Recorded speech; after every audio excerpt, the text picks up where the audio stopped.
So, I have streamed this game before. You know what? Just so I can feel better. Let me check something real quick here.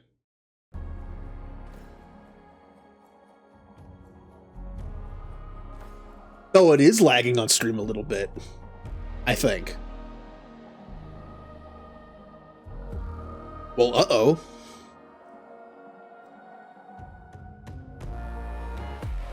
It didn't do that last time. That's a little weird. So what is causing it? Put this on low. Put bloom on low.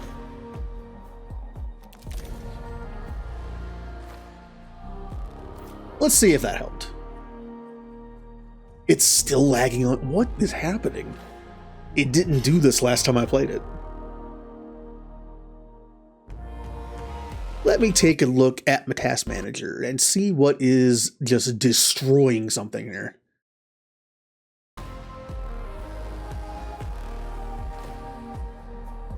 Interesting.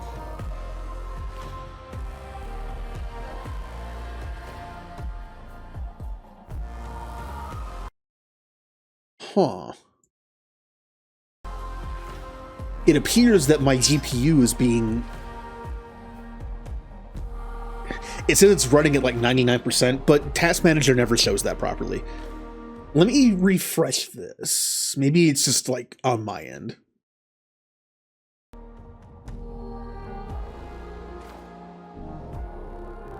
So I'm seeing it be kind of laggy on my own stream that I have tabbed, but that could just be a side effect of what I'm doing right now.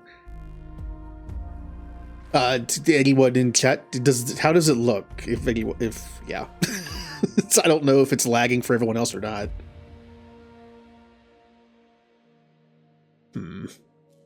This is weird, considering I have everything. I have like everything on medium and low. It did not do this before. Aha!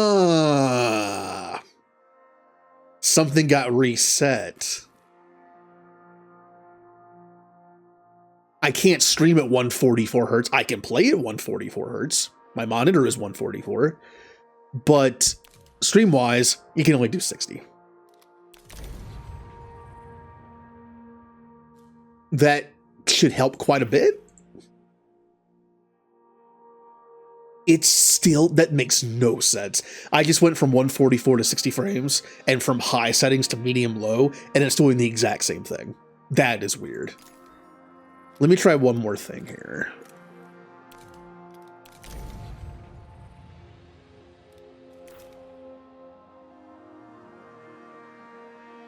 Huh. Again, it could just be on my end. My OBS thing is being laggy, so it's possible my stream preview is also. You know what? I'm gonna try it on my phone.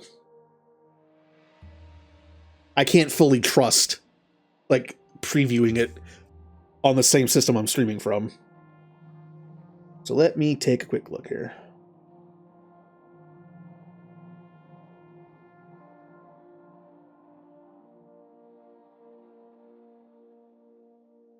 Oh. Yeah, on my phone, the stream looks fine.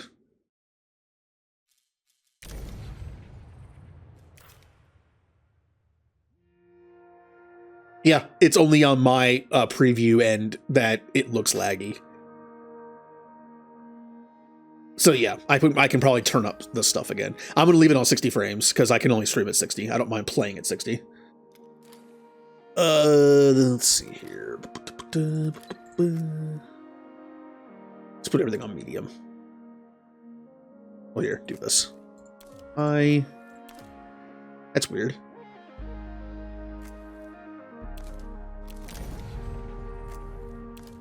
Oh. Oh, I just noticed. I didn't even notice that. I'm so used to a game having options on the top be like everything is high or everything is medium. I literally did not read. I just noticed the shadow quality. Well, I feel stupid now. I was like, why isn't it changing everything back? I'm so used to having like the top part be like everything, and then it just switches everything for you.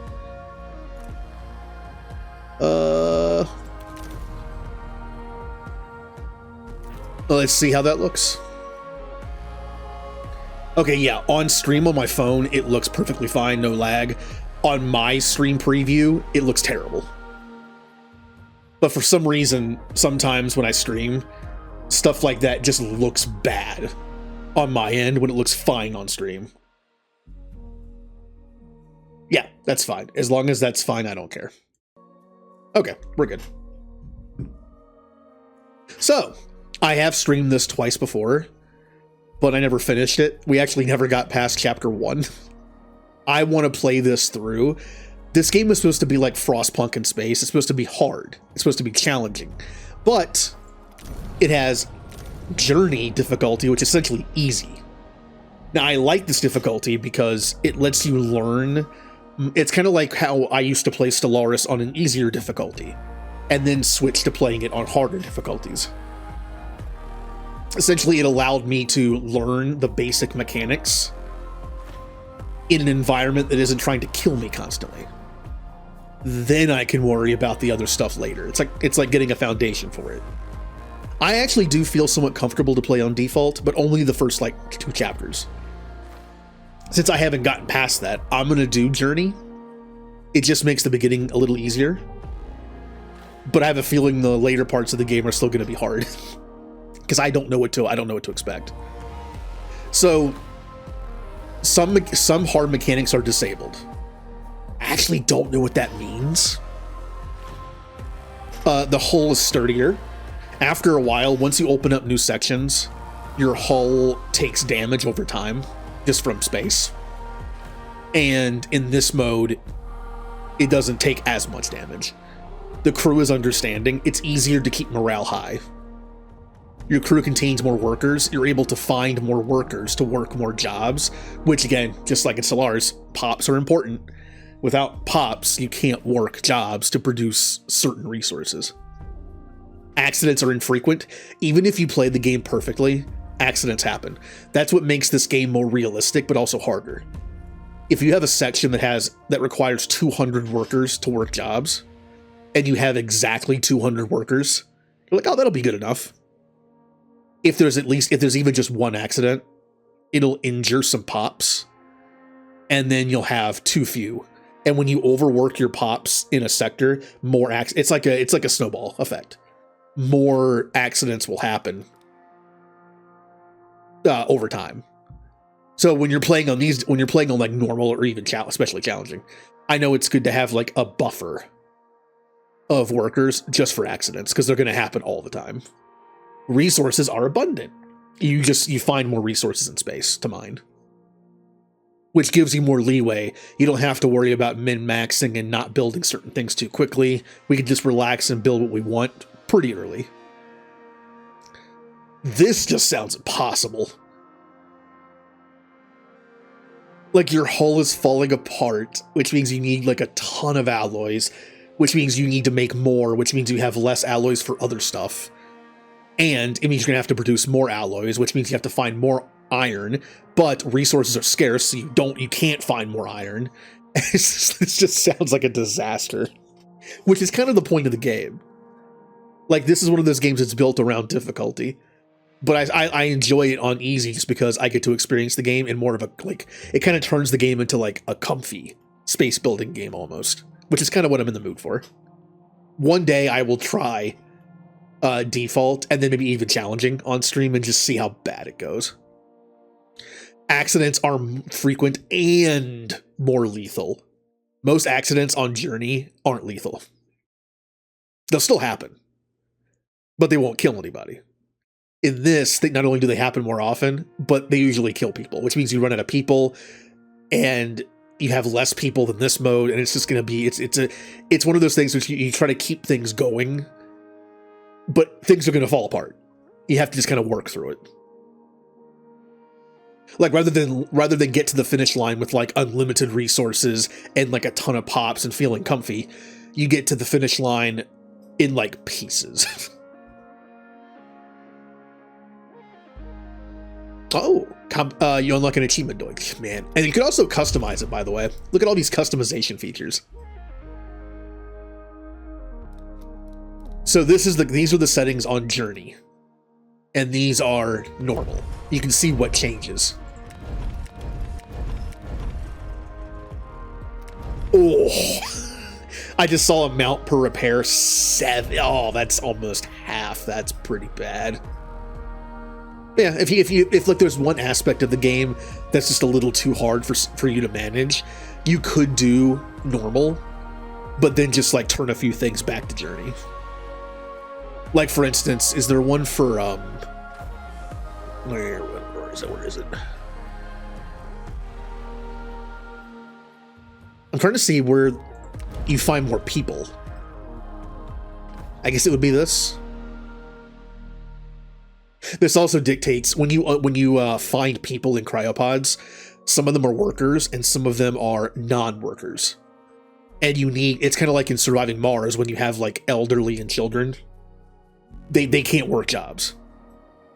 So if you have a dome full of like half full of like people that are too young or too old to work, it eats into your population because you need more housing for them and more food for them, but they can't work jobs, so it's like they can't help balance that. Yeah, that's what I thought. But yeah, we're definitely doing Journey this time.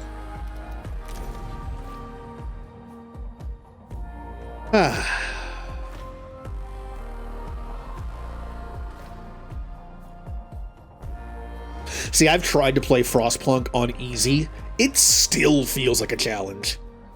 And just pretty brutal just because of the setting. I think this game, they made easy like easier than easy in Frostpunk. That way you can kind of play it in two different ways, which I like.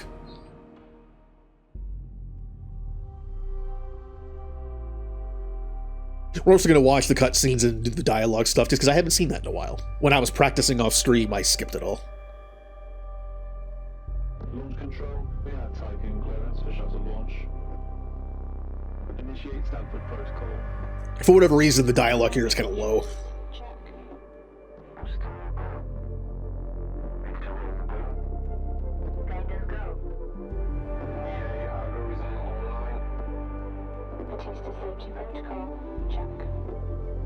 Launch control to EMB, Charon.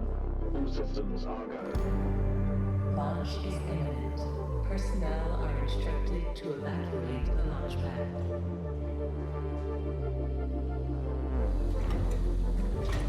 Also, I do really like the music in this game. It has a very sci-fi sound to it, but it's a little different than I'm used to. This game in general is different than I'm used to. Like the sci-fi aspects of it. Like, look at the shuttle. It's kind of like a weird combination of like a modern day shuttle, but not quite.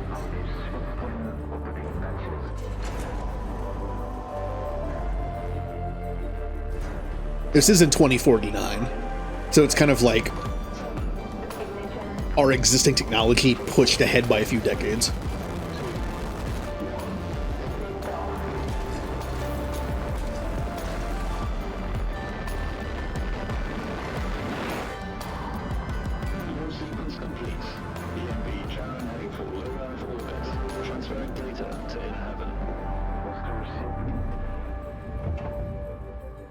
Also, in this world, apparently corporations play a big part in everyday life, I would imagine, because we are part of that.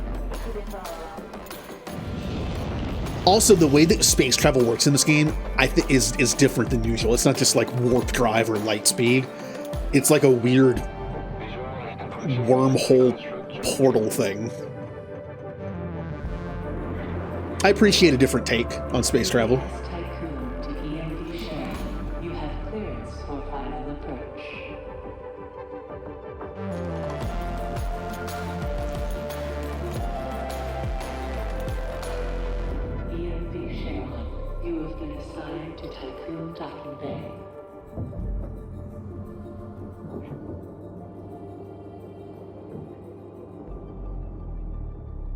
Welcome on board, passengers. And so the building begins. First thing I do is change the view a little bit. Shuttle EMV Charon is now docked. Sector 1 empowered and pressurized.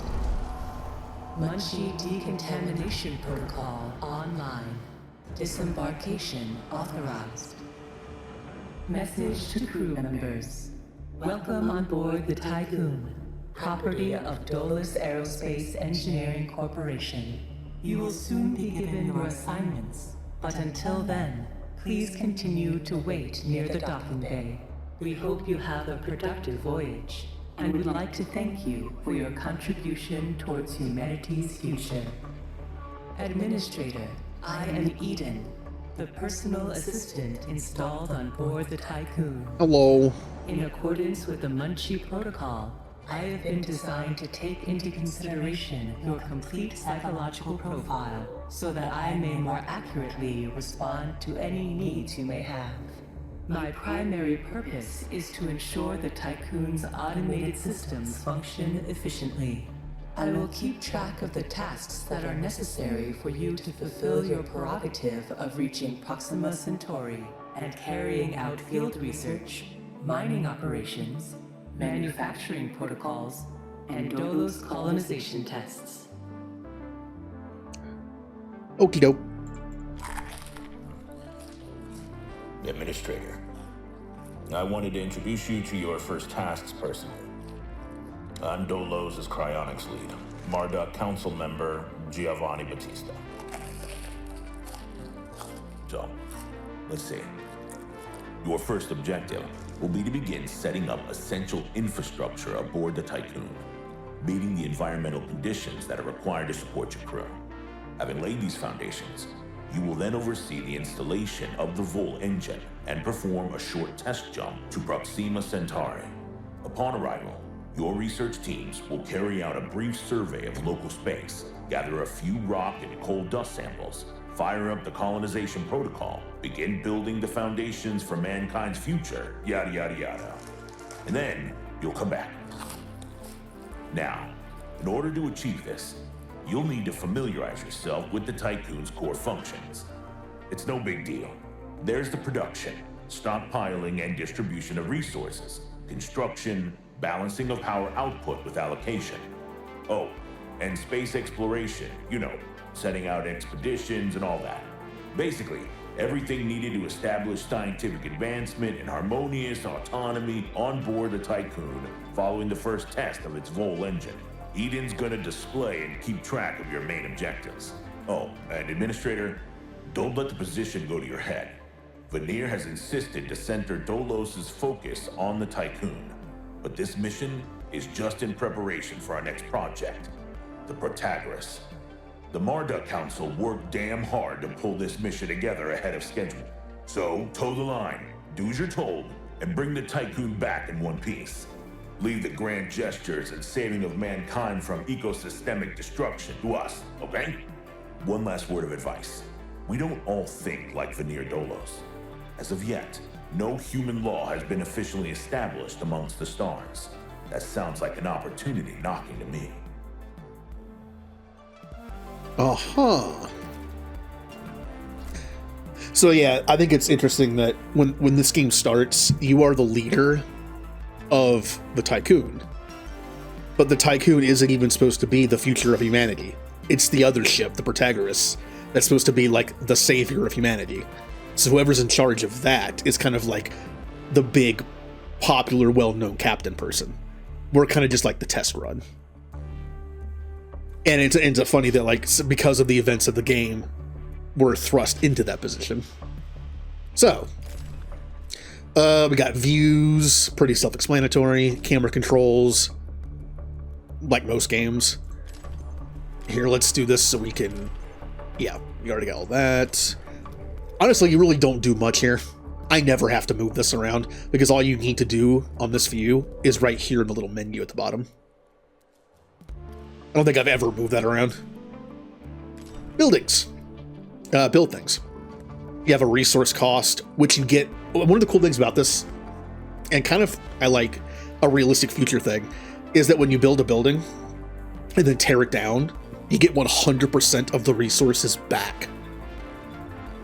in like every day, if this game took place like now, it's understandable if you were to build a building, you wouldn't get all the resources back. They've already been used. You can't like potentially repurpose all of the concrete and metal and all that stuff that's been built into it. You're never going to get 100% of it back. Well, in this game you do. And it kind of makes you think of like a more modular setup. Like you put resource in, you take resource back out. I kind of like that idea. It's also really good from a gameplay perspective because you don't lose material. You're not penalized for moving buildings around. That comes in a different form. Moving buildings around is not too bad in this game, but when you start getting to like the mid game and you want to move stuff around a little more, you need room for the new building. The old building won't be torn down unless you have stockpiles that can house the materials that made that building. So it's like a weird game. You have to play with that. Yep, construction, assembly, takes time, and roads. Sectors. We do have access to 5 other sectors eventually. Right now we only have 1. On easy, we can probably open them up whenever we want if we have the resources, but when you open up a new sector, you take more hull damage every cycle.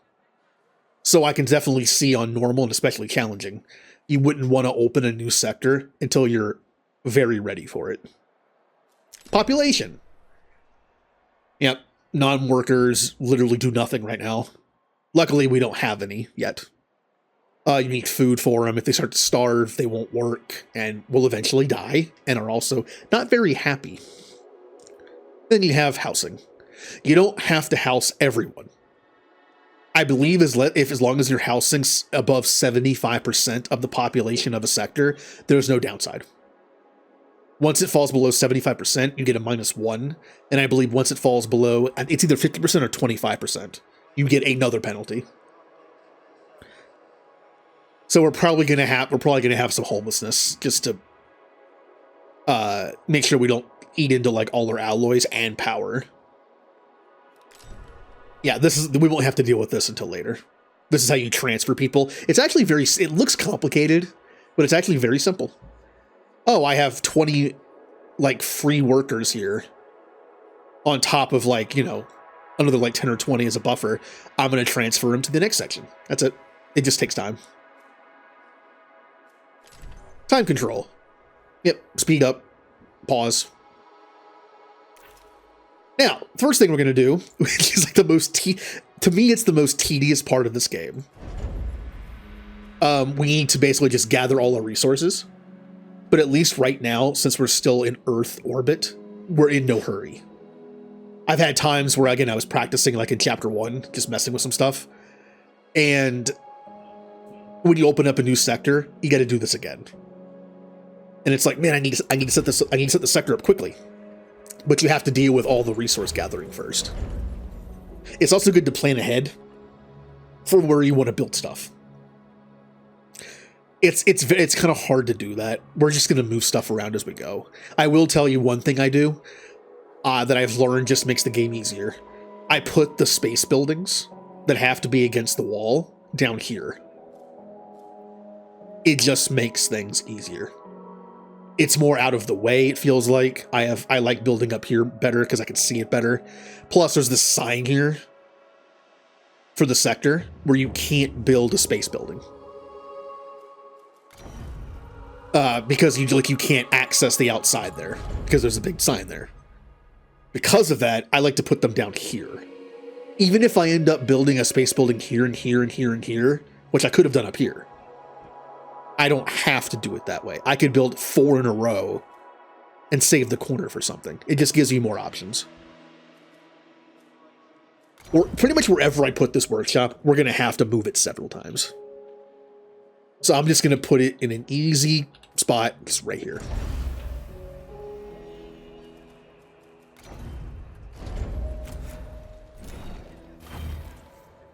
All right, I'm going to let my little drone here. Every workshop you have produces one of these little guys. They're the ones that build all your stuff. Early on, we really only need one. And also, we're in no hurry. Later in the game, we're kind of on the clock. So having 2 is good, at least while you're building up the sector. Once it's mostly built up, you can just tear one of them down. All right, and this one is going to be alloys. I clicked out of the game. Even though it's on full screen, for some reason it still lets me, like, click out of the game. We have resources, obviously important. Ooh, had to sneeze. You got iron, carbon, silicon, they all become other stuff. Hydrogen is like a late game thing for power. Ice is for water, for crops. Waste can be recycled at a certain point. You can't do that yet. Alloys are very important. They're used in pretty much every single building and maintenance. Polymers are for some things. Electronics are for some things. Food you need to eat. Cryopods give you pops. And science points give you science. Storage, where you store stuff. And then again, this is a little more complicated than moving around people, but it's not that bad.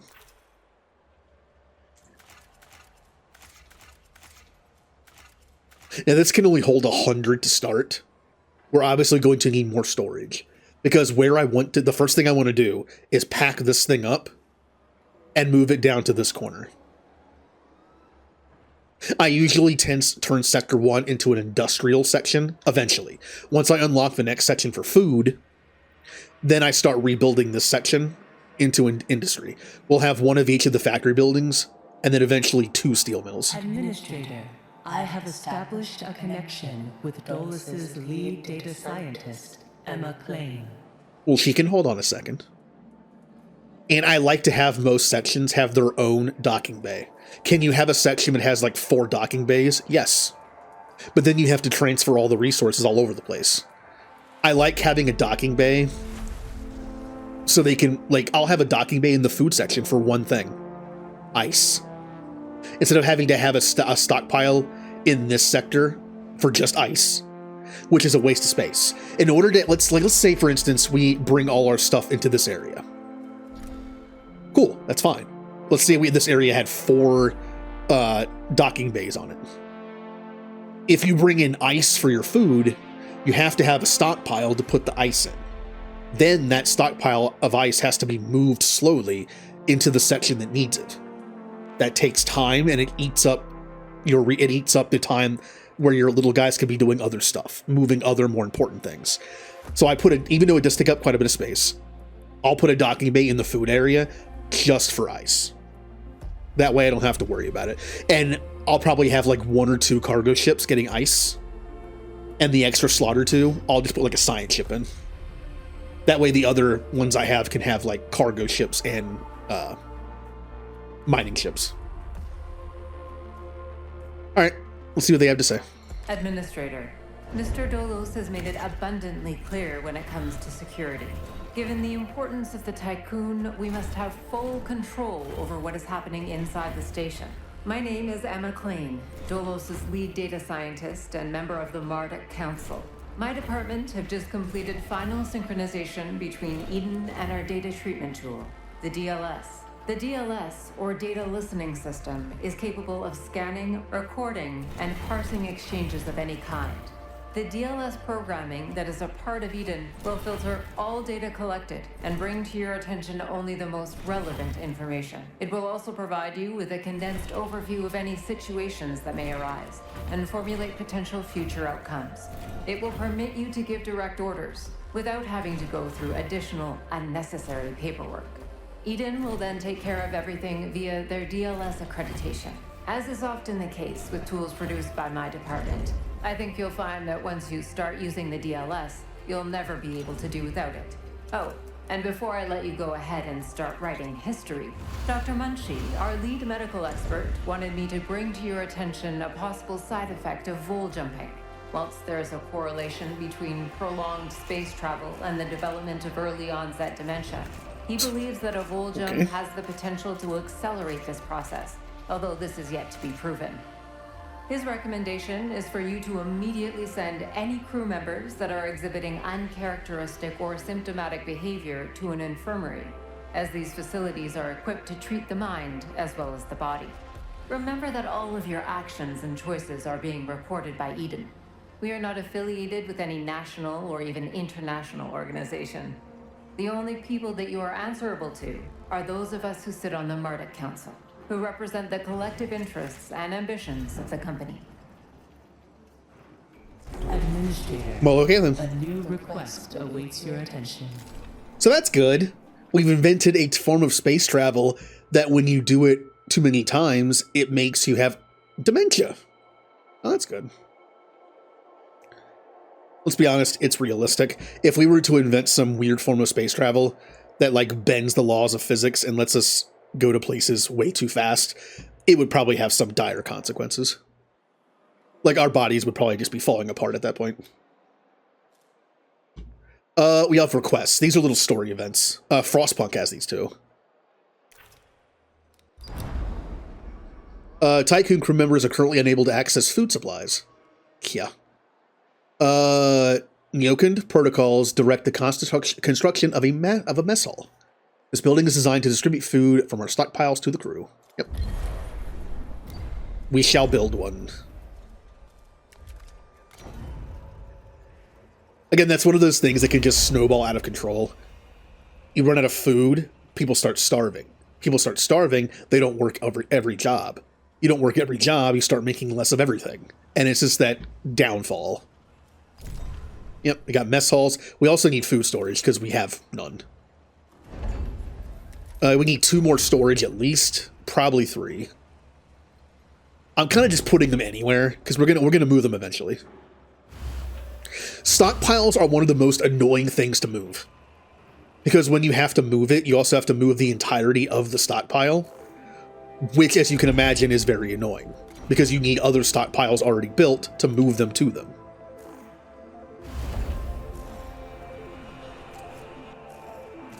Right now, I'm just making stuff so we can get all this stuff out of the way.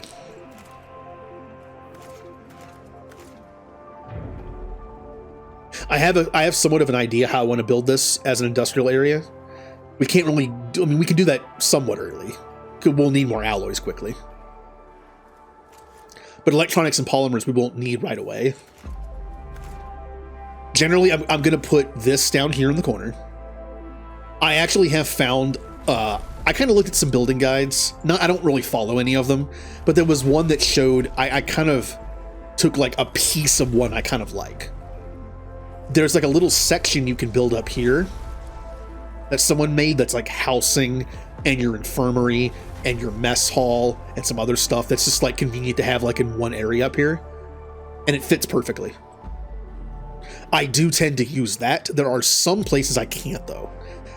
Like I tried to make a Sector 6 over here, a space sector, where I have like 3 or 4 EVAs for healing the hull, a probe launcher, several docks, like as much as I can fit. Which means some have to go up here. Which means I can't make my little thing, so that means I have to move the housing kind of like to the middle. Luckily, all that sector really needs is storage and the science, and that's it. I kind of just put the living buildings wherever I need to.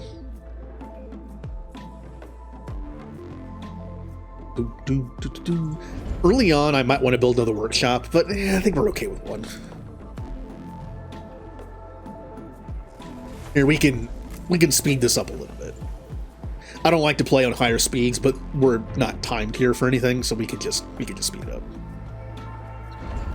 All right, what does the game allow me to build right now? I can build research. It will literally do nothing right now. All it'll do is use up 75 of our alloys, 12 of our power, and 30 of our employees. This tech building kind of sucks early on. You only get like, okay. I have an incoming transmission from Marduk Council member Henry Bargeville. They can wait. I'm talking. I already forgot. Oh, cool. Thank you for interrupting me. Now I don't remember what I was talking about. Buh? Yes, buh. I don't remember what I was saying. Cool. Thank you. This is why, in the future, I do not want robots to interrupt me, because I'm not going to remember what I was saying. Bonjour, Administrator. What a wonderful day to embrace our fate, don't you think? I'm Henri Bargeville, Writer, philosopher, lobbyist, but most of all member of the Marduk Council. I have taken the liberty of personally arranging an exchange. I remember what I was going to say now. Now I'm going to interrupt the people because they interrupted me. The research building does produce research over time, but early on it is very bad. It's like one research every like 15 cycles, which is a lot. That's a lot of cycles for like no research. Once you research the like tech tier 2 of everything, which you can do pretty early on, then you can access the ability to make your building go from like 1 tech every 15 cycles to like 3 tech every 5 cycles. That still isn't a lot, but it is way better. So that's a plus. Also, there are some upgrades in this game that are very good, but I tend to try to get to tier 3 as fast as possible, just so I can get to that tech research. Out of courtesy with the Oceanabe, a ship in high orbit belonging to one of our commercial allies, the Ashtongites. Even though they are a small organization, the Ashtongites are important partners who share the same pragmatic, moralistic, and spiritual Hi, Shadow. outlook as we do. The Oceanabe will provide us with a source of food while carrying out the Tycoon's initial testing. By making it the first exclusive trade partner of the Tycoon, we will demonstrate to our long-term allies that Dolos wishes for them to share in our successes. Please assign a cargo ship so that we can check the trade routines. Administrator, trust in genetic connectors. Self-similar space will reveal the pattern. So I want to move this down to here, but we really don't need. Yeah, once all this stuff gets moved, I can then do that.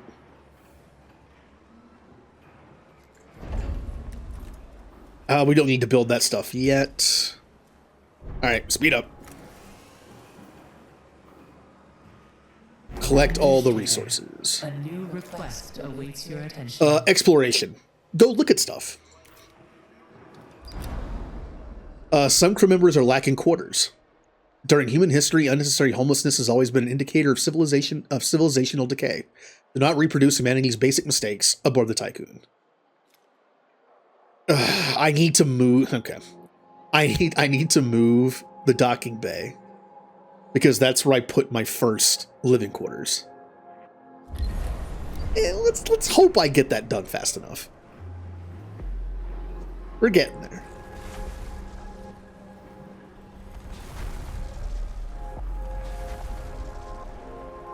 God, man, there are so... I kind of underestimate how many alloys they give you in the beginning. At least on this difficulty.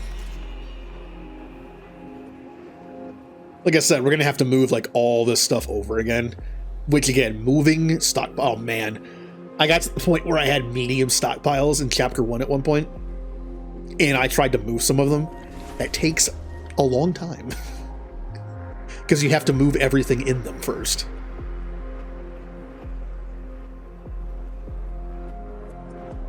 Alright, I need you guys, I need you little robot buddies to get all this stuff here. Then I can move this down here. In fact, I should probably do this now. Not that it makes it go any faster, because they're gonna have to, I only have so many little robots. They have to gather the alloys from this and here still. So either way, it's going to take a little bit.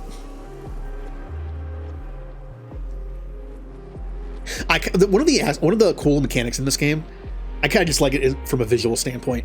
When you add or remove building material from places, you can see it like deconstruct kind of on top of the placeholder of what it looks like. And when it's being built, it does the same thing. Like, I like this game visually. I don't know, there's just something about it. I like what it looks like. Also, I do like space stuff. That helps. Okay, that's gone. Now all we have to do is gather this stuff right here. And I can move that down here. Okay. Well, actually, I can do this.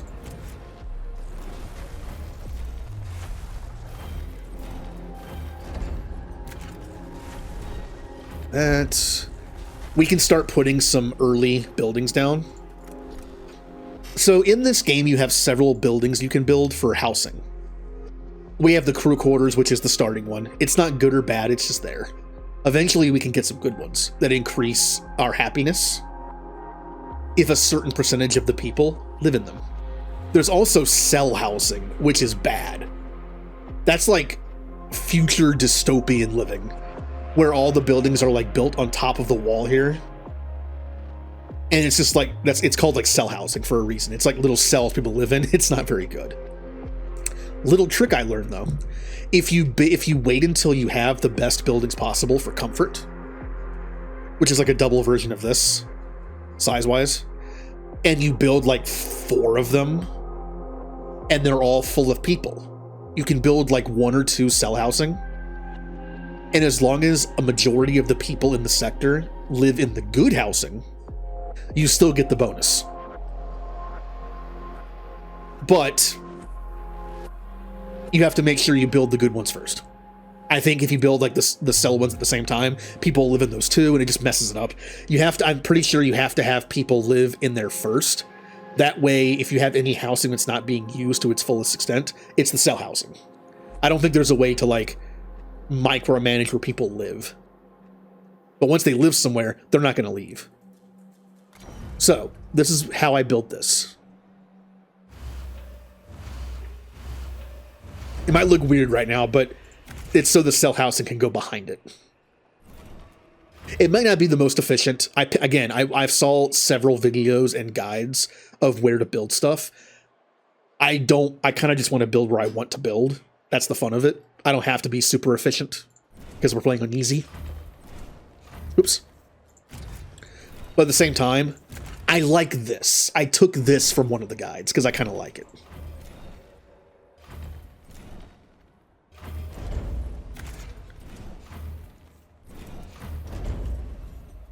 One of the things I actually don't like about it that in some sectors I might not do, it depends on how much I can fit stuff. You actually don't need this road here.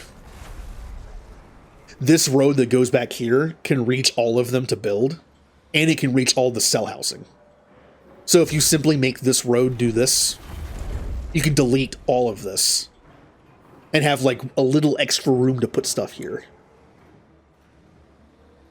It's recommended to build buildings back to back. That way you don't have to do something like this. You don't need like road, building, road. You can do road, building, building, road. You need a road to be able to build it. There is a thing where, with housing especially, and batteries, where if you put a road down to build it, you can then delete the road, and people can still live there. I do not recommend this, though. Because I do know at some point in the mid to late game, things like fires are introduced. I haven't gotten that far yet. I just know they exist. And if a building catches on fire, you need to be able to reach it to put the fire out.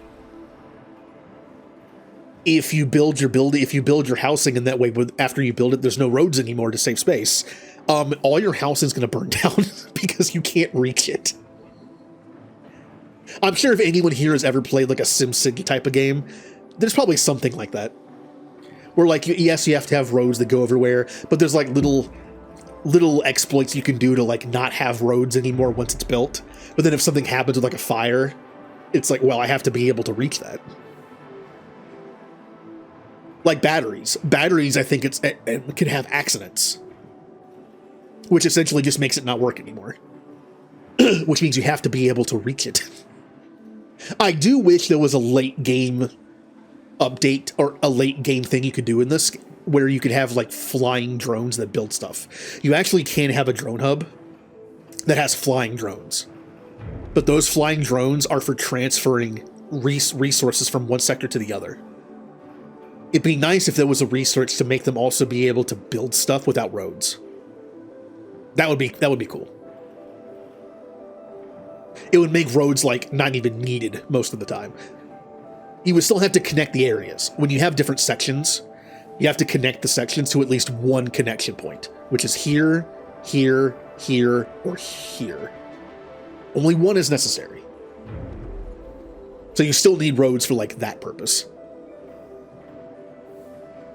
Although that might make the game a little too easy. Because, like, having to manage the roads is part of the game of, like, trying to build efficiently. Which, it's kind of difficult sometimes. I've actually seen some guides where they have, like, the minimal amount of roads possible.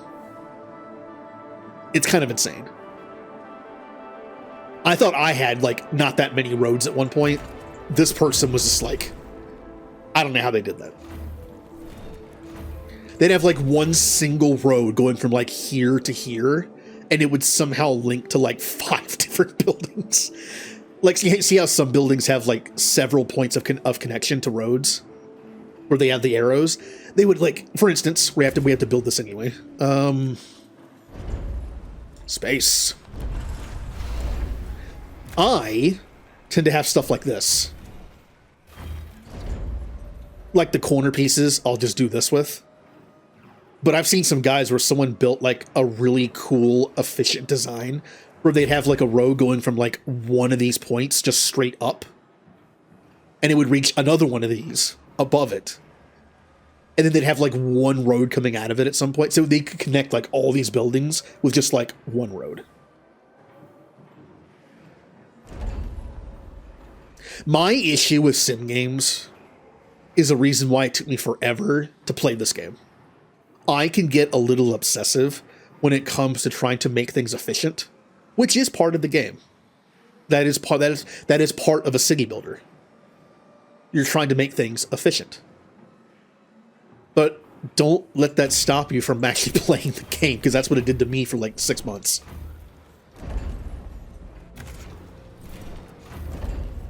Obviously, if I played on hard, I would have to learn more efficient building. But now I have the luxury of not having to worry about it so much. It's the reason why I still haven't played City Skylines. City Skylines looks very fun. I have the first one with some of the DLC. And it looks fun. But that game is so in-depth. You have things like traffic patterns in that game. Like, you have to build roads that can take the strain of, like, travel patterns. If you have like an industrial section with, like, a lot of jobs, those roads are going to have more travel than, say, like, a rural road that only goes to, like, some houses. And it's kind of insane how complicated that game is sometimes. Like, just infrastructure. That game literally has, like, simmed infrastructure where you can build, like, public transportation, trains, subways underground. It's kind of nuts. I remember back in the days of SimCity on the SNES, where you could just build trains everywhere. I remember trains were actually more efficient than roads because they could fit more people. Did it make sense? No. Because trains would go, like, back and forth on, like, one track, and they'd get to a dead end and then just come back the way they were. And it didn't make any sense from, like, a real train standpoint. But it worked. And they prevented traffic jams and stuff. Okay, so we got this building. We need to build a cargo ship. As long as this is connected to a thing that has polymer, it stacks the polymer in here and then builds the ship. Simple enough. I probably should start moving around some things for future use. I usually put storage here. That way when this thing unloads, like, iron and carbon and silicon, since this is going to be my industrial sector, it needs a lot of raw resources to be dumped in here. So I tend to put storage here. Now, while the storage is going to be stuff like iron and all that, I'm going to just make it alloys for now. Just because we don't have any raw resources yet. But I'm going to delete this road here.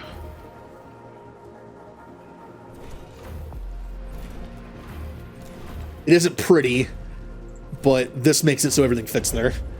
Now, this is something that would drive me nuts normally. Look at this. I hate this. Part of me hates this. I want the road to be like this because it just links up perfectly. But because of like how the buildings are here, I can't. Because this ends up blocking this. This blocks the one down here. So I have to have a road connect to here. Which means I need a road here.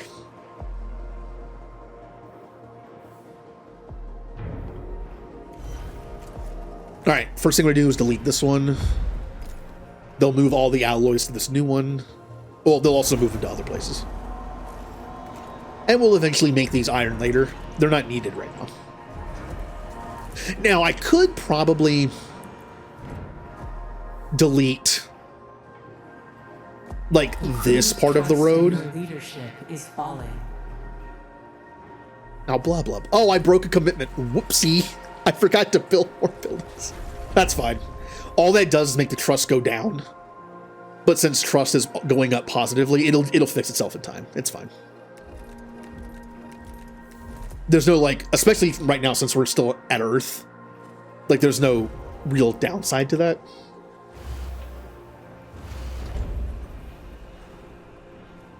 Harvesting. You have to set your mining ships and cargo ships to prioritize certain resources. Right now, we're just collecting food. So I'll just do that. I mess these up. I use these all the time. I do not set my cargo ships and mining ships to be, well, especially cargo. Mining, maybe. I don't set my ships to be automated fully. Where it's like, I have like 6 of them eventually. And I have like the proper, you know, this one's going to do iron. When it's done doing iron, it'll prioritize one of these. I change them as I go. If we're getting low on iron, I might switch like half my cargo fleet to iron. Then when we're caught up, I'll switch 1 or 2 of them off iron. Alright, so that's going to be gathering the food, which will go right into this. Let's go ahead and build... Oh, what I was saying. I could probably delete, like, this part and just leave this connection. But if I were to build these 1 over, so this row could go here, in order to fit 3 stockpiles here, I'd have to, like, have them offset by 1, because the row would be right here. There's going to be something offset no matter what. I'd rather have the road offset than buildings offset. So... Again, I am sure there's more efficient, better efficient ways of doing this. But, oops. But in this playthrough, it's not needed. Hopefully.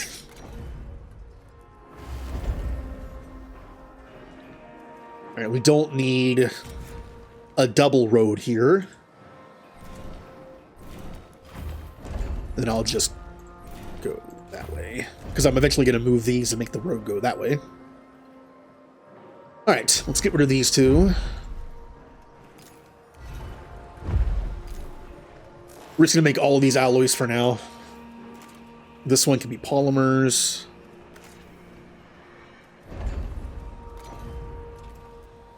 Now, I kind of have some leeway right here. I can build... It feels like a waste, right? Like if I build just 1 thing here, because I can build 2 and then a road on both sides. But there's literally nothing you can build in this game that I know of that only takes up 1 row, besides a road. And even if I got rid of this road right here, I'd have 2 rows not used. The only thing I know of that only uses 2 roads are cell housing, and those have to be against the wall. So even though this road isn't really needed, it doesn't hurt to put there, because I can't put anything else there.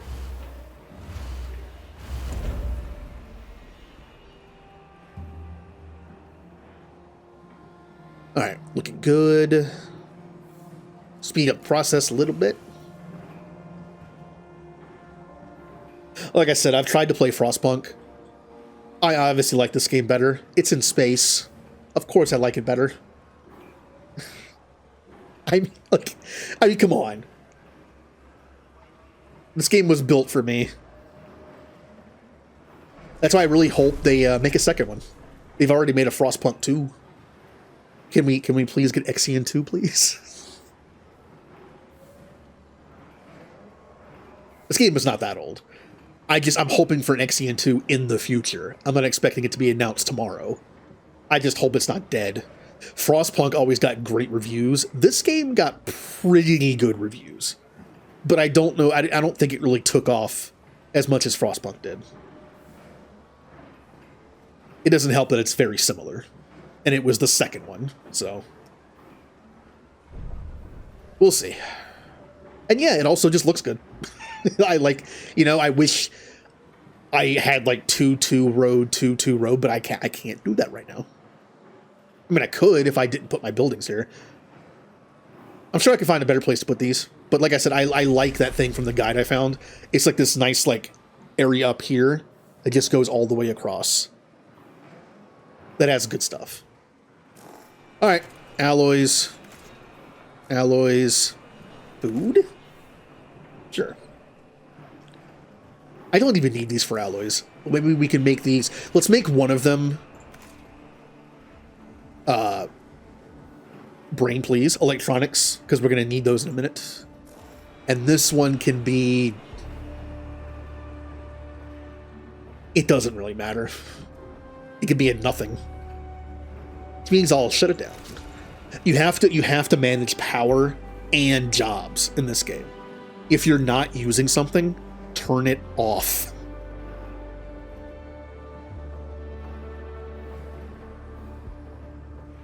Also, what is being built right now?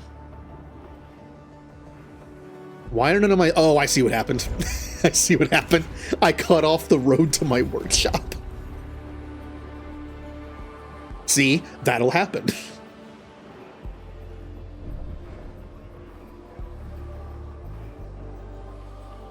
Alright, once the food is up and running, I'll delete this one. I can probably delete one more of these.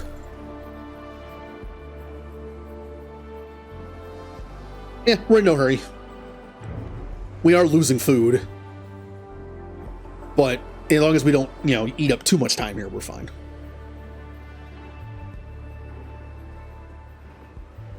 Oh, can I build that yet? No, I can't. Okay. There's one, little hidden thing you can do in Chapter 1. It's not even Chapter 1, it's the prologue. If you build a single probe, there is one area you can probe and get something out of it. It's the only thing in this entire area you can probe. Easily missable because of that, because it doesn't tell you to do it.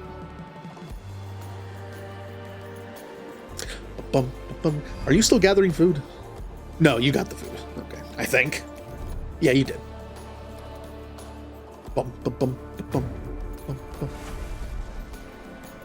right, more alloys. That means I can get rid of you.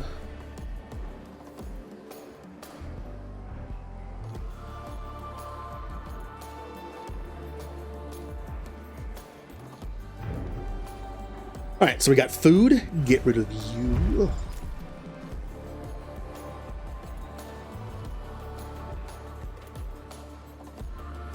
Oh, I should mention, I did add a few things to stream. Nothing big. I've thought about bringing back my old GIF alerts in some form. My alerts now are just simple texts at the bottom with the little sprite guy. But, and I used to have GIF alerts. I just have a thing for covering up the game, which is why I use the layout that I use. But, I mean, the GIF alerts are temporary. I don't mind, having them show up. So I did the thing that several people I know have done, where to bring them back in some form, I made them bit alerts. So people have where if you cheer a certain amount, it triggers an alert. They don't have to be used. I just wanted to put them in there in some form. I also added something else, which is so stupid. So I thought about I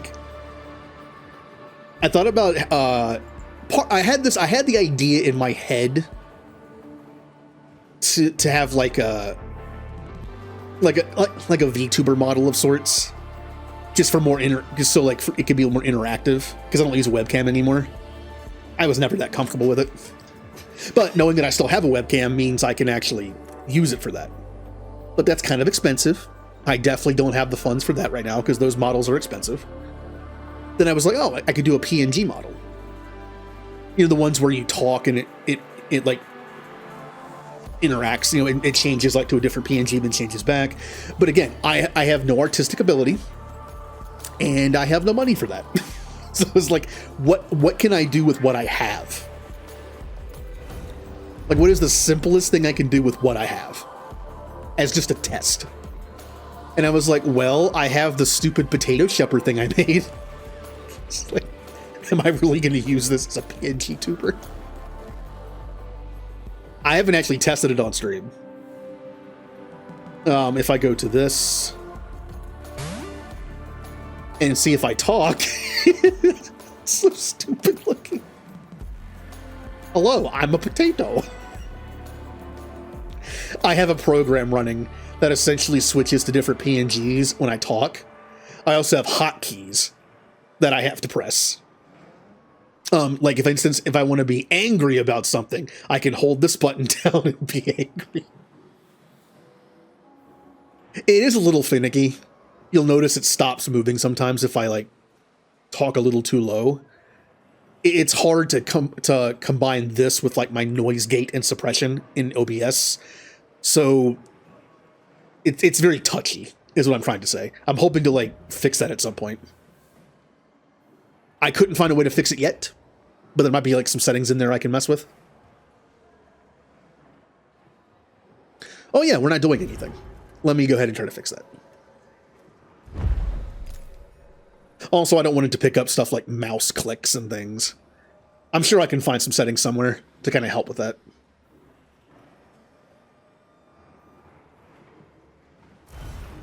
Yeah, one day I decided to just do this. I don't know why. That happens a lot to me. I'll get an idea in my head, and I'll just do it. And then the next day I'm like, did I do that? I don't even, like, really remember doing it.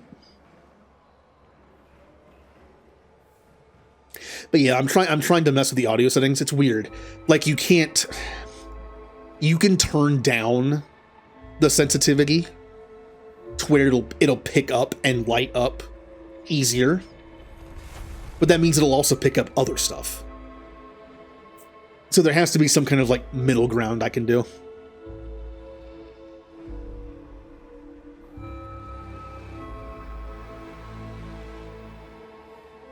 You know, it's funny. I was asking people just some ideas, like, what else could I do with this? Like, what other, like, PNG thing could I add besides, like, the angry one? And I have another one that's just me dead. It turns me into a baked potato. It's so stupid. Anyway. I'm not sure if I want this one to light up or not when I talk because I'm dead. It shouldn't, it's like I'm not talking.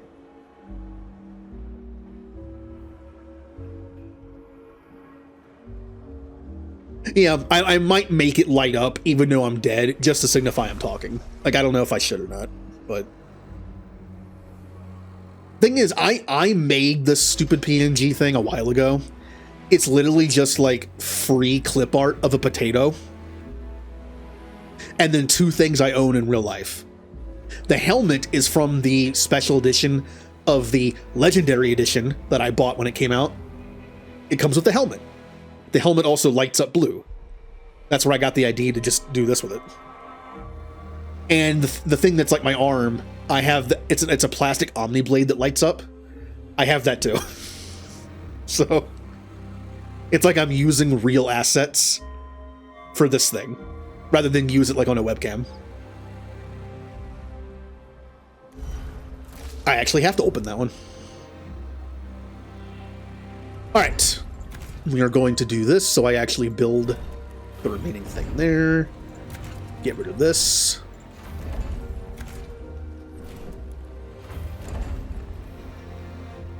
Even if I don't build stuff, I can put them down for placeholders.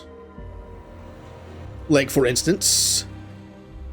Well, I could just count. I can just count this out. This is 3, right? Yeah. So it'd be one here... one here, and you go here. Yeah. We're also moving the mess hall to here. Once that's built, I can turn this off. Well, demolish it. Oh yeah, one day I just had this idea. This is like, why not? If I had the funds, I would, I could commission like several different PNGs to be made so I could put them together like this. And maybe that's a future thing.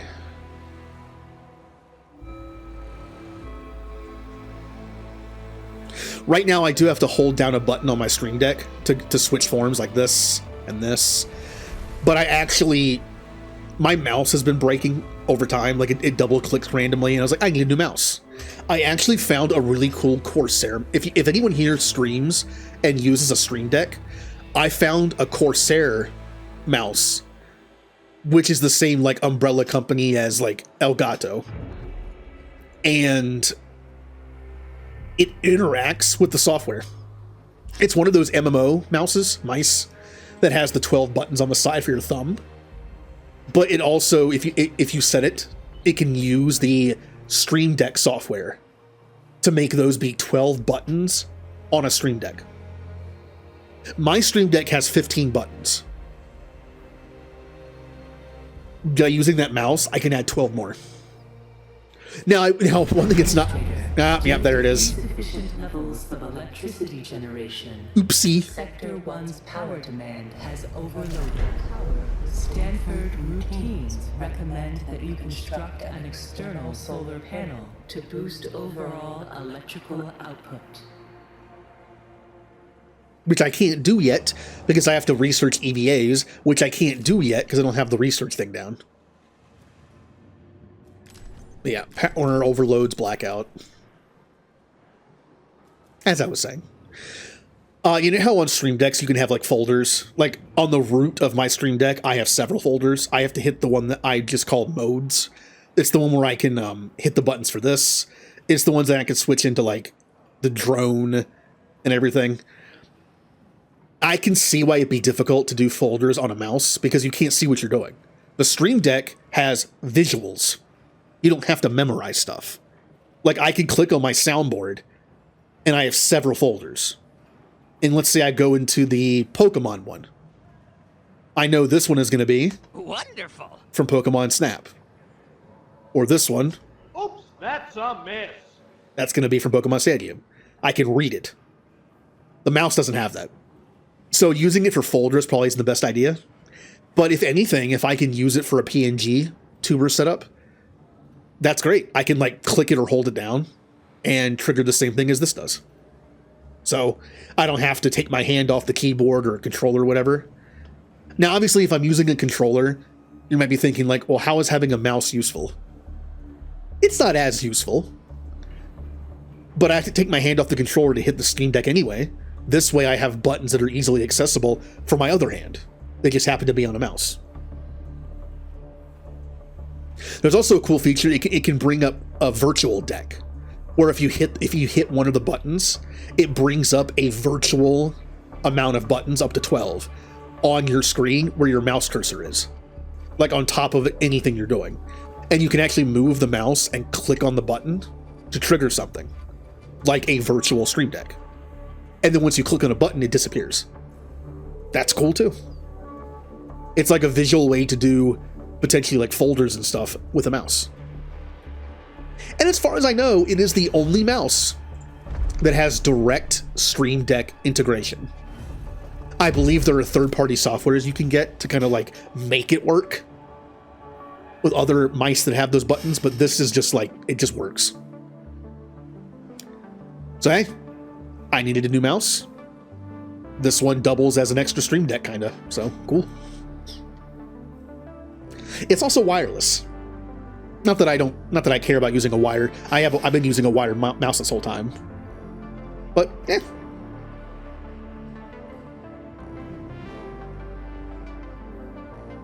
Also, a cool thing about it for me, it's because of the way the buttons are positioned. It's recommended that it's like the mouse isn't great for like people that have like large hands, and I don't. So I have like medium at best with like shorter fingers. Yeah, So it means that like it's kind of built more for my hand than like even like an average size hand. Because my current mouse is actually a little too big for my hand. It has extra buttons on it that I can't even hit easily because of that.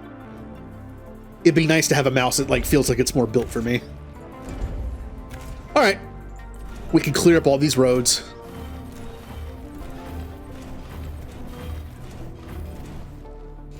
Also, I know when I talk, I just don't play. I'm kind of notorious for that. I do tend to sit back and just talk about stuff. But I am trying to get a little better at it. I haven't streamed in a bit, so that's why I'm probably a little rusty at it. Just let me, when I get back into the rhythm of things, it'll go a little better. Okay. Now, as you can see, we have pretty much everything we need right now. And look at how much space we've used up. Not that much. I am going to turn off most of these to save power. Yeah, I need to try to at least do something in the game while I'm talking, even if it's something as simple as what I just did, deleting some roads. Now, if I'm like doing something complicated in game, sure, that makes sense.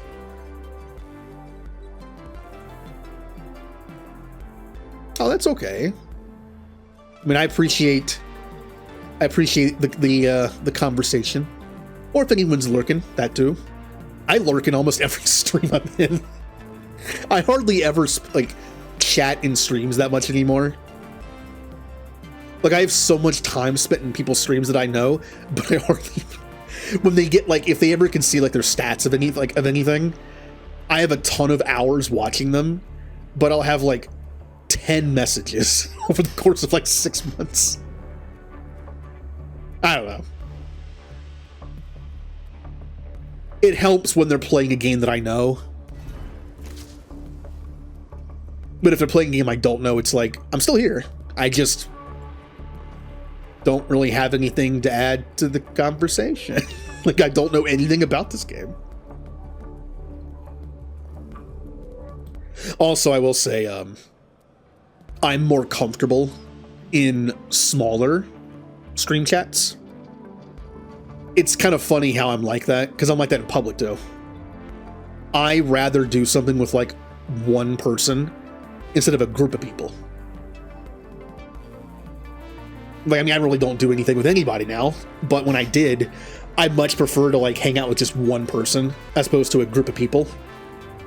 That's just me. And I'm kind of the same way with like stream chats.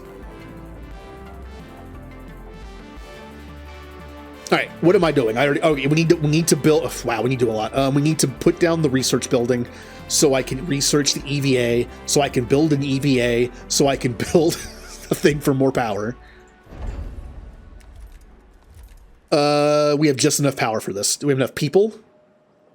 Also barely. Okay. This thing is going to move around several times. In order to make more room for industry, I am going to move this out of Sector 1 eventually. But the sector I like to put it in permanently won't be a thing for a while. So it's going to get moved around quite a bit.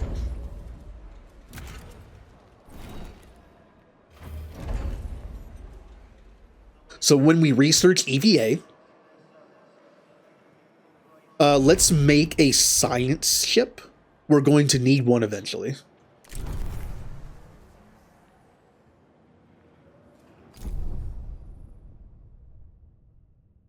Because in this area, we actually have 3 points of interest for a science ship.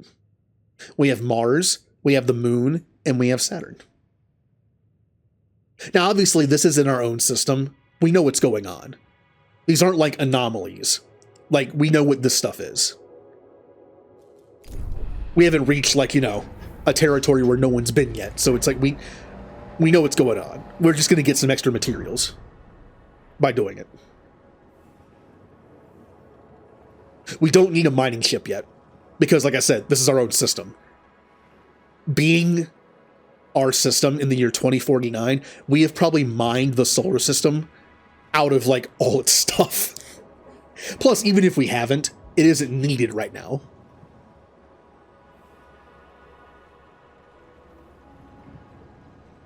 Remember, at this point in the story, we're just at Earth preparing to take off for a test drive. Like, we have plenty of resources available because we're next to Earth. All right, speed up. I have been looking for more games that play like this. They're hard to find. Some of the genres of games I really enjoy are like impossible to find. Which is sad.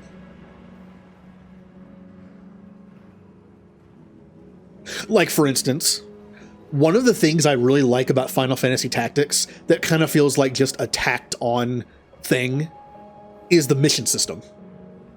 Final Fantasy Tactics Advance actually expanded on this, where you can send a few of your units out on missions, and then after a certain amount of time, they come back. Either they succeed or fail. You get items, experience. I like the idea of like doing something like that. But not a lot of games have that mechanic. There was a game on the Wii called My Life as a King that had that mechanic. You would send adventurers out, and they would come back with like materials. They gain experience. It was fun.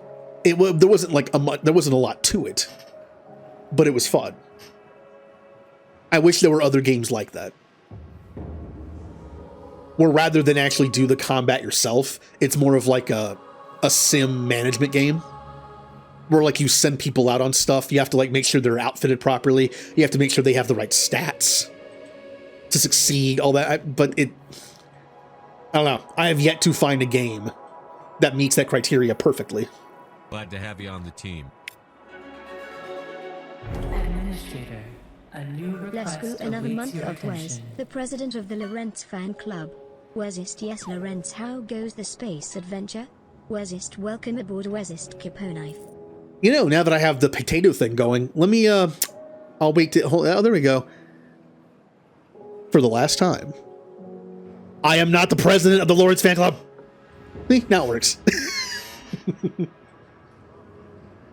But thank you for the resub for 55 months in a row. Getting close to the 5-year mark? Yeah. 4-year mark. No, 5-year mark. I can do math.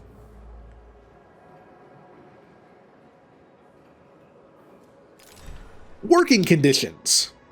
Yeah, things suck. Accidents happen. Don't overwork people or else they're more prone to accidents.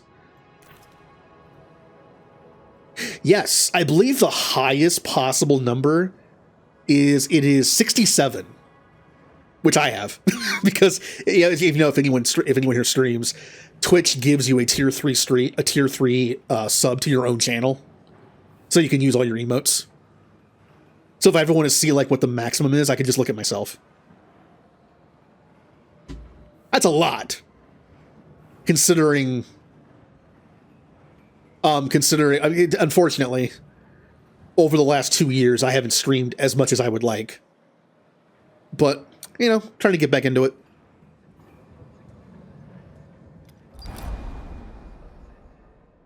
Reports are being received related to Bargeville-Klein optimization protocols on board the Tycoon.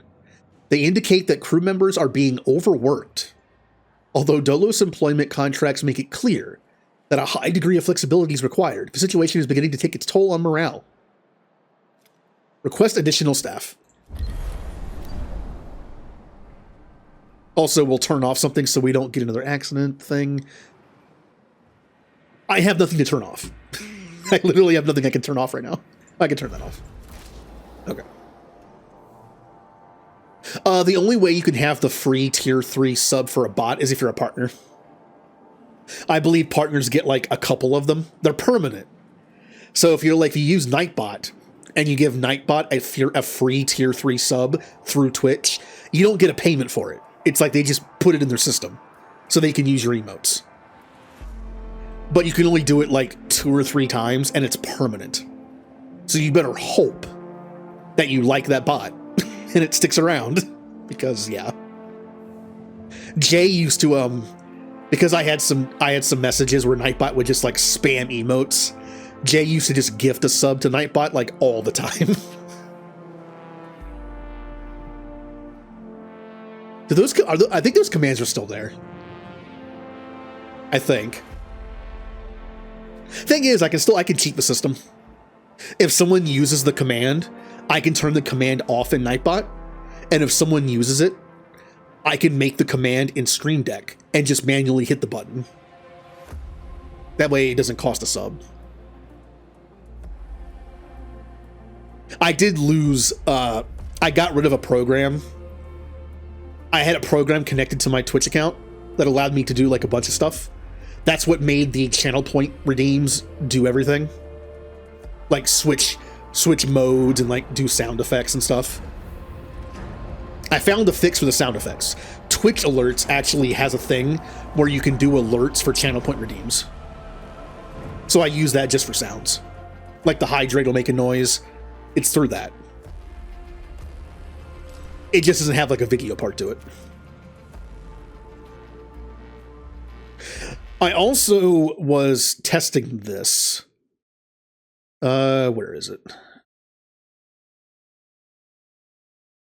I am a biotic god. That's an old alert.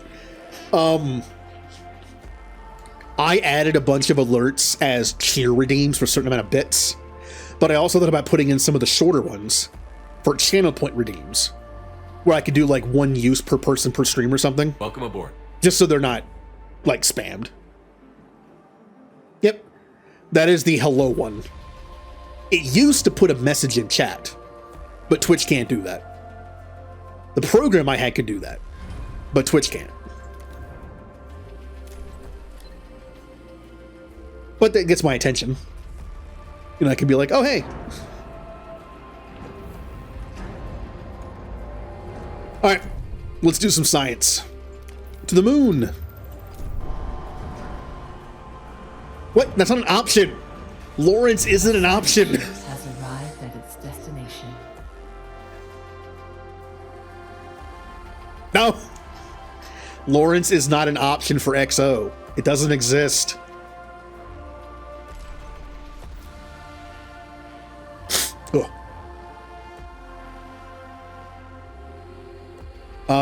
What am I doing?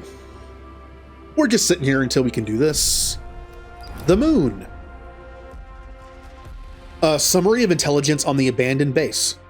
The base is out of commission. Auxiliary systems are operational and could be used to restore power. We have reached the UN base. It is abandoned and depressurized. The surveillance system is still operational, awaiting orders. Well, we can exploit the security vulnerability. I had to sneeze again. Let's do that. Hacking into the surveillance system, the Faraday's team will access the base's central systems and retrieve any confidential data present. Technically, I can make another science ship, but we're actually kind of low on polymers, and I need them to make a solar panel, so. I mean, it's good chaos.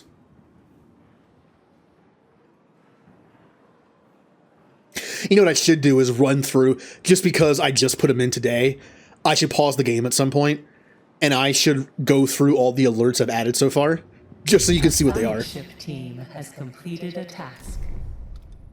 There's some stupid ones in there. We hacked into the main computer systems as you ordered, and retrieved several relevant research papers and datasets. Faraday team will dismantle the base. Yep, we can get extra resources that way. Also a little bit of science. Whenever we have the budget for it. Look, the first thing my budget is going towards is that mouse I was talking about. I would like to get that mouse. The second thing, because I need a new mouse anyway, and it doubles as a stream deck, so that's cool. The next thing would be PNG stuff, so I don't have to use the potato all the time. The potato was kind of a joke, okay? There's a reason why it's literally just a clip art of a potato with two things thrown on it. It was supposed to be kind of a joke. But it was free, so I'll take it.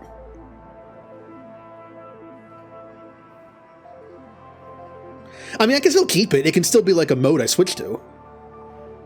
It'll just be more interactive than just the actual PNG. But I would like to get like an actual PNG thing made where I have like several of them I could switch to, and that could be the main one. And this could be just like one I switch to.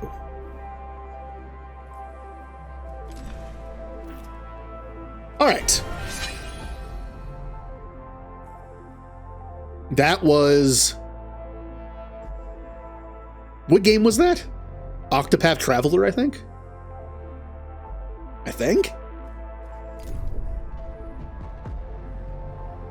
I need to actually finish that. I had a program that allowed me to do random stuff like that. Now, through Twitch alerts, I can do them again. Because I can set variations. It's a random variation. So if I were to do that one... I can't do it because it has a cooldown. Never mind. It has a cooldown even for me. But it'll be random.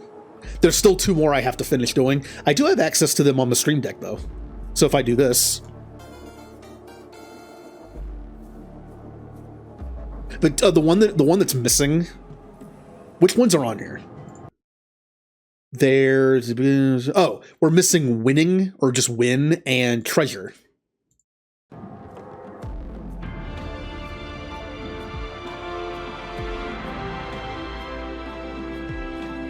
Anyone who played Mass Effect 3 multiplayer should recognize that one.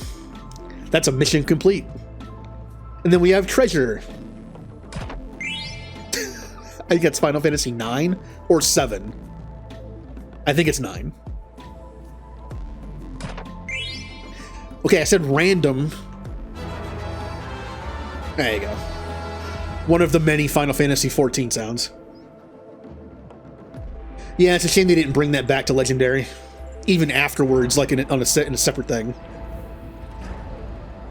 Uh-oh! I'm running out of food.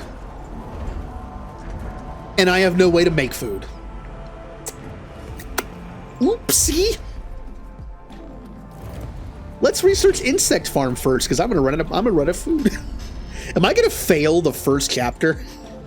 The prologue? Because I took too long. Oh, I've had it on speed this whole time and I wasn't doing anything. Oh, I'm falling apart. Hey, look, we got research and alloys. I need that research. Yep. Research stuff. Once I get the insect farm, I can build a couple of them, except we don't have the power for it. Oh, this isn't great.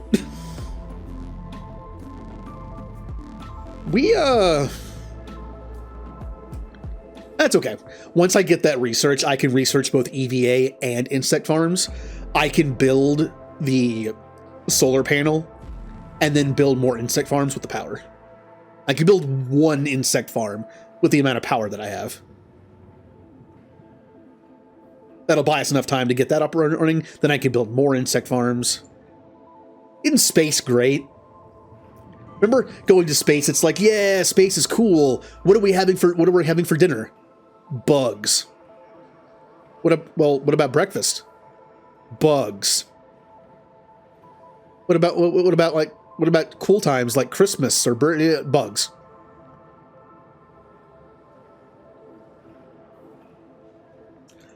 The replay was high at first because they were constantly adding new stuff. I had so much fun with that. You know, people would like, you get off work and it's like, man, I can't wait to play the new Call of Duty game that came out, or I can't wait to do this or that. With me, it was like, and a friend of mine was like, man, I can't wait to get home from work today because a new Mass Effect 3 multiplayer DLC came out. New characters came out. New classes. And then we'd play it like all night, unlocking them. Man, EA might suck as a company, but I will say they did give us a ton of Mass Effect 3 multiplayer little DLCs for free. I mean, that is kind of nice. That was kind of nice. There were a lot. They added like a lot of new characters to that thing for free. I believe they took the weapons and made them into paid DLC for the game itself, like the single player, but the multiplayer stuff was free. Could you buy loot boxes? Yes, but you didn't have to. I found that I gained enough money, enough credits by just playing it normally to actually unlock almost everything. We're doing EVA airlock. Look, I appreciate when a company has free updates with free stuff. No Man's Sky. My God, No Man's Sky could have charged for several of the big updates, and no one would have complained. Because they've already come out with a bunch of free ones before that. But as far as I know, they have never charged for any of those big updates. Unlike Stellaris. Man, how much money have I spent on Stellaris DLC? How much money have I spent? I have an incoming transmission from Dolus's head of At least it was over time. Dr. Abhinav Munshi. Greetings, Administrator. I'm Dr. Abhinav Munshi, Dolo's expert in compartmentalism and medicine, and a member of the Marduk Council. I'm glad to finally meet you, even in this digital manner. Your psychological test results were quite impressive. My friend and colleague, Philip Stanford, couldn't be here today, so I will take the role of introducing you to the final stages of the Vol engine integration. Okay. Before we get into that, however, we would like you to complete the testing station's exploration and enhancement capabilities. You'll then be able to begin researching the EVA airlock and assess its compatibility with the Tycoon's core systems. I hope that the work of our team will ensure that you're equipped to deal with most situations you encounter up there. Before I leave you, Stanford would like me to remind you that space is a far less fanciful and forgiving environment than science fiction would have us believe. It would be wise to remember that. I don't know. I've seen The Expanse all the way through like twice. That kind of paints the picture that space is very dangerous and people die all the time. Or Battlestar Galactica. Even some Star Treks. Not all of them. Like Deep Space Nine had like 5 seasons at war, pretty much. There was a lot of death in that, especially towards the end of the series. And then they made Picard kind of dark a lot of the time. Okay, we got that. We're making food! Yay, we have bugs. We have all the bugs we can eat. Mmm. And I have 1 power. Here's what we're gonna do. We're gonna build the EVA. This is temporarily gonna be here.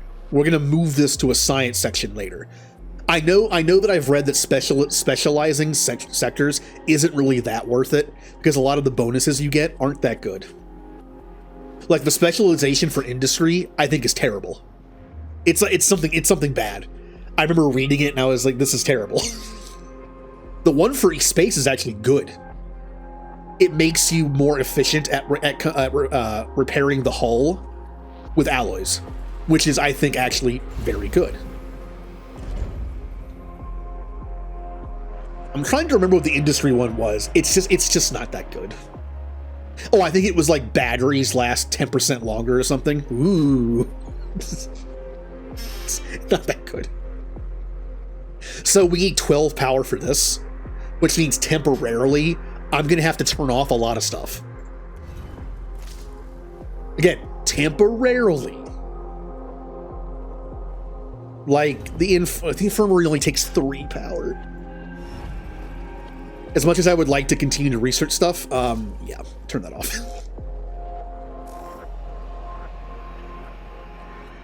Look, this part of the game is supposed to be easy. The only reason why I'm struggling with power is because I built way more than I had to already. Like, I'm planning ahead.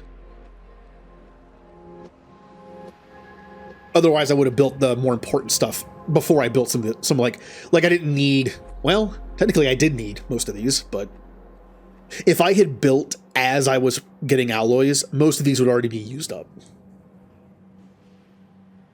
At the very least, turned off to conserve power. I've always liked Horde mode better than competitive. I am a PvE person. I like playing Stellaris with people against the game itself. I don't like PvP. I don't want to fight other people. I want to band together and fight like a hard crisis at the end or something, or take on the rest of the galaxy. Maybe like, I think it'd be fun if we had like 3 or 4 people or more, and we made like a bunch of like nice civilizations. Nice as in like not a bunch of like jerks. And then I force spawned like 15 other empires into the game that were nothing but like authoritarian and xenophobic slavers and phonetic purifiers. And we just like, we banded together to take on like the whole galaxy, because the whole galaxy is just a bunch of jerks that want to kill us. I like stuff like that. I used to watch a couple board game, tabletop game channels on YouTube. Pretty sure they're all dead now. Oh, I have to open up one of these. There you go. Anyway, they were fun. And you know what I enjoyed the most? The PvE ones. The ones where it was the players versus the game. I love those. Like there's that one, what was it called? It looked really fun. There are several. There was like a Pandemic, I think, was a game where it's just like you versus the game. There was, oh man, I've forgotten the names of like all of them.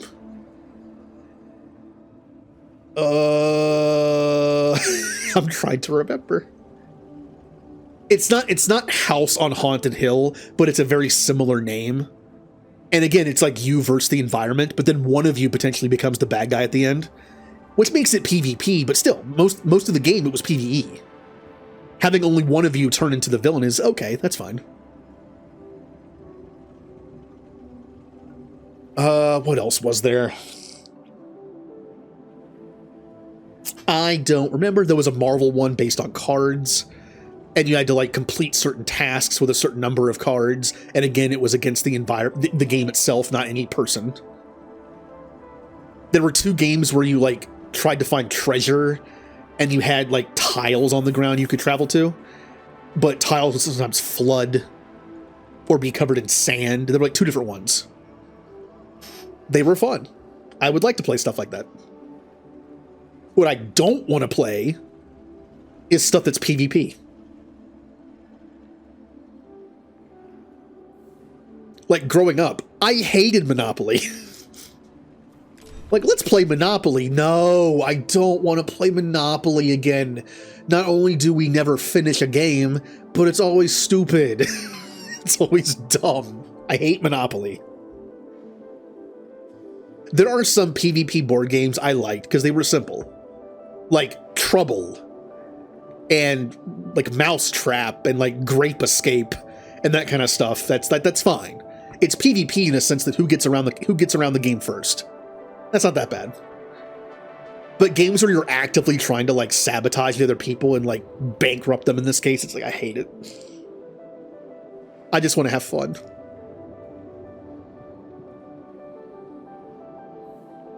I actually had some really cool board games. I would call them board games and not tabletop games because they were very simple. Like very simple games meant for like a younger audience. I had a Goosebump game that was pretty cool. I had one game that's actually worth a little bit right now on eBay. It was a game that had like a mountain. It was actually like a 3D board made of like thin plastic. And there was a tornado thing at the top, and you clicked the thing and it would send like a top down spinning down a path. And if it hit you off the mountain, you'd have to like restart. That was a cool, like interactive thing. Apparently the board itself is worth quite a bit because, well, it hasn't been made in like 2 decades or more. Apparently it's hard to find. What other, I'm trying to think of like other very like interesting board games I had. I had a Star Wars one I never got to play, but it was one of those ones that had a VHS tape. And you'd have to watch the VHS tape. And it would have like certain parts where you had to stop and do something, and it was like a timed thing. It was like a Death Star. You had to like get out of the Death Star in time or something. I never got to play that one, but it looked fun.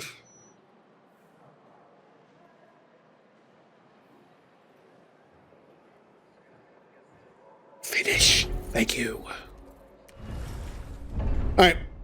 Let's build our first solar panel, which only costs 10. I'm going to build 2 of them. This is the cheapest they'll ever be, so I'm going to buy them. Science ship has been done for a while, probably. Oopsie. Yeah, specialization, I know. Again, the space one I think is pretty good. But I'm pretty sure the industrial one was just like, whatever.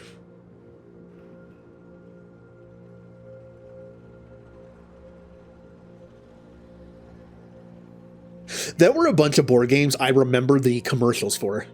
Back in the days of the jingles, the 90s action figures and board games. I still remember some of the songs, all right? They're still in my head. I don't know why. They won't leave. Whoever wrote those did a good job, because they're there.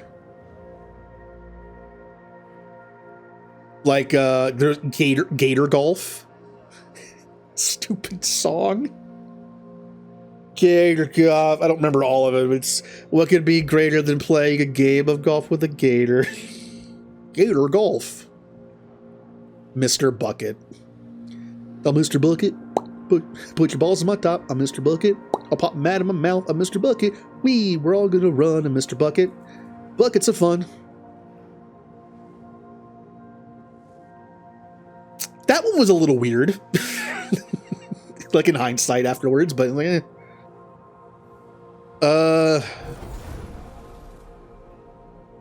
Alright, we got more power. How much food are we producing? Only 71% that we need. Well, then we shall build one more of these. A science ship has arrived at its destination. More bugs to eat. High in protein. And apparently not flavor. From what I've heard, bugs don't really taste that bad. They just don't really taste like anything. Alright, so we got that going. Saturn. A signature trace from an EKP system has been detected near Saturn. EKP technology is the exclusive property of Dolos. Records indicate that the company has not deployed any missions to this sector. The signature will soon enter the atmosphere of Saturn. Do we send a team? Or attempt to locate debris? Let's send a team. To investigate. So we got more power to turn this back on.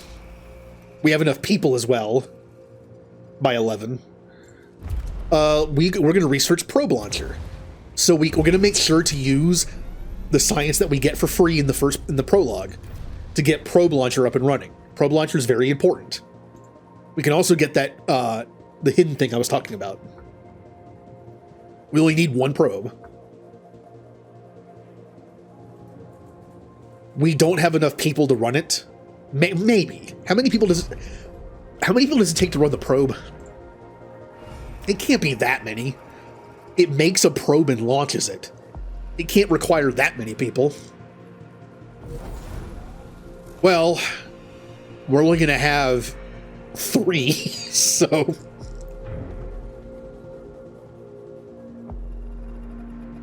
We have plenty of power. Well, since we don't need this anymore, for now, we're going to turn this off. That way we have more people. Yeah. Alright, waiting on the probe. Waiting on that. So this area right here is going to be 2 more buildings to live in. That's why I left that there. It'll be a while before we unlock the better living quarters and the living back here. Again, the cell living is not that good. But as long as you have more of the good housing and it's already full first, people using the cell housing, as long as you have like 75% of the people living in the good housing, you'll get the bonus for it. Just gotta be careful. Once we make housing more efficient, I have to remember that if I tear down 1 or 2 of the good ones, that I might also have to tear down one of the cell ones in between. That way the ratio doesn't get messed up.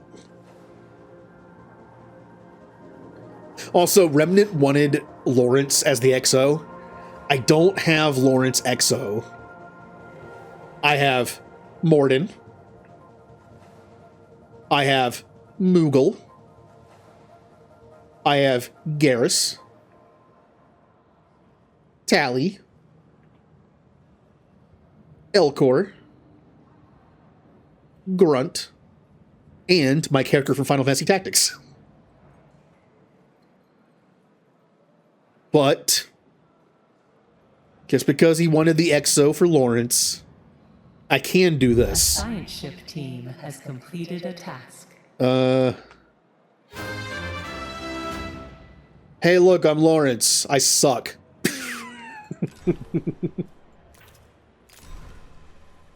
I am the most hated character in the game, for good reason. We're going to build a probe launcher. Again, for the one probe launch we're going to do.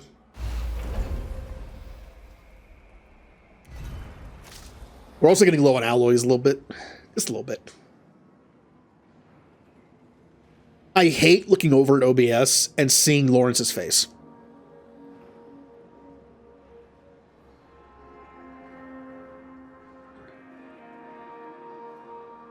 Now, I actually did think about using the... I have a program I'm using right now for the potato.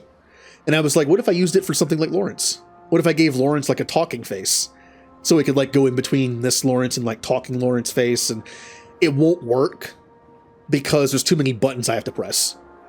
Like there was some issue with it. I'm trying to... Yeah, because like when you talk... I'm trying to remember how I figured it out. I was going to do it, but there was like some limitation with having like way too many things in there where it wouldn't work right. Unless it's like a part of the already existing one.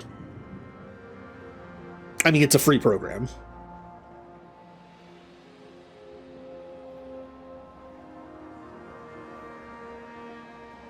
Okay.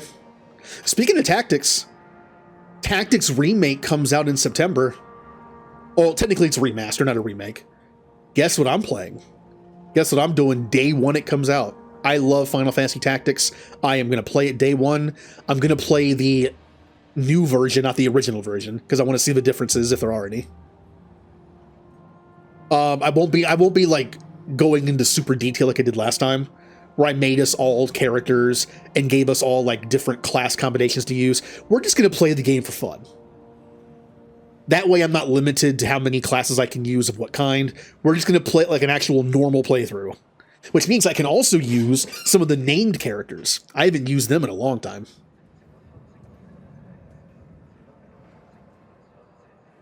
Like Mustadio and Agrius, Beowulf, Race, Meliadul. I did use Worker 8. He was the robot on the team. I did put him on the team. Oh, I like Worker 8. I'm hoping after this release, if it does well enough, they will re-release all the Ivalice games. You know, before they actually announced this Tactics remaster, I was on stream talking about this only like 2 weeks before it was announced. And I was like, what if they came out with an Ivalice collection? I literally said the term Ivalice collection. This is called Final Fantasy Tactics Ivalice Chronicles. Close enough. But my idea was, what if it was released all at once? Like you had Final Fantasy Tactics, Tactics Advance, Tactics Advance 2, and Vagrant Story. Vagrant Story is in the same world. And I figured that'd be fun. I actually really didn't like Final Fantasy Tactics Advance on the Game Boy Advance, but now I kind of want to try it again. Like it is like a dumbed down version of Tactics in some ways, but it actually has some cool mechanics that I forgot existed that I kind of like the mission system.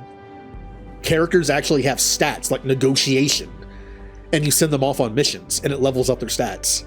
It's kind of bare bones, but it's something. That could be fun.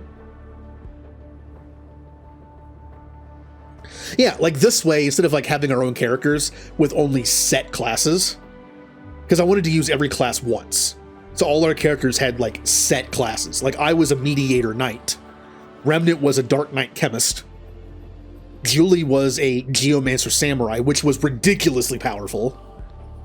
Oh, Mist's character actually ended up being like the most powerful character on the team, I think. I kind of broke the game with her. She was a mystic black mage, but she was leveled up more as a black mage. So her magic was very high, and the mystic's melee damage is based on your magic stat, not your physical stat. She was doing so much damage with a melee hit. She didn't even use her magic. But yeah, we're going to have fun building some fun builds just to have them. We're going to try some builds that we never got to do in the first playthrough because the classes were already used. We're going to try some fun combinations. For instance, Ramza being a black mage mediator is actually very fun because Ramza is the only male character in the game that has the same magic growth as female characters. He's the main character. He has equal growth in both, the max in both. And that's what makes him a great geomancer. But mediator can actually do things like invite people to the party. And one thing I always love to do is invite people to the party, take all their stuff and kick them out. I always did that. And mediation is based on your magic stat. So having Ramza with a high magic stat, because Black Mage has like the highest magic stat growth of like any class, just like overall like raw magic stat, it makes for a very good mediator as a secondary because it increases the chance that everything works. So Black Mage mediator, I might do that for Ramza in my playthrough. I've never gotten to try it, but I love doing that. And making them a mage just makes it even better. All right, here's the one thing you can probe in the prologue. Right there. The game does not tell you to build the probe launcher until later, which is why you might miss this, but it's there. It gives you some extra resources for the road. Right now we're low on people a little bit, so I need to be careful with that. This requires 30 people. And look how bad this is. The tech lab produces one science every 30 cycles. That is awful. Which is why I want to get to the upgrade as fast as possible. Which means we have to research all of these to get to it. The next thing we're going to research is steel mill. Because we're going to need more alloys. It's either that or the cryo thing to thaw out people that we find. It depends on what we find first.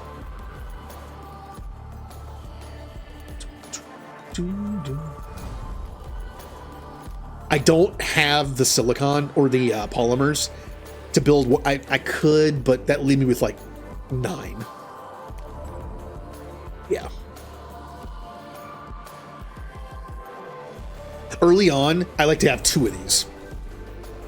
I like to have 2 science ships, at least 2. 2 science ships, and then 2 mining ships, and then 2 cargo ships. That way we can double up on stuff. Eventually, I like to have I'll have 6 mining ships, and 6 to 9 cargo ships. That way when the mining is all done, and the sciencing is all done, I have nothing but cargo ships just bringing the stuff back. You can have as many ships as you want that you can build. You just have to do this. You hit unassign. And then you can just reassign whatever you want.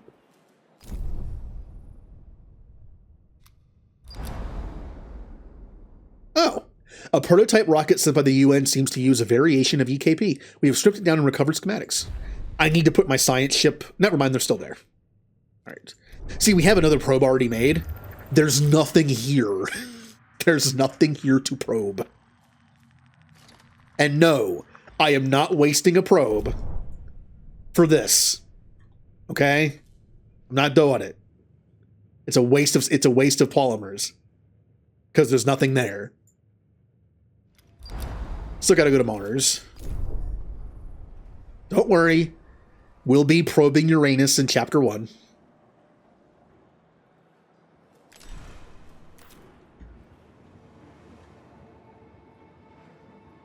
Alright, so what are we currently waiting on? Waiting on a science ship to click science. Or are they already done? They're already done. Then we go to Mars. Oh, go here first. It's closer. We only have enough people. We don't have enough people to put that back on. That's fine. Our science doesn't go anywhere. Having it turned off just means we don't produce that one science every 30 cycles. Oh no. I'm going to lose out on like one science. Other than that, they're looking pretty good. All we have to do is finish the... that. Actually, we can do this right now, I think. Yeah, we can build the Vol engine. We're going to have to do this for the story. So, goodbye, alloys. It's been nice. That's a lot of my alloys.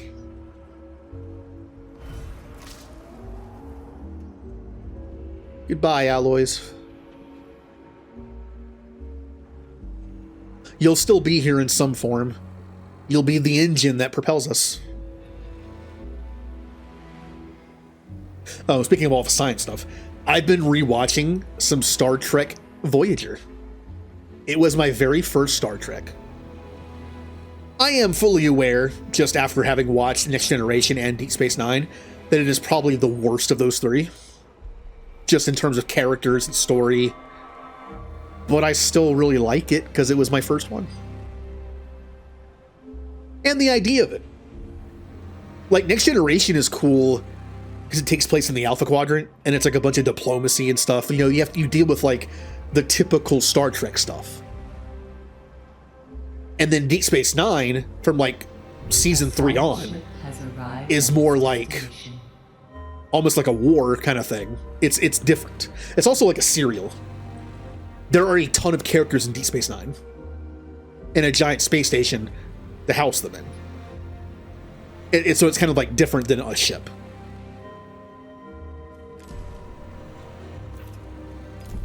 And then Voyager, of course, is a ship completely not in the Alpha Quadrant, having to survive on its own with like no Federation. It was interesting because it wasn't like, they still did diplomacy sometimes, but it was different. We're not dealing with like Klingons or Vulcans all the time. We're dealing with like new species that were created just for the show. It's fun. Uh-oh. Warning. By proceeding beyond this point, you are breaching the terms of your contract with Dolos AEC. Further actions can and will result in summary dismissal. Oh yeah? Opening back door into Administrator Terminal.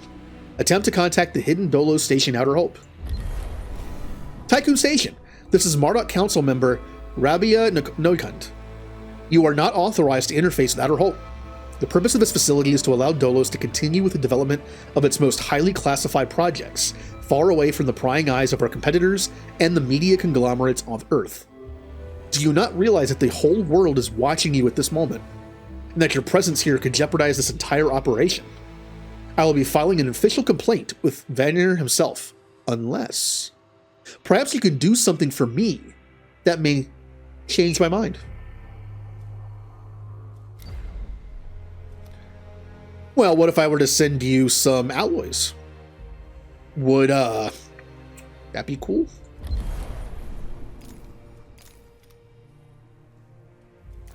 I have to report this.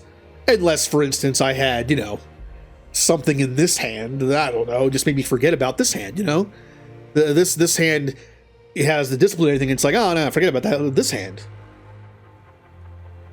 What is that from? Oh, it's from Beverly Hills Cop. Is it Beverly Hills Cop? What is that? Oh, what is that scene from? 200. It was Beverly Hills Cop 2. It was Beverly Hills Cop 2. And I believe that scene had, what is that guy? What is that actor's name? What is the actor's name that has the really annoying voice? Did the voice of Iago in Aladdin. I'm bad with names. That guy. I believe he was playing the lawyer in that scene.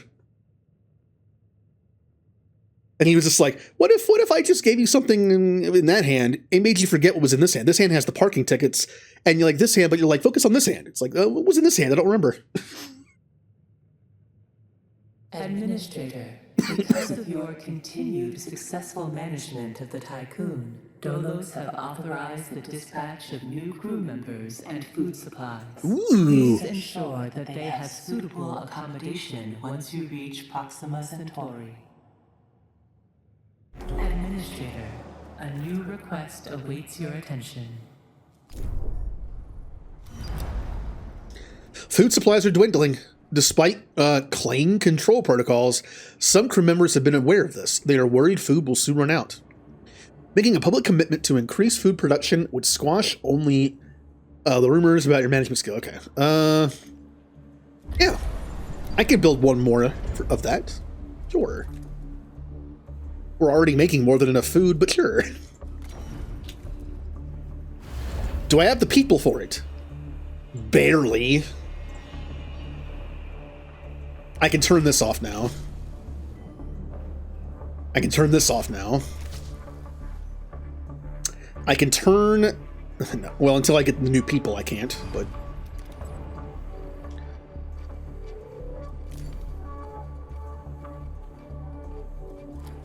I should probably make another cargo ship. Because we have one cargo ship having to bring the alloys to this for that mission.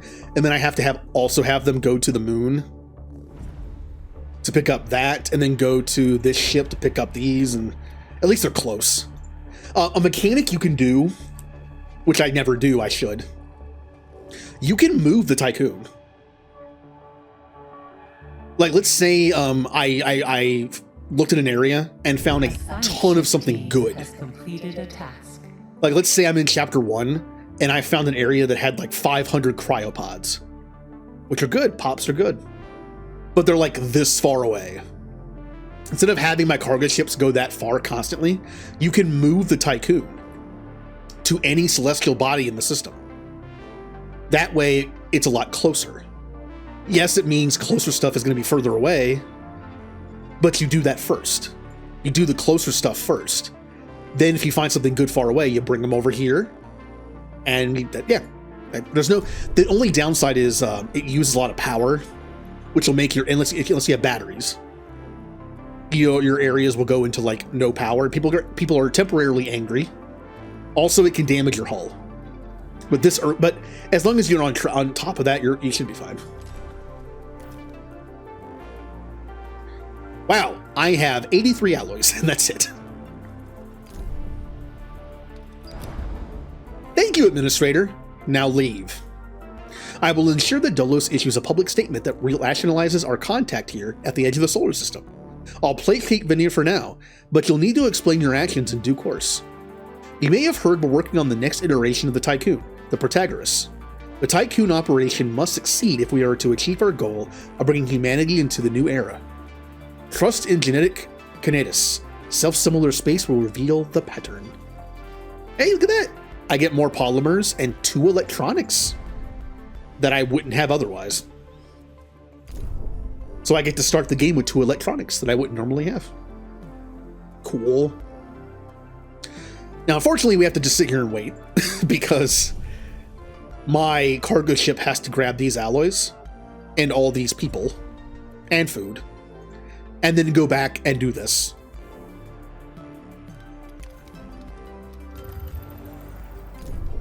Since we're getting more polymers, we're getting 20 more. I could build another science ship to speed this up, or cargo ship. Thing is, I'm going to have to build a mining ship almost immediately in the next chapter. I'm going to build a mining ship, even though it's completely useless in the prologue. I will need it soon. So let's use what remaining polymers we have for that. We also might get more polymers from Mars. I don't remember. You know what, a movie I really wanted to watch, but I don't have Netflix anymore? The 4th Beverly Hills Cop movie. I heard it was actually good. look, as a kid, yes, I watched those movies as a kid. I watched a lot of like 80s rated R movies as a kid. I watched like Lethal Weapons and like Die Hard and Alien and Aliens and Predator and the Beverly Hills Cop movies and stuff like that when I was probably shouldn't have been watching them. The first one's amazing. The first Beverly Hills Cop movie will always be a classic. The second one I never really liked too much. The third one is kind of like the third Ninja Turtles movie. I really liked it as a kid because the premise was like theme park and it was fun. As an adult, I can see third movie not that good. It's just not. But honestly, I don't really blame them for that. Apparently, like, the budget was cut and some actors didn't come back and they did the best they could do.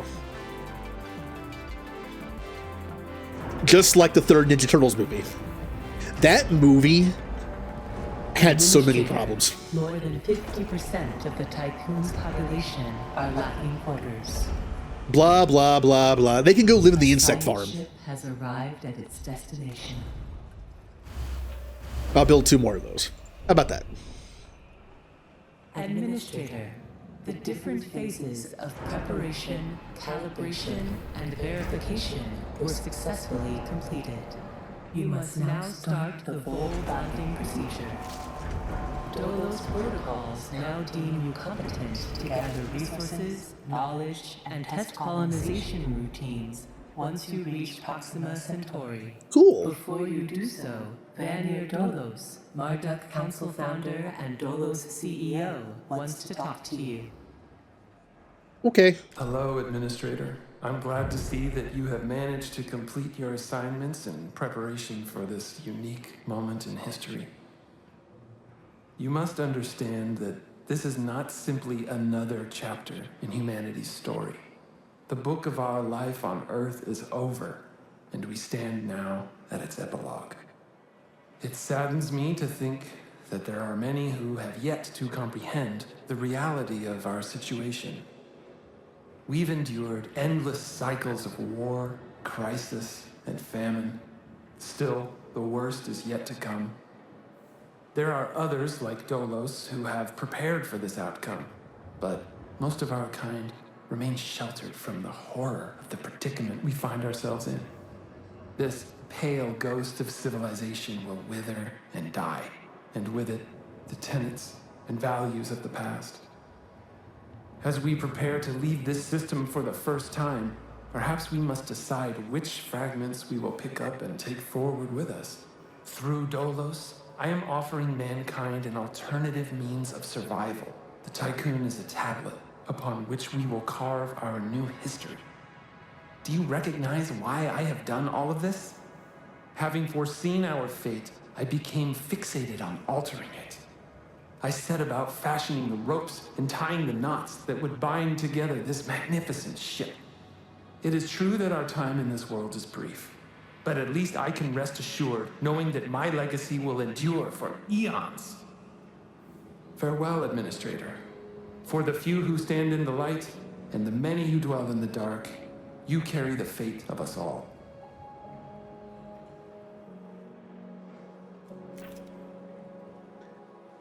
Yeah.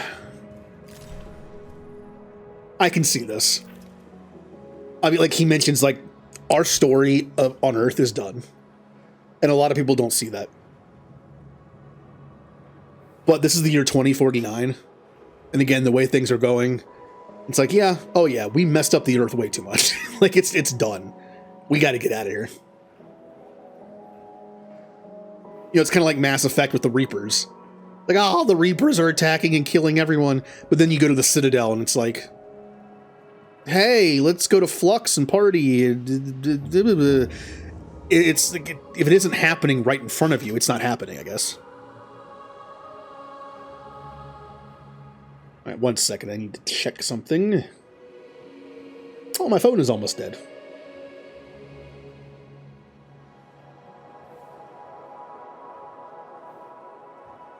Yeah, whatever. Okay. Okay, so what are we doing? We are waiting for science ship. There it is. The UN has established a facility on Mars.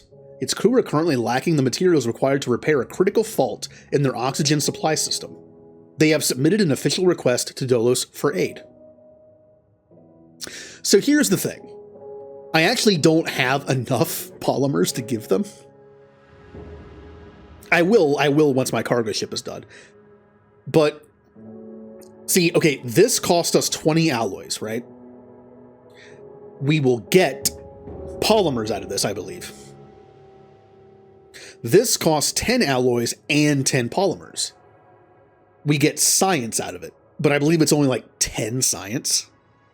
Look, science is important. The sooner we get that tech research done, the faster we can do research the rest of the game. Because 3 every 5 cycles is way better than 1 every 30. But it's only 10. Now, later in the game, we're going to have a ton of polymers and a ton of alloys.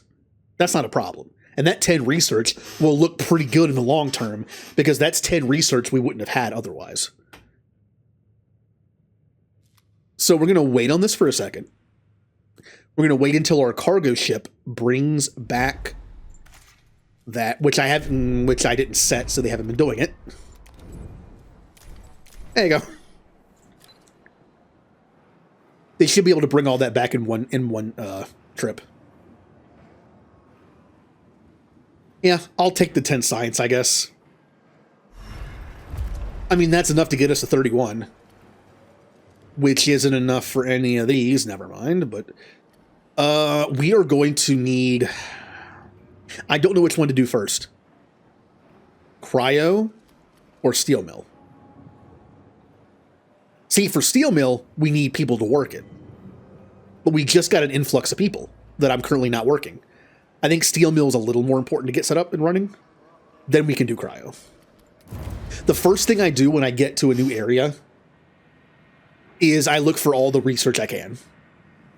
And then once the research is all done, then I start like doing the mining stuff. I mean, I can do both at the same time, but I prioritize probing for research as opposed to minerals or resources. Although I sometimes might look for like a source of... Keep in mind, I've only made it to chapter 2, and I haven't even gotten past chapter 2.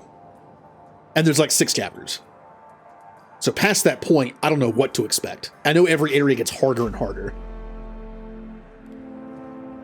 Yeah, we'll do this first. Like, I might go for, like, 1 deposit of iron, so I don't fall too far behind on my alloy production, and then go for science. That way my mining ships have something to do. Okay. So we're waiting on that. We're getting our 20 polymers. That's all that's left here. I'm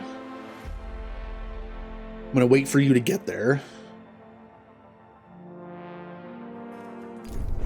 Hooray!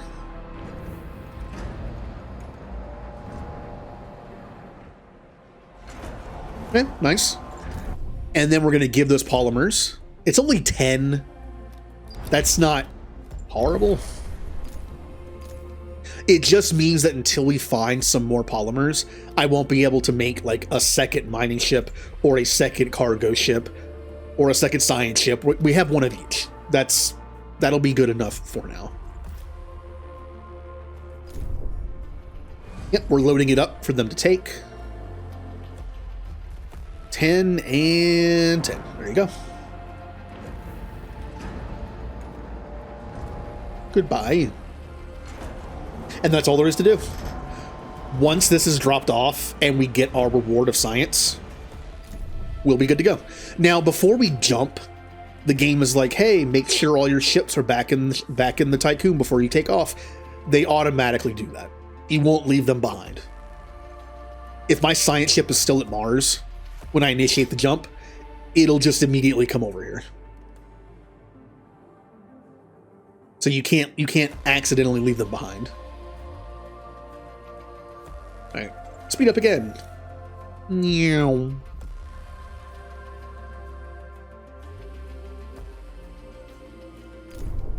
How's our food looking? 107%, that's good. We're producing a little extra. A science ship team has completed a task. And we have our 10 science. And we'll go ahead and grab that. Okay. Now we're going to move the ship. Without batteries, this usually makes people angry. But we're only going to the moon.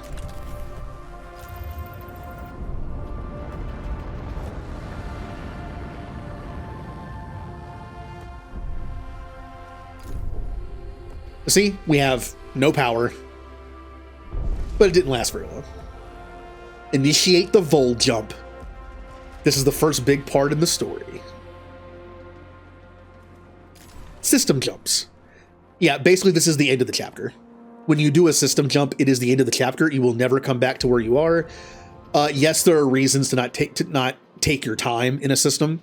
If you're in a system too long, you will get a negative permanent penalty to stability. On easy, not that big of a deal. You can counteract it pretty easily. Now, I don't know if you can counteract it easily by the time we get to the last chapter, but it's not that bad. On hard, I'd imagine it would probably be a death sentence. But on hard, there's also less resources. There's less reason to stick around too long. So I think that kind of evens out. All right, we are done. Everything in the system has been done. Nothing to look at. We even got the extra thing over here. It is time to go. In accordance with Ralph Stanford procedures, all ships must return to the Tycoon before volt jump initiation. See how the science ship is coming back? Like, no, don't leave us here. Oh no. But it's fine. It automatically comes back. Engage. Oh. Oh. Hi, Blue. Yeah, you're right. I've been Lawrence for too long. Back to Potato.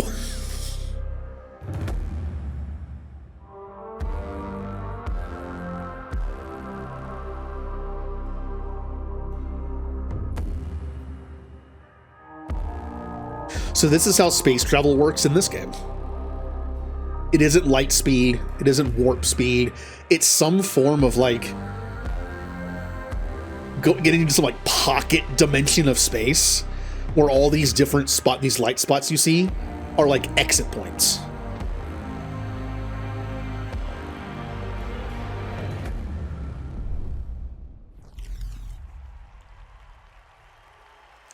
Yeah, everyone's happy.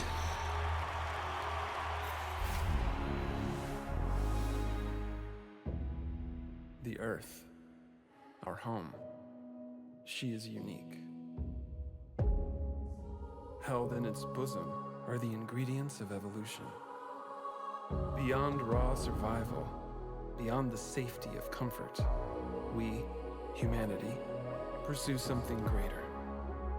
We have learnt, persevered, shaped our knowledge from that which is found in the furthest realms of science. However, humanity has brought destruction to the Earth, polluted its blood, choked its breath. Today we are paying the price for this. We know the taste of a dying world. But the Earth is not to be our grave. A mother does not wish to see her children disappear with her. She wishes to see instead courage in her children, to carry on. Dolos carries this courage. We have gone further than any nation, moved faster than any corporation, hand in hand with those who, like us, carry that courage. The Tycoon Station is both an epilogue of these endeavors and a prologue to humanity's next steps. Our Council of Scientists leads the vanguard. They know, as do we all, that the survival of humanity now depends on what we glimpse out there in the dark. That we are masters of our own destiny. That we must go as a species bound together, pushing further into the unknown. We set sail on this new sea because there is hope to be found, horizons to explore, and because our very existence depends on it. I give you the stars. I give you the Vol engine.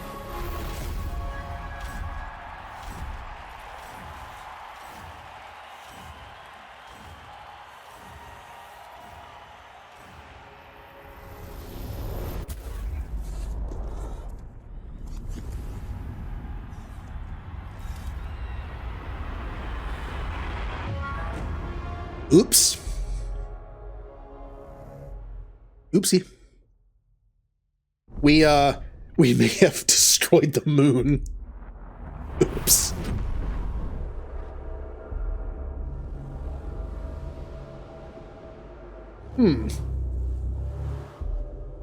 Nah.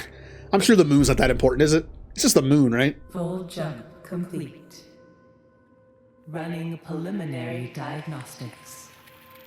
Several anomalies detected. Multiple digital security breaches found within full jump routines. Full engine critically damaged. Hull integrity compromised. Analysis confirms discrepancies between the mission clock and the apparent advanced state of the solar system. We are receiving no communication signals from Earth. Likelihood of ongoing survival stands at approximately 7.67%. Activating Marduk survival protocols. New mission objective established. Ensure humanity's survival by finding a habitable exoplanet. Urgent issues requiring immediate attention. Increase food production output. Restore hull integrity.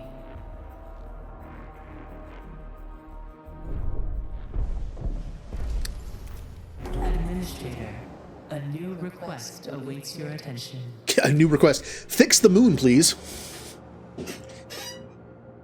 Let's see. We got power. We got batteries, which I don't tend to do. See, batteries only work when there's no power. Oh, OBS is freaking out right now. OBS, are you good? You good, OBS? What is happening? Why is it like being laggier than last time?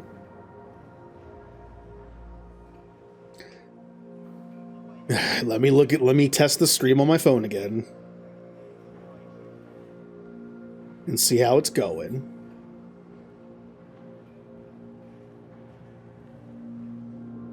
Yeah, it's for some reason, certain games I play will lag OBS quite a bit, but it's only on my end.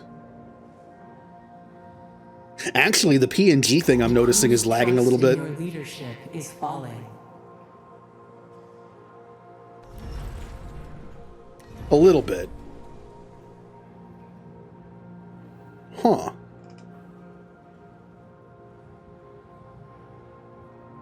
Yeah. The PNG thing is lagging on stream. The game isn't, but the PNG thing is. Well, hold on. Let me pause the game. I don't know. It did not do this before. So I don't know why it's doing it now. Let me see if there's anything I can do to kind of like help with that a little bit.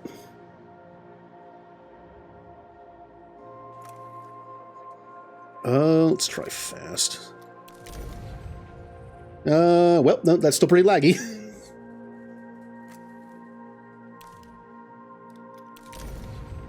Oh, turn VSync on. Alright. Oh, wow. That seems to have fixed it some. I think I know what was happening. The game was running at 144 hertz before, but then I put it on 60. But sometimes when I put a game on 60, it doesn't actually play at 60. But if I turn on VSync, I think it forces it to. I don't know. It's weird. Everything's on medium. Here, let's turn bloom on low. And yeah, these usually don't affect too much. Okay. That should be good now. The PNG tuber thing should be working a little better now. Administrator, the crew are asking a lot of questions about the state of the Earth. Munchie behavioral algorithms predict a decrease in productivity of 22% if those questions go unanswered. Okay, good. As administrator of the Tycoon Station, you should find some answers quickly. So we need to send an expedition to Earth. Also, You may have noticed that the moon is broken apart. The crew are aware of this, and many rumors are spreading throughout the station. You will have to make an official statement. Something must have happened during this test jump. Being such a high-profile event, it was the perfect opportunity for them to strike and sabotage our plans. Despite our robust safety measures, a system failure at the exact moment of the jump caused the engine to drag a part of the moon with it into self-similar space. This failure has cost humanity dearly. Our mission is now to rebuild. Evidence suggests a great deal of time has passed in the solar system. The moon's destruction is obviously a consequence of humanity's selfish and warlike instincts. I mean, it did seem like we might have been sabotaged. It mentioned there were, like, some security things with it. I honestly don't think it matters. I think no matter what we pick, it's going to do the -1 thing, so. Or just trust penalty, yeah. Oh, we have -4 trust. Oh, that's cool.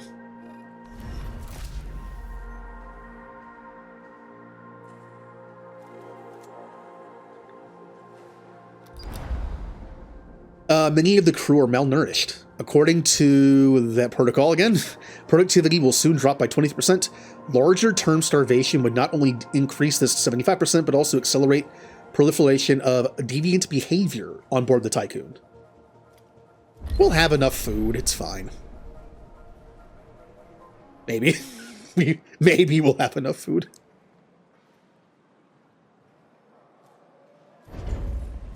Alright, well, people are not very happy right now. I get that. First thing we can do is build some more housing. Although that's going to eat up a lot of our alloys. That will make people not as angry. Also, we need this to be operational. So, we are going to probe for resources. The first thing I'm going to do is probe for some iron. So we can start potentially building alloys quickly. Also, the closest one would be nice. Right there is good. We're going to turn this into storage for that. We're not going to have a lot of alloys for a bit, so that's fine.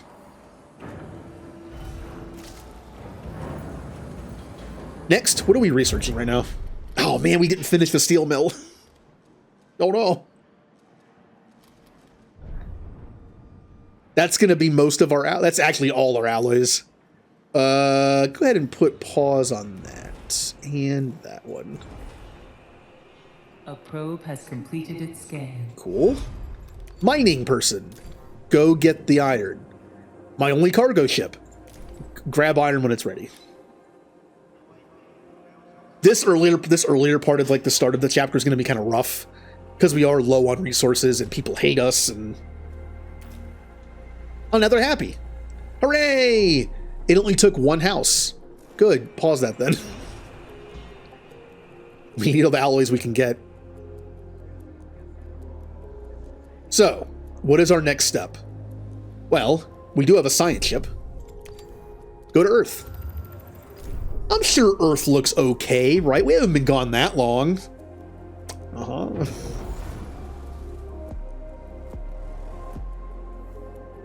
So if we did, if the moon was ever like ripped into pieces like it is now, what would happen to the Earth? Let's see. Yeah. It's a mess. No signals have been received from Earth. The oceans seem to have evaporated, and the surface temperature has risen significantly since the Tycoon was last in orbit. Atmospheric readings indicate the presence of strong dust storms and dangerously high levels of carbon dioxide, radiation, and microplastics. The blue planet will never again deserve its name. Yay! The Earth is destroyed! Let's scour the globe in search of survivors. I think that's the first thing we should do. We have another probe. Let's look for science. We need science to unlock better stuff. There's some science. What is the closest science we have? Right there, probably? We are making food very slowly.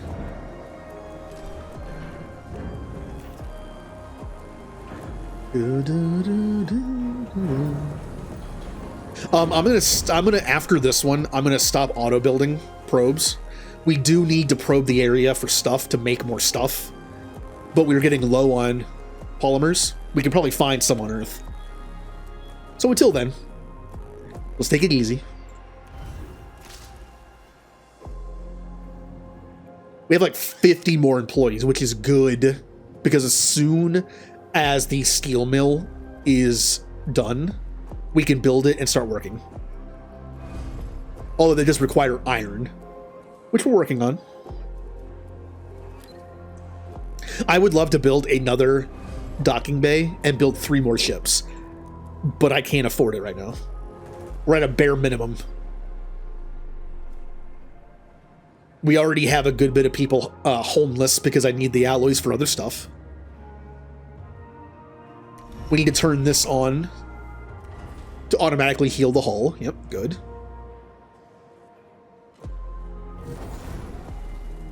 We need to find science quickly. I would love to make a second science ship, so I could go, like, potentially get some science.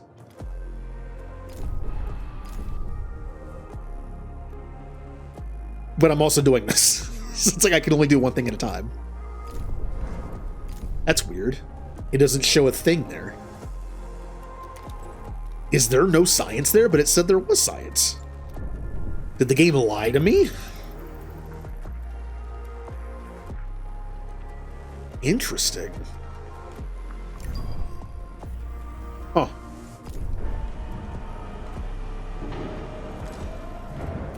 Game lied to me a little bit. So we're down to 44 alloys, which is not good. We do have some iron, but I can't do the steel mill until we get some research. If I remember correctly, Earth does give us a decent supply of resources and science, which should be enough to get us going again. Right now, we're just stuck. I want polymers because the first thing I'm going to build is another science ship, so I can double up on getting all the science in the region. Space is all nice and quiet.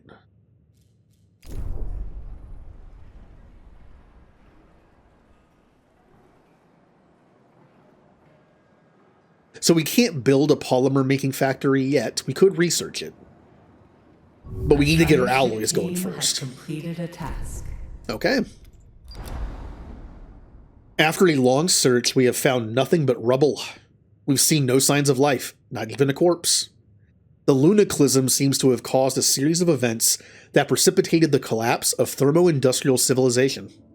The Earth has become a toxic and arid wasteland, scoured by harsh winds, now more inhospitable than Mars. The only remnants of civilization we found was a fallen... I don't know what this is. Stele? Where the city of Washington once stood. Stood in a crevasse, it had been sheltered from the wind. A prayer imploring divine forgiveness was engraved in gold on its surface. So now this is good resources. That amount of science will finish the steel mill. We have 97 out, 149 polymers. Investigate Dolo's headquarters. While here's the problem. Our one cargo ship is getting ironed. But alloys and polymers especially would be good because more polymers means more ships. In fact, I'm gonna do this. I mean, alloys are more important than just iron. Iron can become alloys, but if I ever have a chance to just get alloys already made, that's important. And more polymers, again, means more... Although I do need the alloys to be able to build this, so... Will that fit there? Well, crap. It won't fit there. That's a problem. Well, while we have no research going, I'm going to take this thing down and put it somewhere else. I already told you. This building is going to move around several times. It's annoying, but it has to move around several times.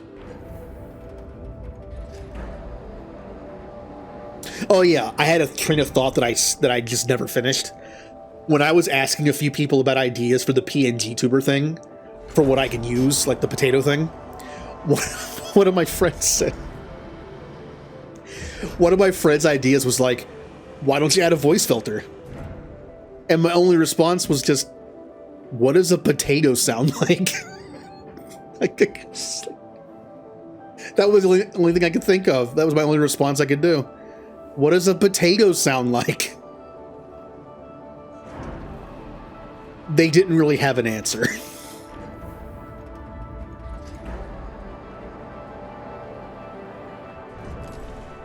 You know, the cow says moo. The dog says wolf. The potato says...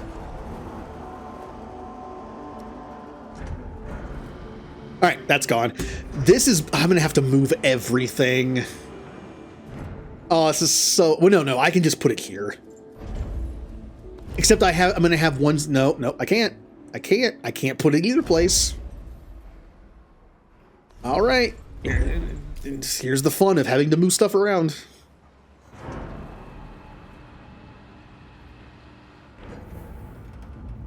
Can't wait. Let's rebuild the science thing first, because I can finish steel mill. Although I have nowhere to put the steel mill.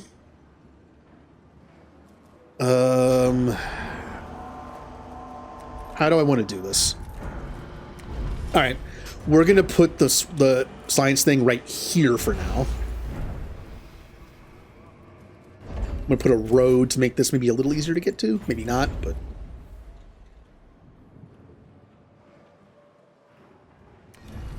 I have to destroy this too. Yeah, moving stuff around is fun. Takes so long. Oh, I'm full on polymers. That's fine. I'll be using them quite soon.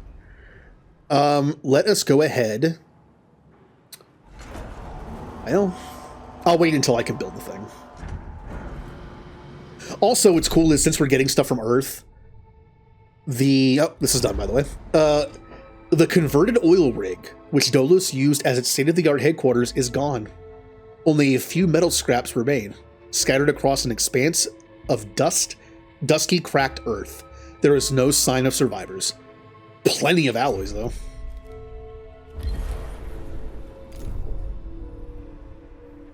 Alright, get that back up and running. I can use the science. Once I get this stuff back up and running, I can start making probes again because I have plenty of polymers. I can also build the other bay and start making ships. The first ship I should make is probably a cargo ship. That way I can start gathering iron at the same time I'm gathering the polymers and alloys. I mean, I can make all three. I'll just do that first.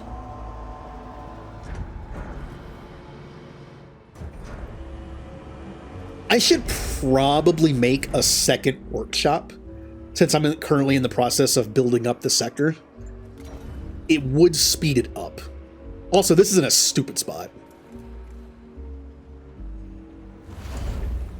Here, build 2 of them. Then I'll just get rid of this one.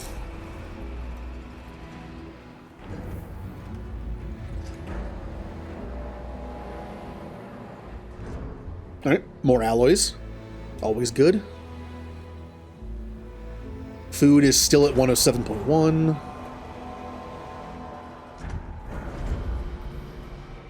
I'm gonna put... Because I normally... Okay, I think I know where I'm gonna put the steel mill.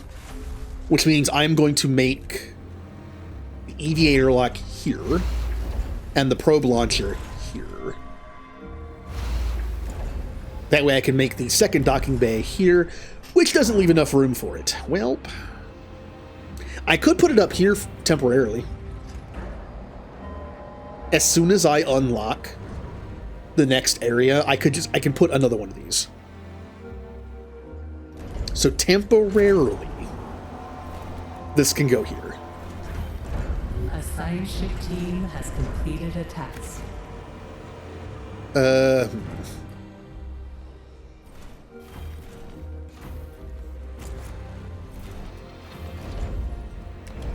we go. Kind of a mess. once I can have another sector of any kind, no matter what I make it, I'll move this to that one. Right now, this could be useful.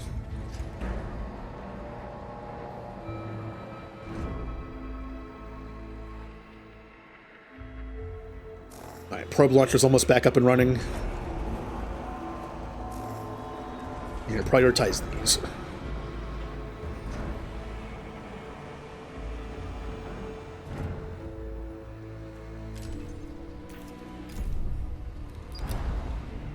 A huge crevasse cuts through the ground where your home once stood. There is no trace of civilization.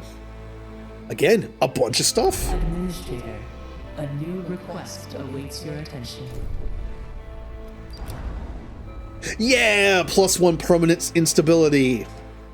Mission reports from the expedition of Earth to Earth are being discussed amongst the crew. The thought of having lost all loved ones left behind has destroyed morale for many of us. Ugh.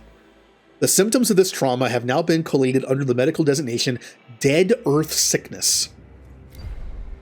Ow! That hurts a little bit. Good old Dead Earth Sickness.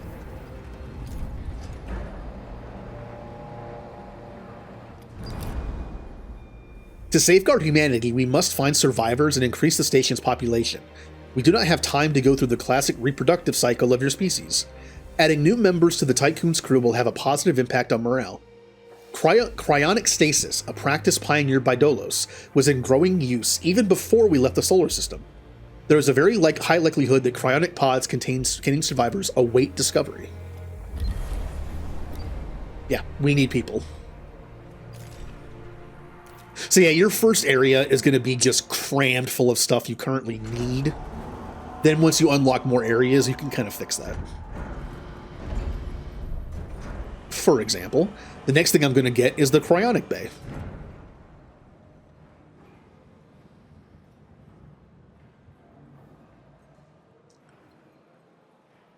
Oh, my poor alloys. Cost 60 more.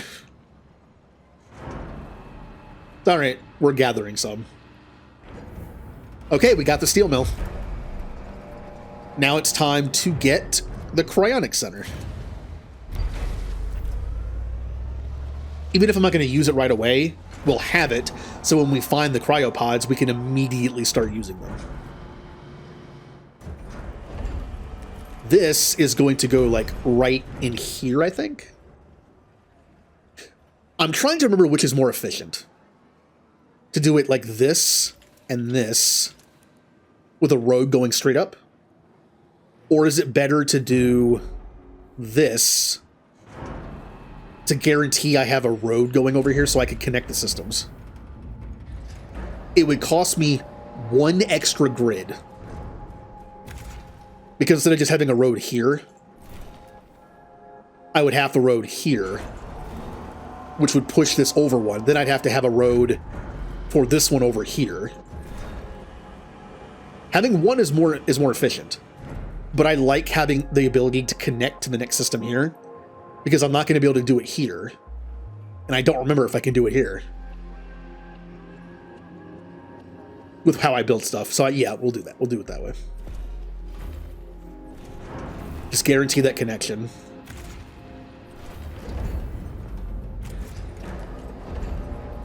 We don't have the... Oh, yeah, we did. We're getting some alloys now. Okay. Now, is it better to do it this way? Or to still do it this way where both are facing the same direction? Obviously, that means this part of the road is useless, except for connecting. And this makes it useful. But if I do it this way, I still have to build a road no matter what. And we'll do it this way. It'll make me feel like the road actually does something else. Sector 1 has almost reached its maximum structural load. With more infrastructure securely needed soon, a new sector will be needed to unlock. Originally, sectors were programmed to automatically unlock after completion of the mission to Proxima Centauri. With the change of the Tycoon's mission objective, this restriction could be bypassed by manually overriding gateway lock algorithms. Yeah. We have enough people to potentially open it up, but very little else. Like, I almost don't want to do that. But we need to find people. Where are the... I don't have another pod yet. Or the probe. Make it the probe. Because this thing needs 30 workers. We don't need this for now. I'm only building it there because we'll need it eventually. We still have plenty of alloys to collect. I also want to make sure when it's like direly needed, it's already built.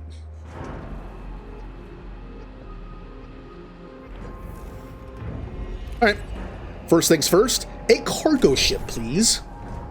And then a science ship, so we can get more science going. I really don't need a second mining ship yet, because all I'm really going after is iron. Food situation is okay. Once I get more people, I'm going to have to increase the production. Rid of this.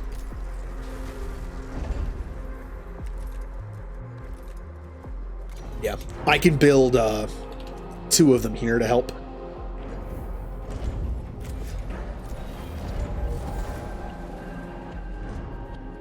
All right, how's our science ship doing? Science ship has gotten all the science on Earth. Cool, go here. We have our probe. So we need to look for cryopods, which is the same as science. Like this area right here says it could have science and cryopods. Same with this one.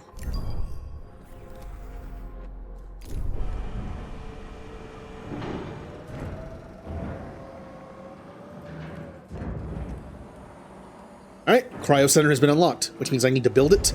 So as soon as we start getting cryopods, I can start thawing them out. Where do I put this? Right here is fine, probably. Or up. No, that's for food. Yeah, that's fine for now. We have enough alloys and electronics, barely.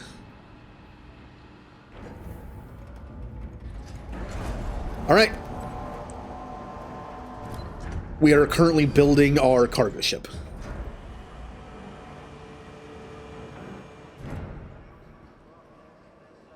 I wish this road could hook up with this road to make this go a little faster.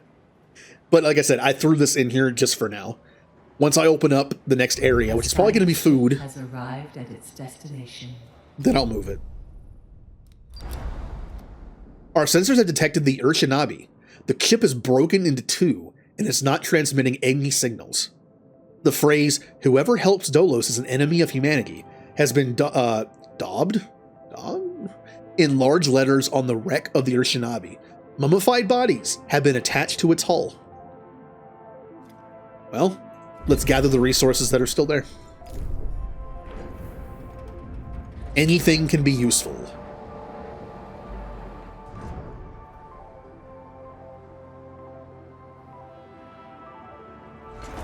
Speed this up a little bit.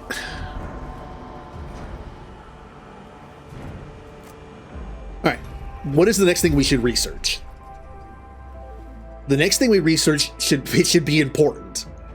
Like, I could research some of the upgrades to stuff. Like the mess hall one are pretty good. The quarters ones are pretty good. But I want to unlock the tech one as soon as possible. So we're going to do polymers next, I think. Yep. Administrator, we are picking up a Dolos emergency frequency broadcasting from the facility Outer Hope. Dolos protocol dictates that in the event of a major systems failure, administrators must contact the nearest Dolos site immediately. Outer Hope Station is likely to have both the materials and expertise required to repair the damage that the Vol engine has sustained. Okay. So this ship can gather whatever we want. I'm gonna mega prioritize cryopods, so when I find them, it'll pick them up. Also, yeah, let's do the same thing. So what did that last probe find? No, I need a science ship for it, which I'm currently building.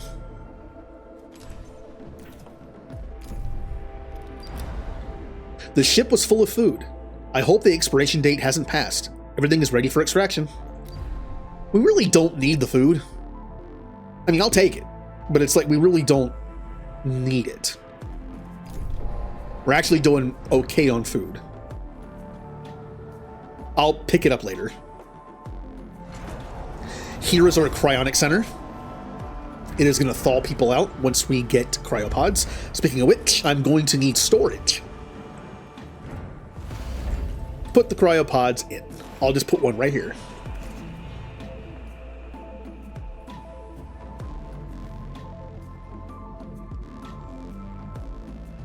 Alright, we have a probe.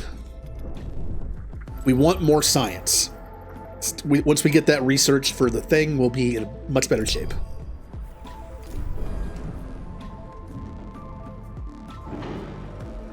Alright, our second science ship is almost done. We're looking good on most resources. We only have 6 electronics, but that's okay for now. I might as well finish building that. Oh, I can't even reach that. Yeah. Oops. Normally when I build these in the corner, they're the ones that are twice as big, and they can reach from the front. So the one in the back is the same as one in the front. But right now I can't do that. So these are just temporary.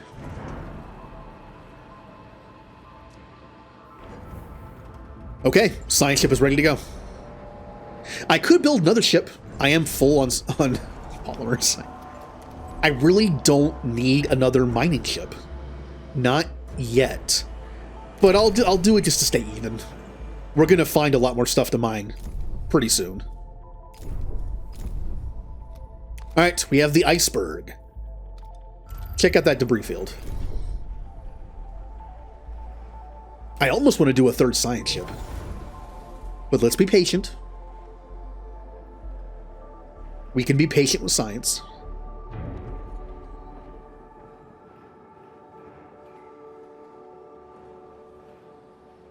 Alright, you're ready to go if I need you. Unfortunately, I don't have the people. Oh, I have to open up the next sector in 2.8 cycles, but I don't have enough people. It's going to take 40 people from me. I don't even have 20. Which means, unless I want to fail this, which is a bad idea.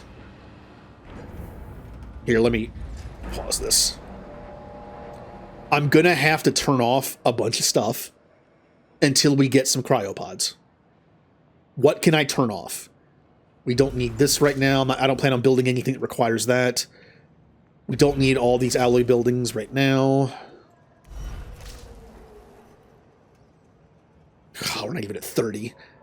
I'll turn off one of the iron things. I'll turn off one of you guys. What else can I turn off?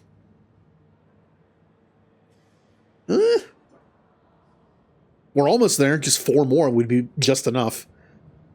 Our science isn't going anywhere. We are researching something at the moment, but we really don't like absolutely need it right now. Oh no, we're not. It got done. Okay. Yeah, we can turn this off for now. It requires 30 people. And we're going to open up this next area. We do need this on at least for a minute. Now I can turn it off. But yeah, whenever you open up an area, it automatically transfers 40 people from the area you're currently at. Which can obviously lead to a shortage of workers if you don't plan ahead. I have plenty of wiggle room right now, since I turned off a bunch of stuff. A science ship has arrived at its destination.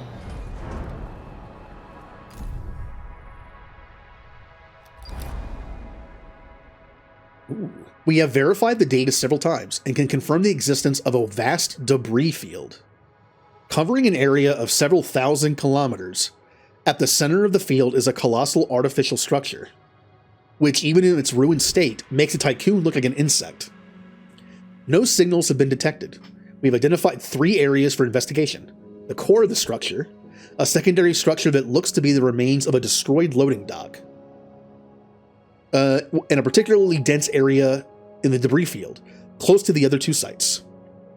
We recommend the utmost caution be taken when approaching these areas. The floating debris will make navigation difficult and interfere with communications.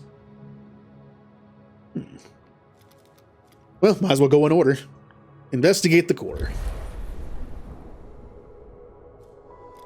Alright, Faraday is not doing anything anymore. You go to the asteroid belt. Mars has people. Hold on.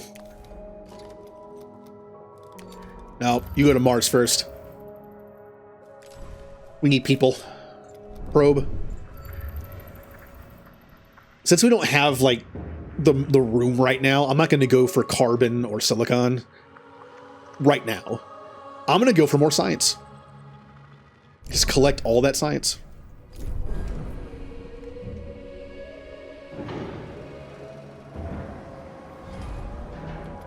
Okay.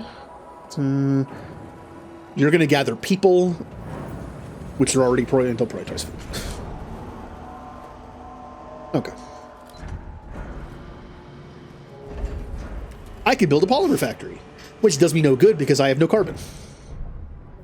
For now.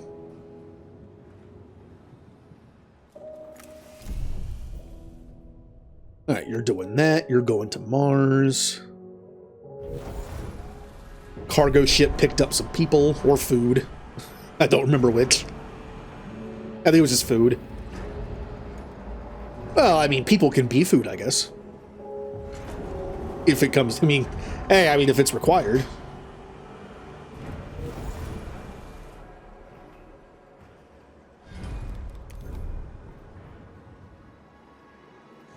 Okay.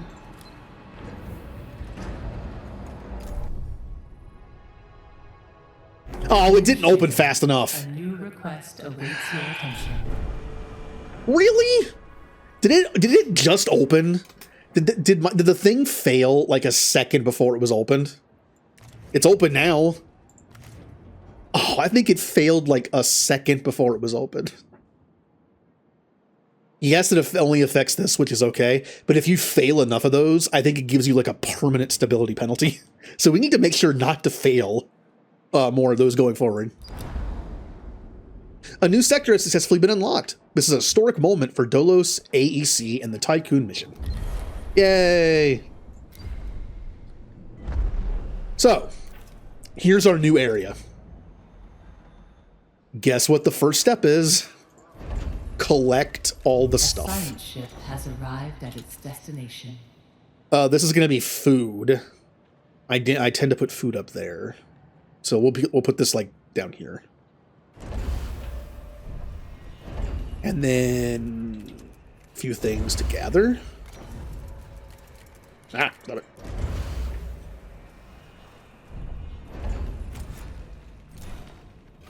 Okay. That's... A science ship team has completed like I the said, task. this is the most tedious part of opening up a new sector to me.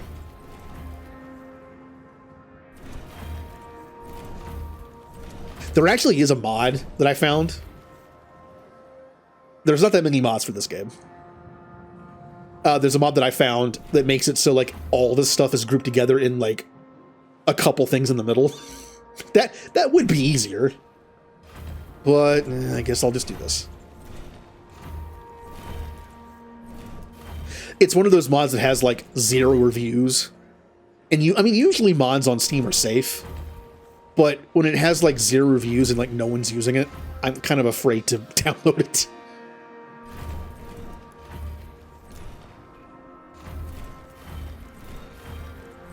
Like, I don't know what's in there.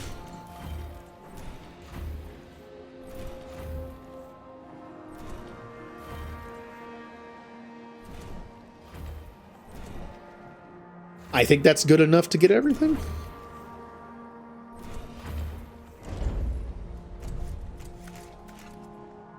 All right, we'll just let that go for a bit. I'm gonna put down. Oh yeah, we gotta put down food too.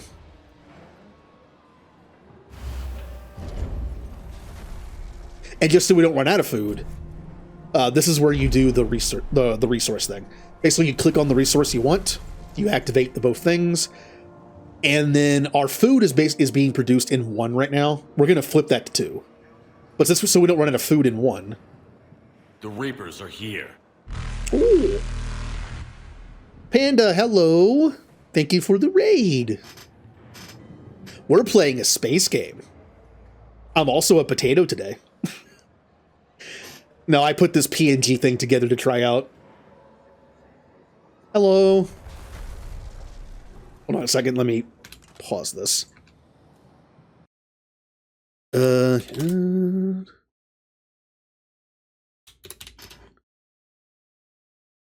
I used to have an auto shout out, but it's no longer a thing.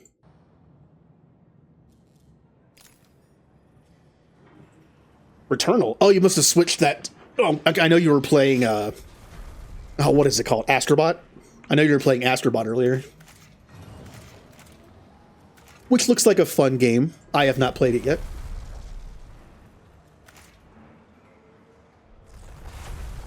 Is Astrobot only on the PS5? I don't remember.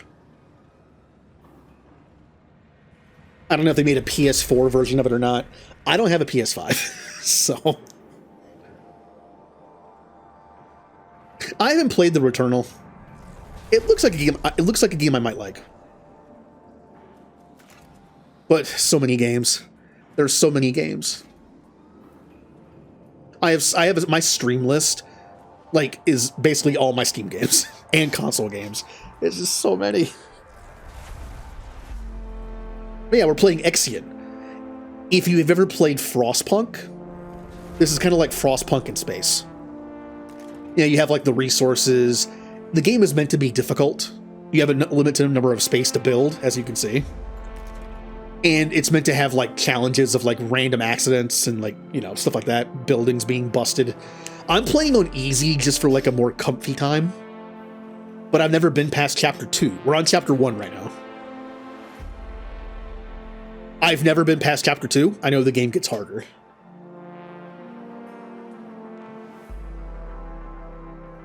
Not Yuna's electric pony. Okay. For the longest time, I thought that Ixion was only in Final Fantasy X. It's in another Final Fantasy. A Final Fantasy I actually played. It's just been so long, I forgot. It's in Final Fantasy VI. Final Fantasy VI has like I think has the most summons of any game ever. Just because part of the story of 6, a big part of the story revolves around summons at one point, and therefore you kind of like collect a lot of them. Yeah, Ixion is one of them. There's a lot of summons in 6 that might only be in 6. Now, I believe Valifor is only in 10. Valifor might be a different take on a different older summon, but I'm pretty sure by name, Valifor is only in 10. I guess they kind of made it like Yuna's specific thing. Alright, we got some cryopods. That means we're finally making some new pops. Yojimbo, I think, is exclusive to 10, but it's very similar to Odin. Because one of Yojimbo's moves it can do is Xantasuken, which is just Odin's instant kill thing he has in other games. But yeah, well, he's based on Odin. Kind of.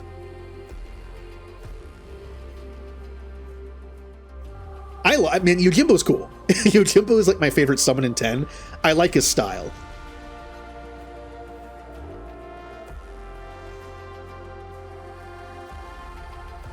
Alright, oh man, we got a lot of stuff to do here.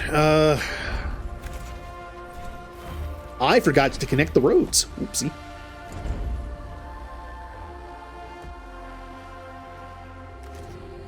We have 26 workers here.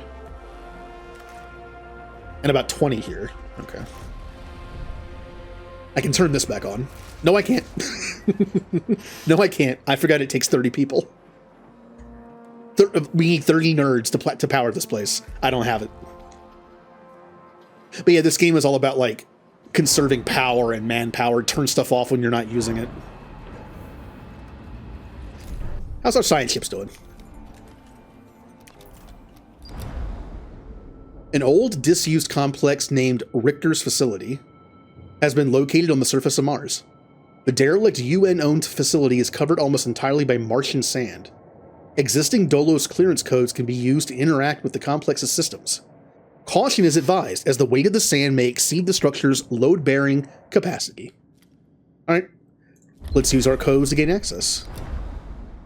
First visuals reveal a huge, damaged structure surrounded by arches that have detached from the central axis. These arches show extreme signs of deterioration.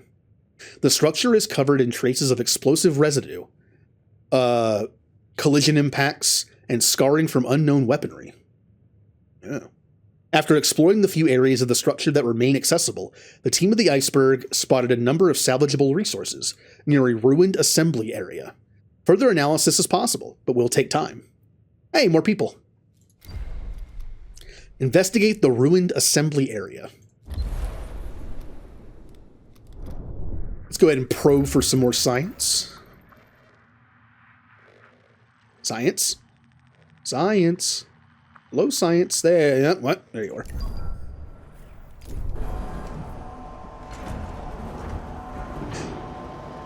Speaking of Yojimbo, Yojimbo was actually my old donation alert. I recently added all my old GIF alerts back into the system as like cheers. No, I put other dumb stuff in there just for fun. And the one donation alert I had was Yojimbo. Because in the game, you have to pay him. I was like, oh, that'll be kind of a fun little alert for it. Now it's on that list somewhere.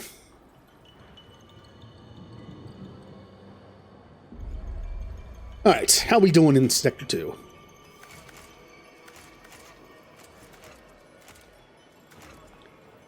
We're going to need another alloy thing. A science ship team has completed a task. We also need, let's see, alloy, atomic.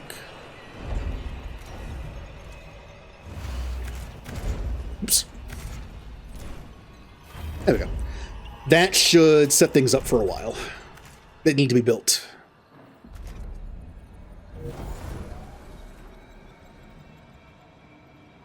Oh yeah, there is. Okay, hold on. Technically, the Magus sisters are Final Fantasy X only as a summon, but the Magus sisters are an enemy in Final Fantasy 4 or 6. I can't remember. Then there's Anima. I'm pretty sure Anima's only in 10. In 4. Okay. Been a while since I played 4 or 6. The only Final Fantasy I've never beaten of the mainline Final Fantasies is 5. I've beaten 4. I've beaten 1 several times. Original NES version, PlayStation 1 version, Game Boy Advance version, PSP version, Pixel Remaster version. 2 I've only beaten once, and it was the PSP version. I beat 3 for the first time on stream a while ago. I did the Pixel Remaster version. Why is this thing not working? I just noticed that. Oh, because I have no alloys available. There you go. Sorry. Oops. Oopsie. The alloys are just locked in a building and they couldn't get to it. 3 was good. I like 3. I think 3 is underappreciated. Mainly because of how we got it. You know the very first time we had legal access to the original 2D version of 3? The Pixel Remaster. We had the 3D version that was put on the DS. And PSP, I think, and Steam. Yeah, we never got like a legal version of 3, the 2D version, until the Pixel Remaster version came out. I think 3 is great. The classes could use some balancing, but I think it's good. I love the music. I think the music in 3 is very, like, just underappreciated, just like if you were to like see rankings of like the music in Final Fantasy games, I feel like 3 is probably overlooked. Team has completed a task. Oh man, that final battle. I know the Pixel Remaster is like remastered music, but I love that part. The end of the Pixel Remaster version of 3, it's playing the theme, like the end theme of like the darkness, and then it leads into the final boss music, and it's really good. All right, what are we doing? What are we doing?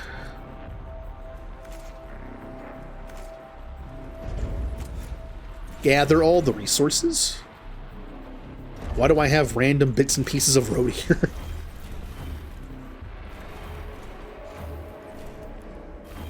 All right, let's clear it. Let's clear this up a little bit.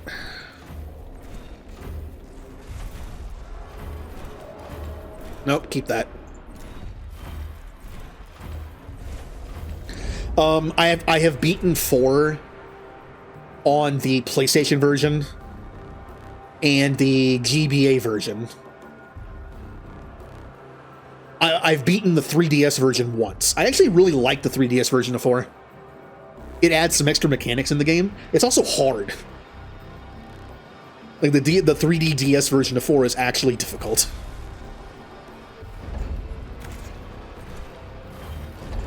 I've played 5, but never beat it. I've played 6 and beat it once, like 20 years ago. I have got to play that again. 6 is very good.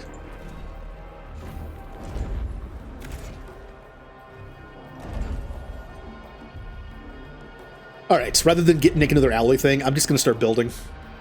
We are going to build a docking bay here.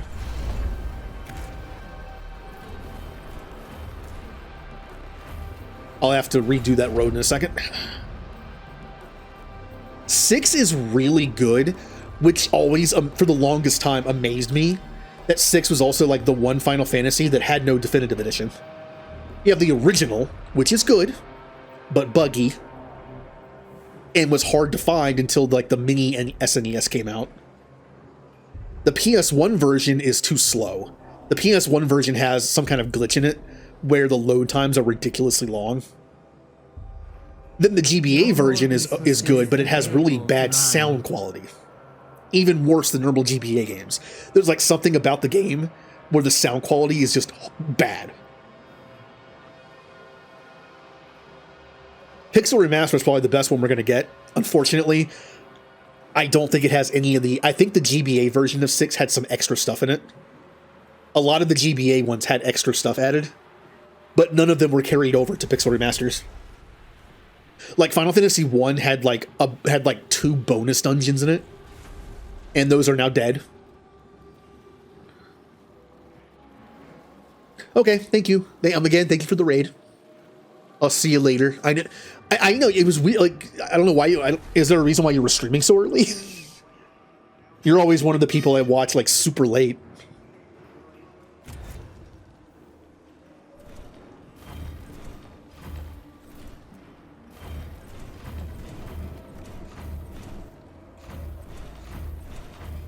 All right, roads be gone.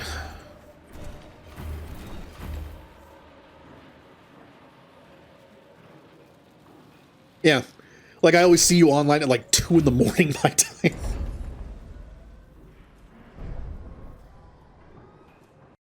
Clicked out of the game. Why are I see that? Why did I think that would work?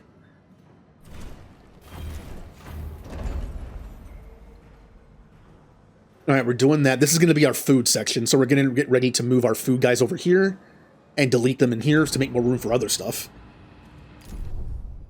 How are our science ships doing? The codes briefly reactivated the base's defense systems. Due to the facility's state, they fortunately overloaded and are now offline. The team of the Faraday did not suffer any losses. Ooh. Investigate the storage area, inspect Scientific Study Center, perform a full sweep of the facility. I mean, science is always good. The game limits you on what science you get. Even if it's not that much, it's still more than usual. I can turn this on again, barely. Let's research the electronics factory. I won't need it for a while. But like I said, we want to research all the tier 2s so we can get to research some upgrades for things. That'll make me over... Nope, just barely.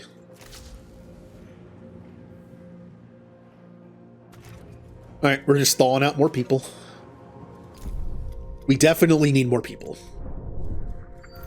I believe if we go to Outer Hope, which is the story mission thing for this area, we'll get a lot of people. I probably should do that. We are going to move... See, I could leave this here and triple up on my ships. But we don't have the polymers for it. So I'm going to delete this. Except I can't because there's... The science ship team has completed a task. That's a little annoying.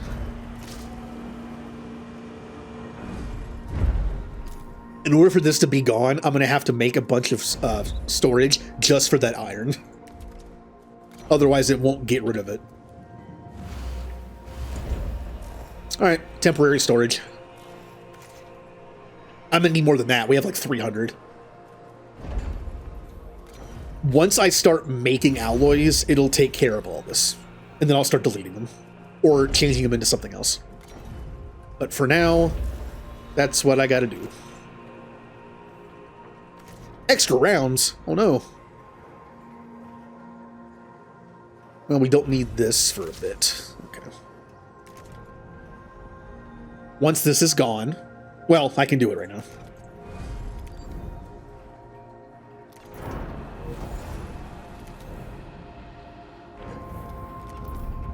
Alright, make sure your things are still in place.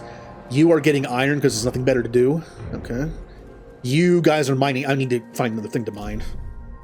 My 2 mining ships are doing nothing. We won't need ice for a bit. I don't have the room to store this, but it might be good to start storing it up. At least mine it. So it's ready for pickup.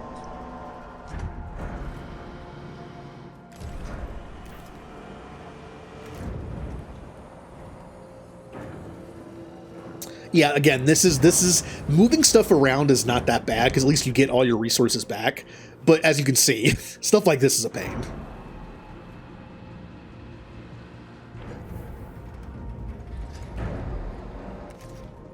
Extra hours? Ugh, come on. By 1. A probe has completed its scan. We won't need polymers for a little bit.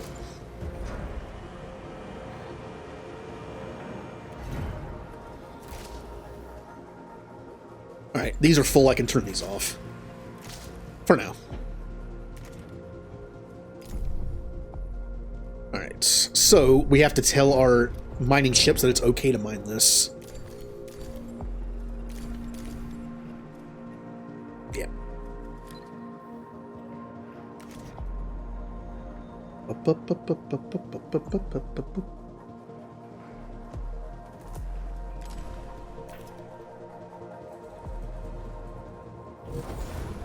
Alright, because of waste, that wasn't working. Now it is.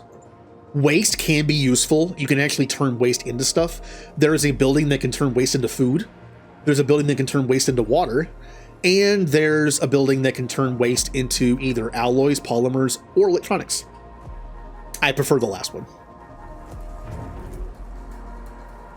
Alright, there you go. Get all that iron out of there. At least it's prioritizing this over this. Probe?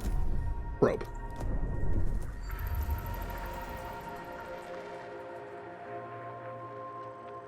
We have plenty of iron. We can wait on that. Let's go for more science if we can. Like you. Iceberg, what you doing?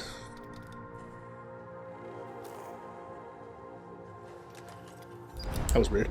After examination, the Iceberg's team concluded that the state was evacuated prior to its destruction. Site, not state. Finding uniforms and equipment bearing the insignia of different organizations, it appears this facility was property of the UN. Strangely, a number of embalmed bodies were found in a secluded area. The team was unable to determine the cause or outcome of the conflict, but have managed to recover further resources. 250? Yeah, okay. Take a look at the ruined docking bay. God, 250? We need that. That's a priority. Yeah, I'll have one guy just constantly prioritize. All right, keep it going. Keep it going. It's almost gone. That'll free up some people, too. Oh, I have the... hold on. Yeah, they have to go somewhere, I guess. Because I have this ship... I need to fix this. Take off this guy. Put on you. Because we want all our current resources to be plopped out here, I need to make sure both the docking ships go here, the cargo ships. Because now I got a bunch of iron here. In order to get rid of it, I'm going to have to do this temporarily. Make this iron. Have it moved over there. And then delete it. Angry? Why are you angry? Oh, that's why you're angry. You have nowhere to live. Well, sorry you want a place to live, alright? We gotta rough it a little bit, alright?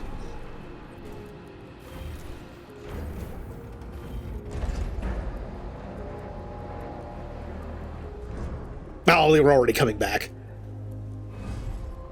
That's okay. Alright, now that we have this, they're going to move it over, and then you go into your supplies, you go to iron, and then we do this. We want 0 here. So we'll do this. But we're going to have to build another storage.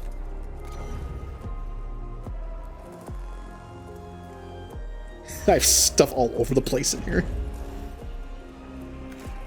Well, when we're ready to make alloys, we got a bunch of iron to do it. In fact, stop gathering iron. Well, gather that instead. No more resources available to mine. Yeah, we'll fix that in a second.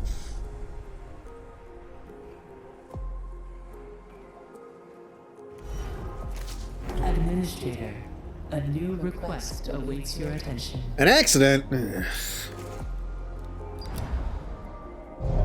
accident. Another accident! An accident has occurred in the following buildings. Docking bay. Yeah. We're pledged to have it repaired in 10 cycles. Did I already fail that because another one popped up immediately? No, okay. Where's the other one? Or was that just, did it just like double up the audio for some reason? Yeah, I know how workplace safety works.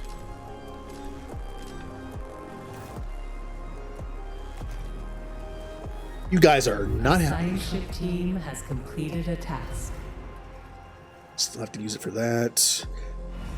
Turn off one of you. I need food.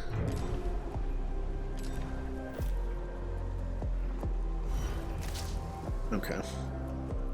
We can also move some people over. I'm getting ready to move all my food production over here, so we're going to need people. Never mind, I actually don't have enough.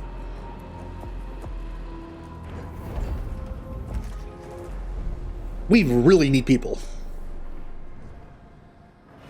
Because I have literally no science, I'm going to turn this off for now. Yeah, we need people badly.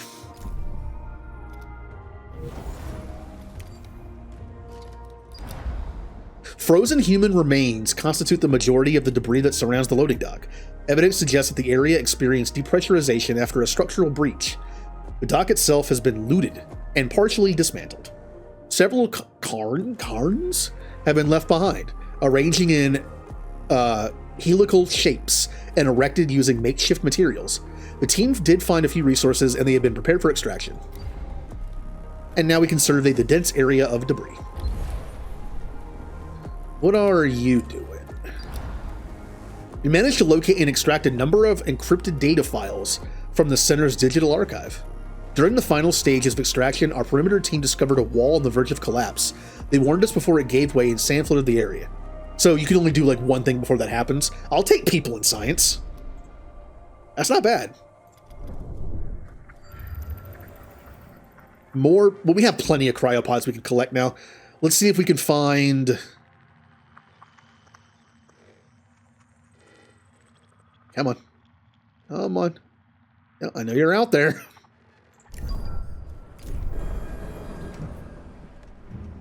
But yeah, we need people pretty badly.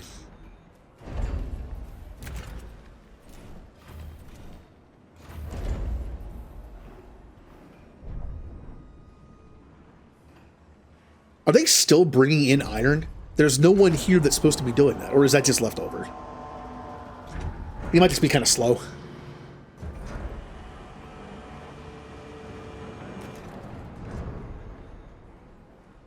Yay, more people. If I had the population to work it, I'd put down 2 of these things. But I think 1 is like a nice amount, so you don't overdo it. Like right now, we're not making enough food. So here's what we're going to do. I am going to set up some insect farms. I'm going to have them built but not turned on.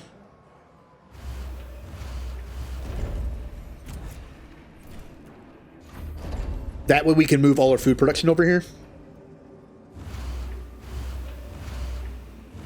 Yeah, that's plenty. Probably too many. Let's make sure our alloys are also here so we actually have some over here. 50. Alright. Iron should be getting transported at some point. If it can be. Nope, well, there you go. There you go. Alright. Alright, we're getting more people as we speak.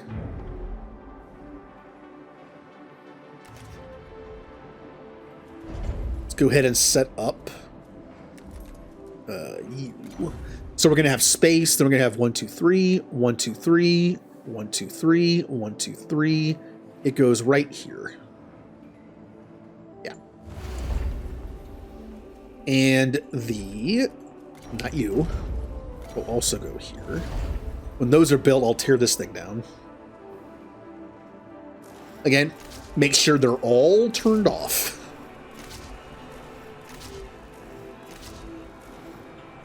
I'm going to have to transfer people before I can have them on.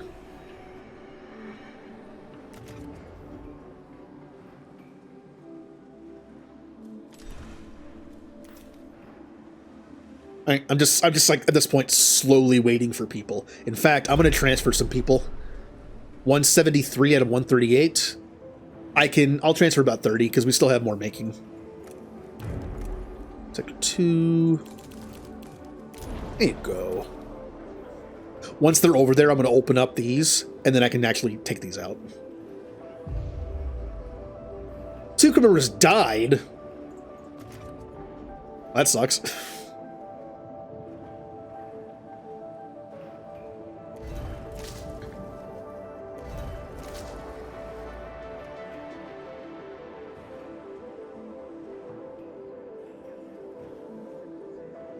All right, just a long process of building all this stuff.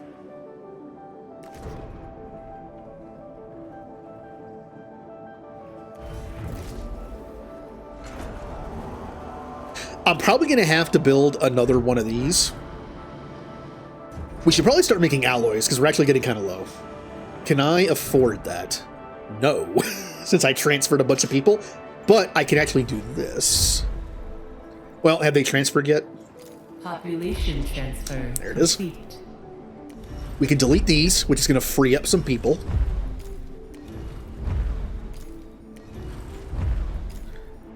Then we're going to turn this on, and this on, and this on, and this on, and probably one more.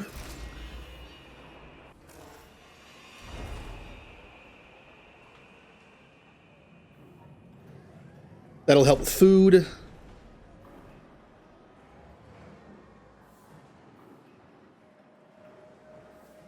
$19, $23. We need 2 more people. That should have done it. Nope. Nope, it did not. Or did it? No, it did not. I can count. I need a few more people. That's fine. We're producing people the whole time. I'll just wait until more people are produced. We'll turn this on and start making alloys. A science ship team has completed a task. Things are kind of a mess right now because I'm trying to organize everything. Once I get this to be more industrial, and this is food, and this is space, it'll go a lot smoother. Because everything will be, like, you know, split up. Alright, so my science ship at Mars is done. Let's move on to...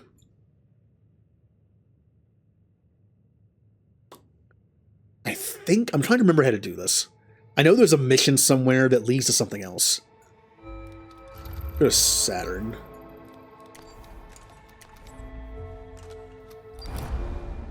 The wrecks of shuttles float everywhere. Most belong to the UN, though there are some bearing the acronym BMS.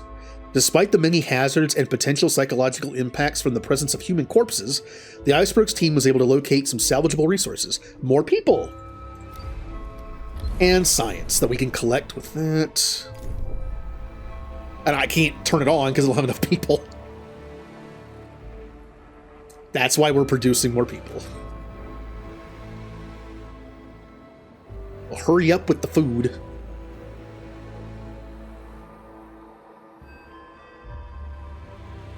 Alright, they got all the science. You are going to go to the asteroid belt. Are we good on mining? No one's mining anything. Okay. I don't want more iron. Let's start getting the carbon. I don't have a spot for carbon yet, but it can at least just pile up here. Also, I'm just mining it. It's good to mine it, even if you don't want to collect it, so it's already ready for collection. Yeah, those can sit there too. For now. Okay, we got enough. Now we can turn some of this iron that we have all over the place into alloys, which are obviously way more useful. And that's going to be running this the whole time. The science ship has arrived at its destination. We have detected a signal broadcasting on a Dolos frequency. It originates from a mineral extraction station named the Stanford Facility. We theorize that the Stanford facility will contain many materials useful to the Tycoon and its crew. However, in order to recover them, we will need to dismantle elements of the structure to gain entrance. A control center has been identified, but it is sealed off by a shutter with a UN emblem stenciled over it. A message has been written beneath the emblem in an unknown language. We've no idea what it says, but it's accompanied by a helical-shaped symbol. Do we dismantle a part of the facility or use explosives? Yeah, we're not using explosives. Something tells me that's going to be bad every time. A science ship has arrived at its destination. A structure belonging to the Black Market Society has been discovered on Titan, Saturn's largest moon. Although severely damaged, the site seems to still be active. Surface scans indicate the BMS station extends deep below the surface of Titan. Further data is not available due to the site firing upon the Tycoon's probe as it approached. Make contact.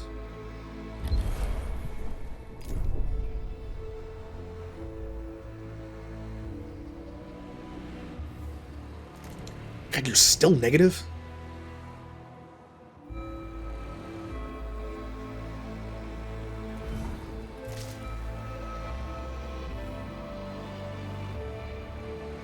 Alright, here we go. Pause this one. Pause this one. Focus on the hospital.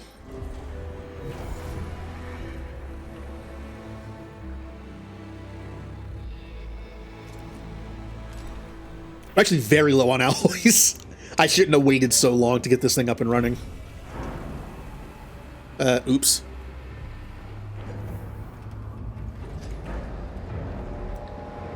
All right, once we get another 30 people, I'm going to turn on the research thing again. Just need more people. A probe has completed its scan. Here, put this on pause too.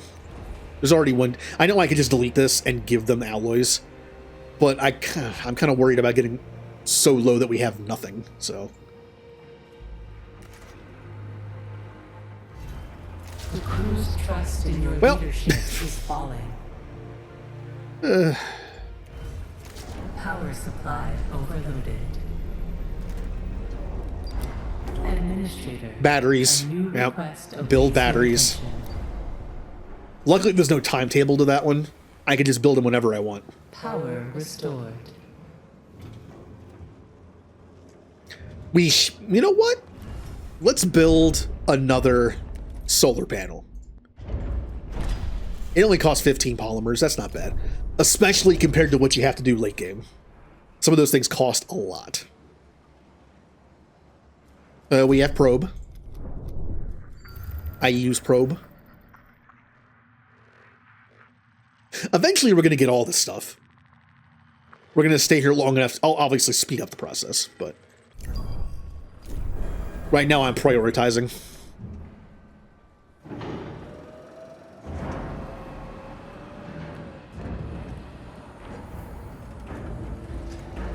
Okay. 60. Okay. All right, we got 12 people. We're almost halfway there to getting our research back up and running. Hooray.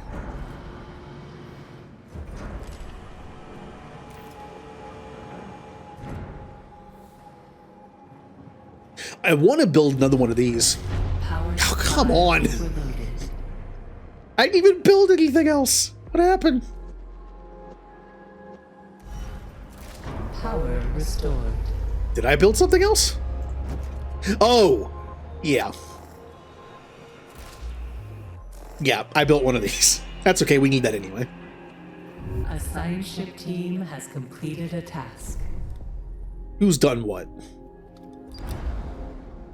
Matching the character of Murdoch Council member Philip Stanford, meticulously organized resource packets were found in the facility storage area. They have been prepared for extraction. More people, science, and food. A science ship team has completed a task. That's not bad. After receiving no response to communication attempts, the team landed the Faraday and advanced towards the complex. Security protocols in place. The defense activated briefly and fired on the team. Fortunately, there seems to have been little remaining power and they quickly shut down. Entering the complex, the team was attacked by strange animals. Recorded footage from the mission shows an emaciated simian amalgam. The team repelled the attack with improvised weapons, and the creatures retreated. Unfortunately, no samples could be recovered. Venturing further into the complex, unsettling works of art and esoteric writing were discovered. Although the station is still pressurized, progress was made difficult due to the lack of any artificial gravity. In addition, a giant fungus has spread throughout the complex, releasing huge volumes of spores into the local atmosphere. And this place sucks. Random space monkeys. Fungus. Within what appears to be the main entrance hall, a bronze statue of Marduk Council member Giovanni Battista has been erected. Inconsistencies in the reports from different members of the exploration team suggest that recorded information may not be entirely accurate. Any conclusion drawn must be discounted. We'll send the team deeper into the station. It seems stable enough.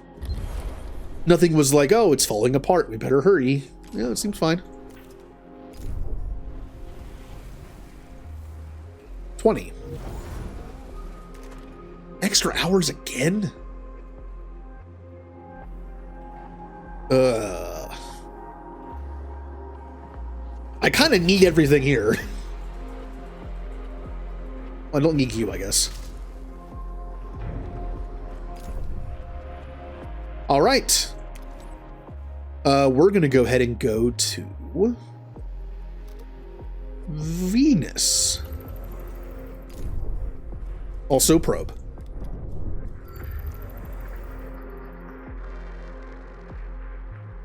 By the way, I'm pretty sure that probe is probing Uranus. I'm pretty sure that's what that is. Is it? I think it is. Hooray, we did it. Mission complete. Any more science? Yes.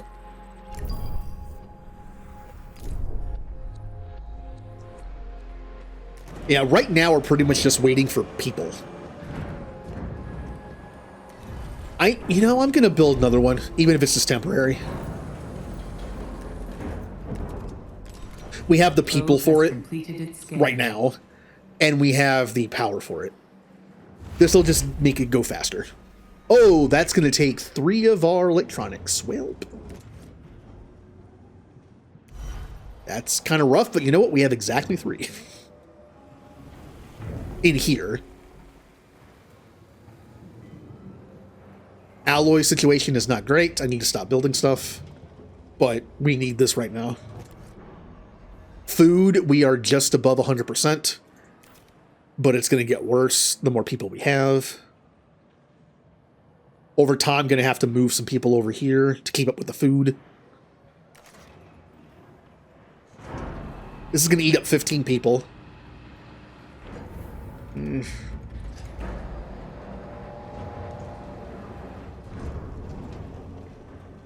Oh, we're out of alloys. We're actually, like, out of alloys here. That sucks.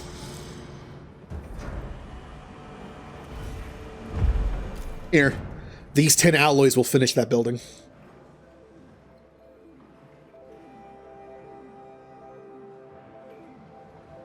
So this is kind of like a dire situation because we're running really low on alloys. I don't think we're in like a game over situation, but it's getting there. Just gotta be careful. We have to sit here and just let people fall out. And let our alloys build up a little bit.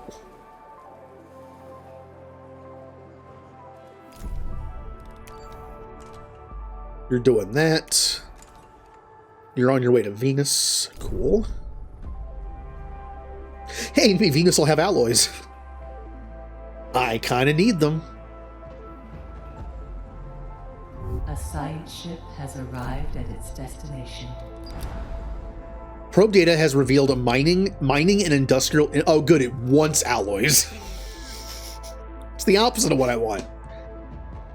According to reports from the exploration team, the subterranean site consists of mining infrastructure and a large assembly line. Many embalmed bodies were found in the area.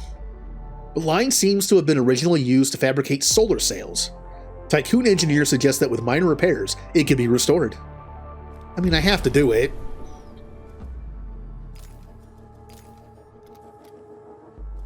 I have to do it.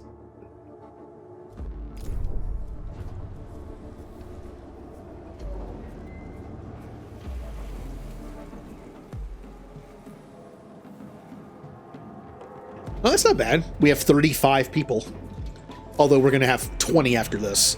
Which means I am going to transport 10 people from 1 to 2.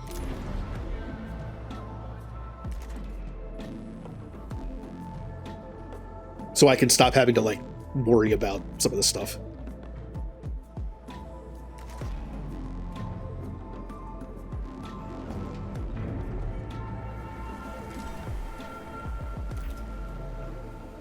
It's alright. We're getting there. We're almost stabilizing. More people mean more everything else.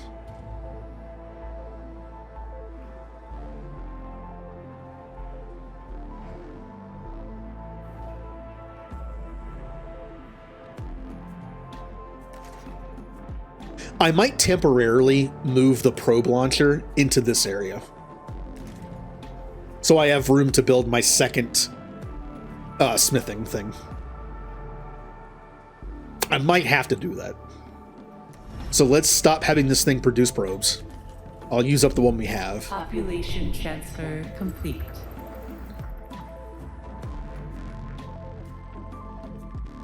Come on, I saw you for a second.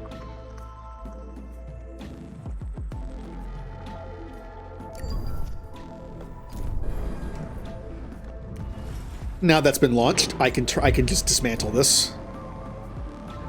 And we'll build it in the other section.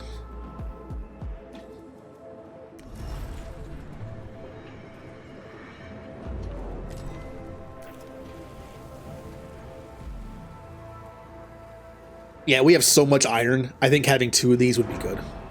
A science ship team has completed a task. Nope. Where are you? There you are. Venturing deeper within the team of the Faraday reaches a construction site, deserted and almost entirely frozen. Several possible storage areas have been identified, but are blocked by ice. The team could try to break through the ice or restart the station's heating systems in an attempt to thaw out the complex. In one of the storage areas, though, the transparency of the ice preserved corpse can be seen.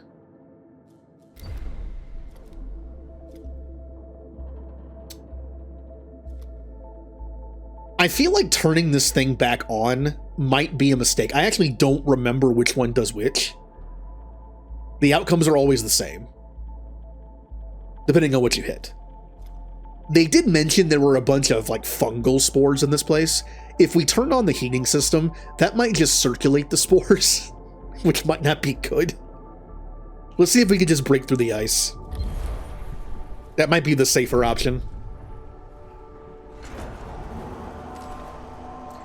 I don't want to turn the place into like the Last of Us station.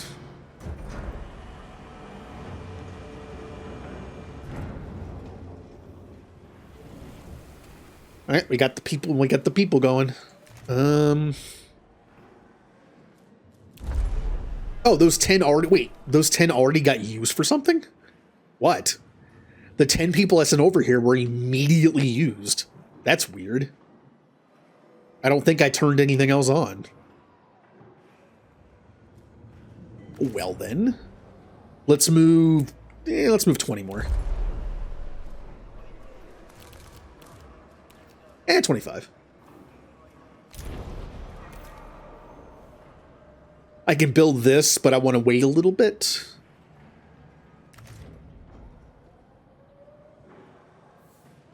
I'm gonna have to turn this on once they get over here. The probe launcher can be in the back corner here. Completed its scan. But I'll leave it alone for now. That's a lot of alloys.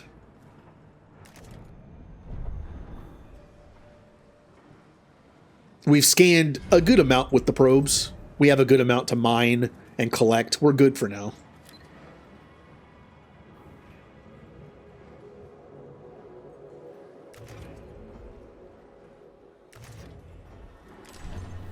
I haven't done this before. I haven't gotten far enough. But eventually you can build train stations in here. They actually don't take up a spot. You like build them in between the sections here. And they make transportation of people faster. Population transfer complete. Which can speed up, that process, which means you can build faster potentially.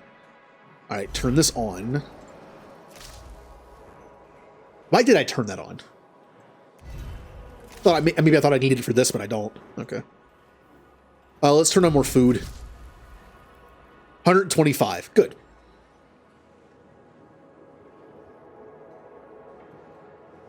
Just so I can move some stuff around here. Finish this. With what alloys you have, then I'll tear this down. You get your alloys back.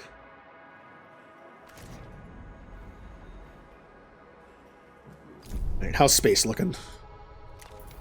1 cycle. 1.5.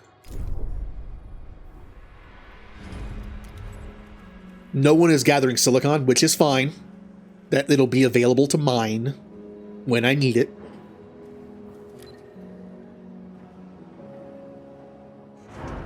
I'm so low on alloys right now, I kind of don't want to build storage for it right now. Or the building to make the stuff with it. Let's just let our alloys go up.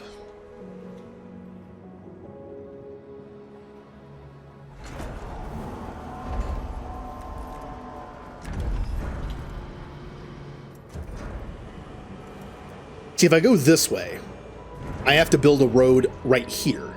If I go this way, I have to build a road there. Which one is more useful? This road is useless, whereas this road could actually lead to building stuff like further back in here. I don't know which is better. This is essentially useless, and it pushes this one more over. Yeah, if this is going to be taken over by the building or a road is more useful. Because I could potentially build stuff, like, back here. If I build something here that fits here, I could potentially build something back here. A science ship team has completed a It's going to eat up what little alloys we have to build this, but it will then produce more alloys. So that's good. We'll make up for it.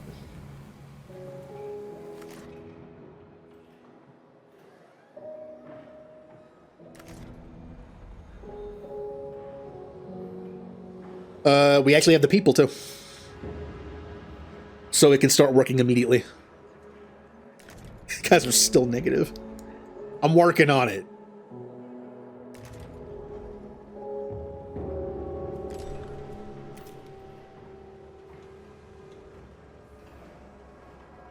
Once we start making more alloys, we'll be in good shape.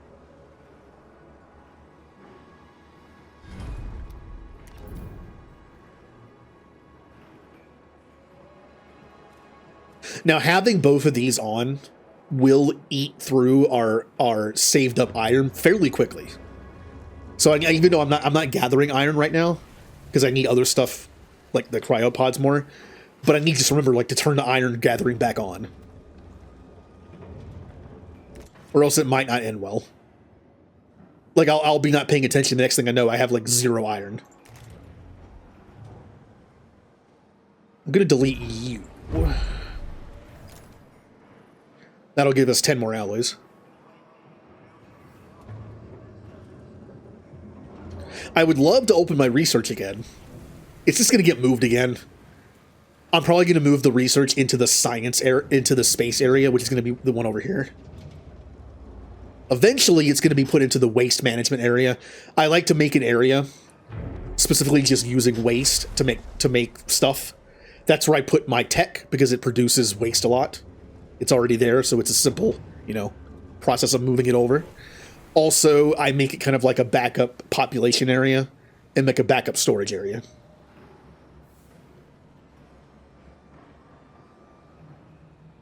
I also don't need... It's one of the few areas I probably wouldn't have a docking bay either, because there's no research I want to put directly into that area.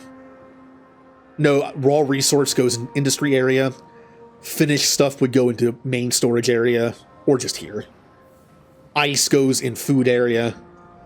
There's no reason to have one in there. Population area will have one of these for cryopods. The cryopods are also going to move around. I'm probably going to move these over to the food area because there's more room. And then eventually I'll move them to the population area, which is where you house all your non-workers. Because non-workers can eat up a lot of your living space. Like right now, how many non-workers do I have in here? Only 7. And 22. Eventually that number is going to go very high. I had one run, again I haven't been past chapter 2, but I had one run where I moved these to food area. And after I thawed like 500 cryopods, I had like 200 non-workers eating up all my living space. Oh. Hooray! Research is back up and running. Huzzah. Now, waste can be used in a waste management area. Unfortunately, I can't make it yet. I have to research it, and I think it's tier 3. Also, I have to put down the thing that lets me change the laws of a sector. So it gives you a -1 stability, unfortunately. But it lets you save waste in one of these things. So right now, I can't do it. It is useful. All right. What else can we research? I have 76. Yeah, we'll do this.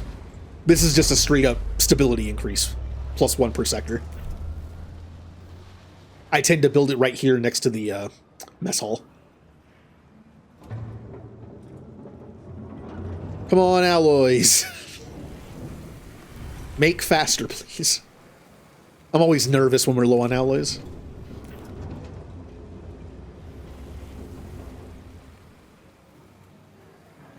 What's going on over here? Still negative, huh? I have exactly enough workers. How many do I have over here? I can send 10. That's pretty safe.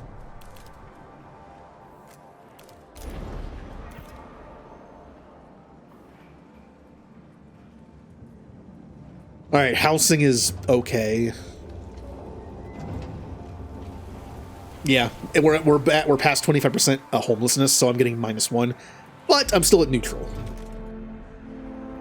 That's not terrible. I need to build this at some point, but we need more alloys. How's our space going? The assembly line has been repaired.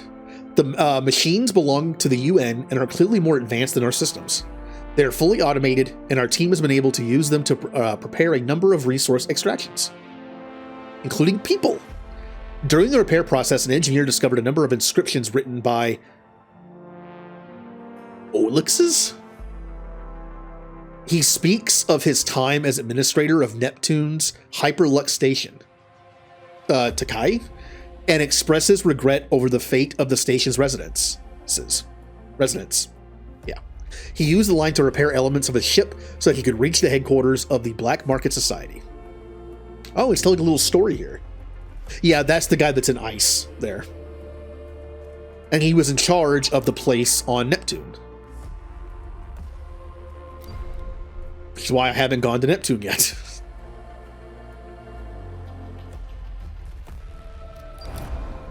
The Faraday team discovered a number of valuable resources. Via biometric data sampling, they identified the preserved corpse of Olixes, I don't know how to pronounce that name, administrator of Neptune's Hyperlux Station. Yep. The body was found with a handwritten letter of farewell and apology to the inhabitants of the station and appears to be unfinished. So, we at least get 2 electronics. That's good. We only have 6. But now, we can go to Neptune.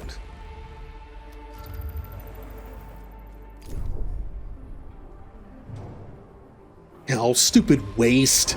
Waste builds up pretty quickly in these. That's why it's even better. Not only is the storing waste turn into other stuff later, but it also means your robot friends can pull out the waste instead of like purging it. Purging 10 waste takes like over a cycle. So it's good for that too.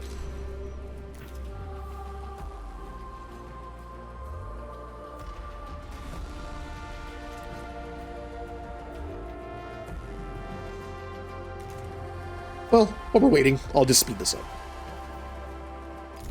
All the science from Venus has been found. You are going to go to... go to Outer World. You don't have to worry about finishing an area by doing like the main mission thing too soon, because the end of the area is jump to new area. Just don't jump. A science ship has arrived at its destination. Our communication systems have detected faint signals transmitting from what appears to be an old luxury station on Triton. Transmission analysis pulled a few data fragments encoded within the signal. They mention public disorder, food supply problems, and frequent reference the name Olixes. Taiki Station has almost been entirely dismantled. The few areas left suggest that those who lived here were swimming in opulence. The place is huge. We have found a sealed room protected by heavy armored blast doors. Dents in the door's metal suggest that others have unsuccessfully tried to gain entry. Massa Andriambalo recommends the use of explosives. Given the state of the station, I myself think it is a bad idea. Yeah, don't use explosives. Collect what's usable. No. I think I might want to collect what's usable and then do this. I think after doing this, it might I don't remember.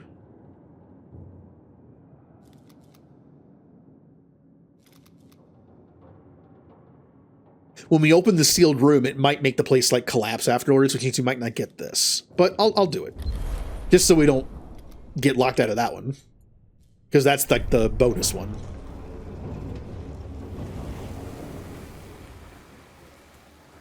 Yes, our alloys go up in number.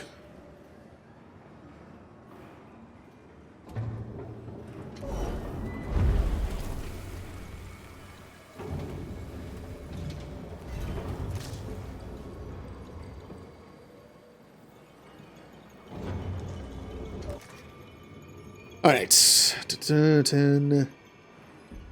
We still have plenty to mine. I can leave this offline for a bit longer. Oh yeah, we still got plenty of stuff to mine.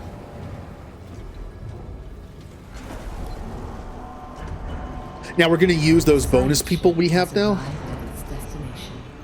to build some storage for carbon and silicon. The Tycoon's population are lacking quarters. Hey, blah blah blah.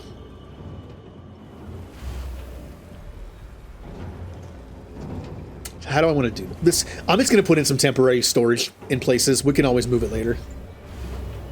I know more. Again, I said moving storage is a pain. It is. But we'll need a place to store the excess materials we get from the system, even if we don't need to use them to make something right now.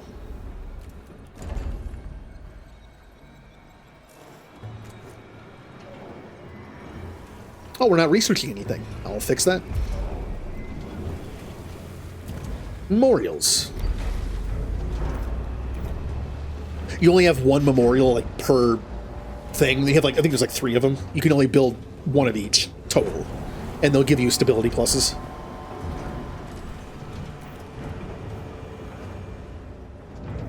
A science ship team has completed a task.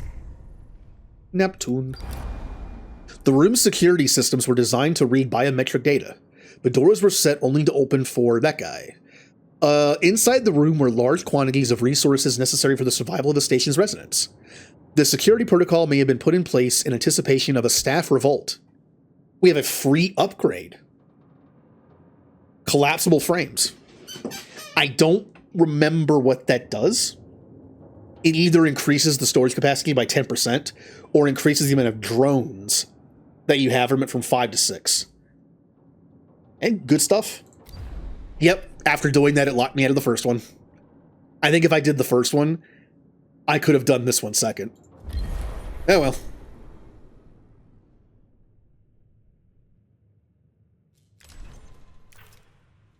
Oh well, indeed.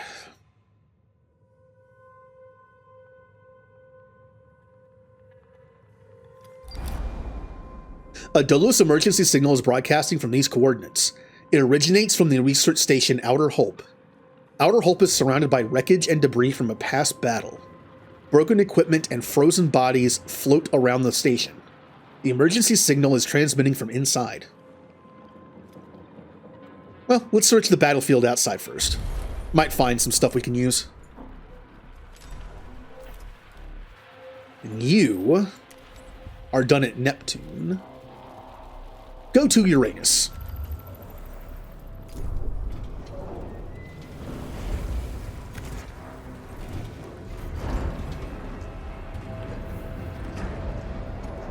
Now, I also want to not only move my food over, which I did, but I want to move the cryopod things over here. The food section for now doesn't have to be that big. It definitely has room to house a couple of those things.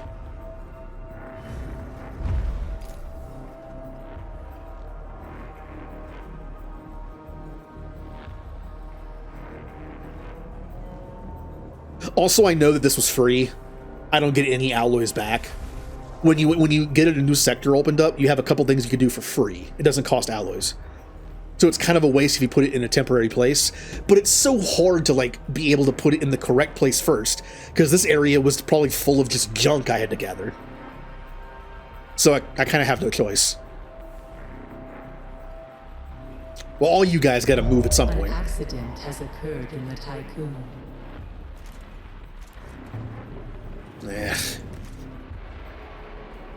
Right here. Build more housing.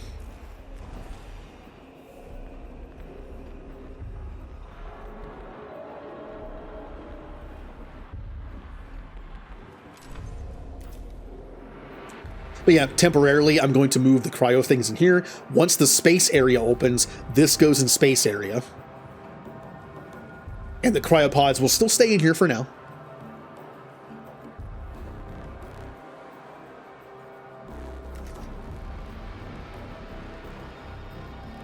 A science ship has arrived at its destination.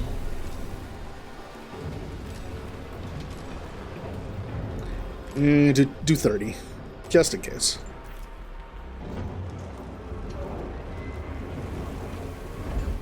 All right, we have those. Here, for stability purposes, since I'm kind of not doing a good job right now, let's build the alternate life center. I have enough alloys to build one. Has completed a task. The battle seems to have been made up of multiple engagements, with debris from the conflicts mostly consisting of wrecked shuttles. Some of these destroyed ships bear the insignia of the UN, though the majority carry Dolos emblems. Sophisticated weapon systems were also identified among the wreckage, bearing the acronym BMS. The Icebergs team was able to salvage some resources from the debris. Science! And now we actually search the station itself. Our instruments have recorded abnormal thermal activity on Uranus. At this distance, we are unable to deduce its nature or source. Control, are you receiving us? We found a tree. It seems impossible in such an environment. Never seen anything like it. It's breathtaking. The tree sheds its leaves quite rapidly, but they reform almost instantly, crystallizing from the branches. The root structure appears to sink deep into the planet. I hope you're receiving our images, as this feels like a fever dream. Giant tree! The Faraday team will analyze the tree in order to understand more about its nature. There's a tree growing on Uranus. I'm sure that was intentional. It's like, what planet are we going to put the weird space tree on? How about the one that sounds like that? Yep, let's do that. We're actually like I said, we're going to eat through our iron pretty quickly.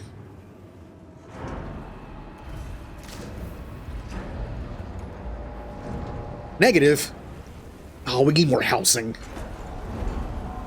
Means I need more alloys. Here, put one there. One there. Although that means that one can't be... These are temporary anyway.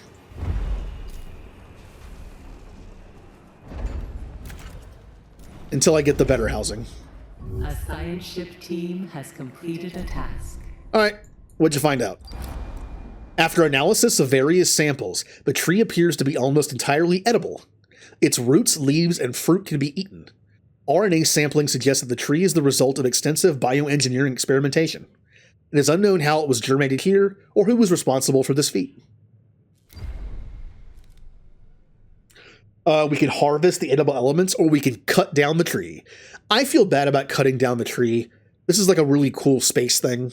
But remember, we're trying to survive. We're the last of humanity. If we have to cut down the pretty Uranus butt tree, then we have no, you know what I mean? It's going to feed us. Plus, we're never coming back here. Once we leave the system, we're never coming back. So, cut down the tree.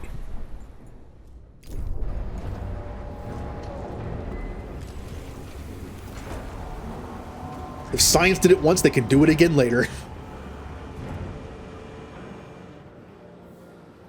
Here, let's make this more cryopods.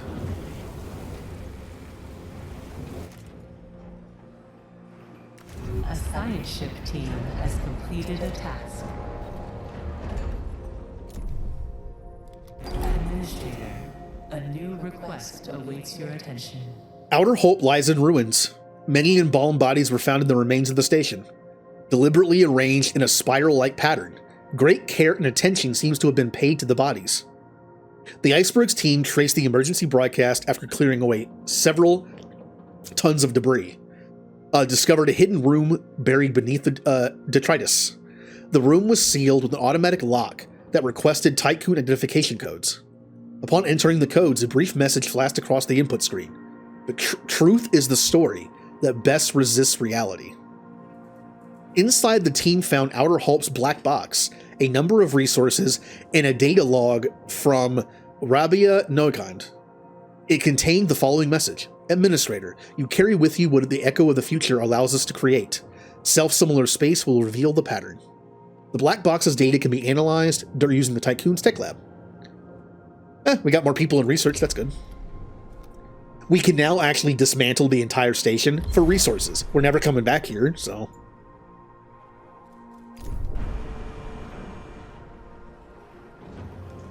More resources, please. Yep, we need to research the black box. Before I do that, I'm going to research batteries. We should get enough research to do that as we go. This was going to be, I guess, more of those. I'll be making more soon. We should probably work on the process of moving over the cryo, because it'll make room for the other industry buildings I have to build. So we are going to... How should I do this? These all need to be moved. Notice how the road doesn't quite line up? That means I can move them up one and have more room for stuff here, potentially, behind it. So, we are going to build another workshop here. And some storage. This will be food. This will be alloys. Another one will be that. Once your areas are like fully built up, you don't need storage for things other than what's in the area. But while you're kind of building and moving stuff around, you're going to need like polymer and electronic storage, at least a little one. Trust in your leadership is Blah, blah, blah. Because if you want to actually build stuff that require it, in order to move the resource over, you have to have storage for it. Well, we need more power again. Well, first thing I'm going to do is queue up our next solar panel that only costs 15 polymers. Then, to save power for now,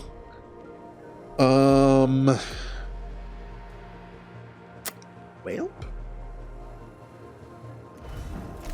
power restored. Yay, I have 4. It's all right. Keep these powered down.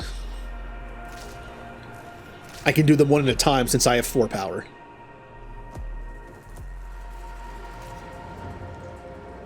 And then we'll start moving these over once I figure out the road here. I delete all this, make the road go across. Pause that.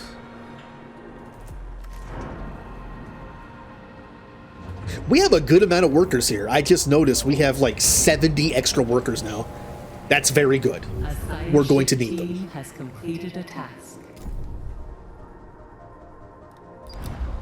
Outer Hulp has been dismantled. Resources are ready for pickup. Ooh, alloys! Yay! Alloys and polymers. That's good. When the tree fell, a plaque was revealed that had been buried beneath its roots. The tree was a collaboration between Henry Bargeville and Rabia Noikand when they joined the Ashtingites. They offered their creation to humanity, hoping that it would erase some of the debt created by the atrocities of Dolos. The Faraday's team felled the tree and had prepared the resulting resources for extraction. We did get some science out of it. That's good. Like, it wasn't just food.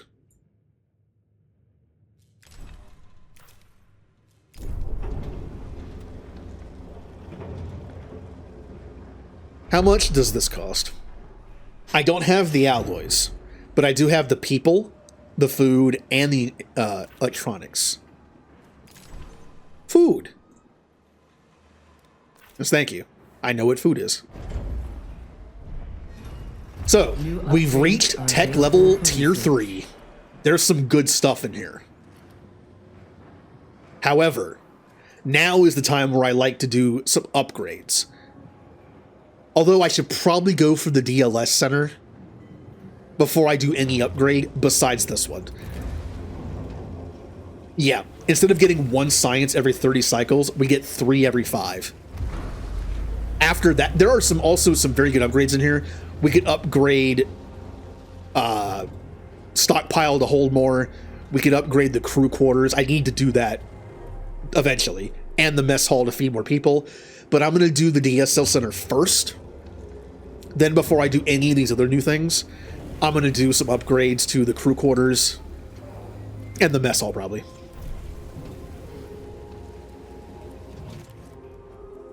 All right, we have more power now. So delete, here, turn on a delete. This was a free one, so I get no alloys back. Again, that's okay. This is also a free one. Go ahead and delete this. Go ahead and delete this. That.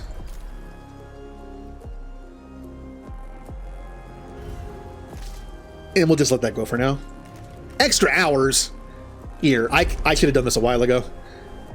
Yeah, I have almost 100 extra workers. Because I know I'm going to need them to open up the new area, but I'm also going to need them to work the cryo area. We can move over a ton. Because we'll have the extra cryo workers to move over here. That's 30 out of 40. So let's move, like, oh man. Let's move, like, 60. We'll need more housing. Which is why I want to do some housing upgrades eventually. Right? That is 60 alloys. I can afford that right now.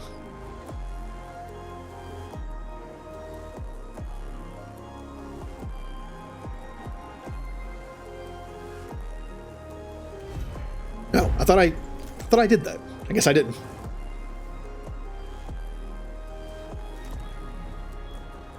Okay, what are we doing in space? We're mining iron. Here, you can go mine iron when there's like nothing else left. We have plenty of stuff to still gather. Plenty of carbon. You can gather the carbon. And the silicon. You're gonna pretty much just do iron, so I don't run out. Because we're actually getting kind of low now. Transfer complete. Yeah. We only have 190 iron. At one point we had 500. Like I said, it can go very quickly if you're not paying attention. I usually have one ship just do nothing but iron. Now that we're got like a decent low amount now.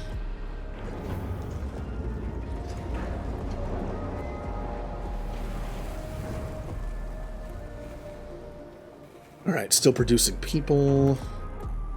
Negative. Yeah, it's because of the housing. I'm working on it. Just waiting for these to be taken out.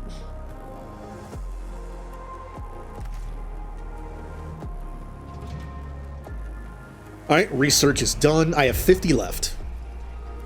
Do I want to research this?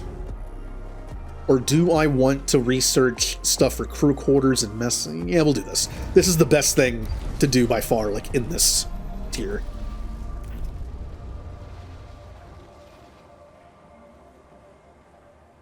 It allows you to change rules in each sector. It's how I can start gathering waste. So when I unlock the waste building, I can then just use it.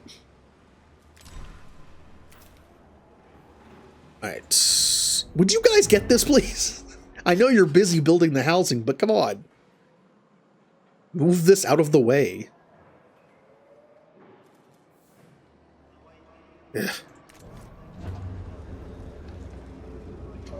I should probably unlock this now. I can gather out. There's actually alloys and electronics in this area to gather because it's like your bonus for opening it. I should probably just do it now. I have the workers by like 8. I have the electronics. Yeah, go do it. The alloys I spend on unlocking it, I'll probably get at least that amount over there, if not more.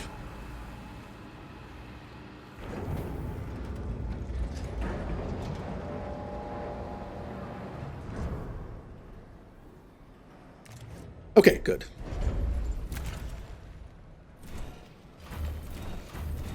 You know, by the time I actually need to like build this, I might as well just open up the area when I want to make a space area and just build it there. It'll be the first thing I build in there.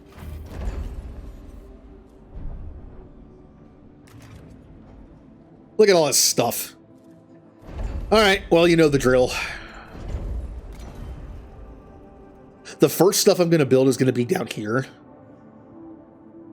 So let's build kind of in the middle-ish. I'm going to have to move it regardless, but it won't be like immediately in the way.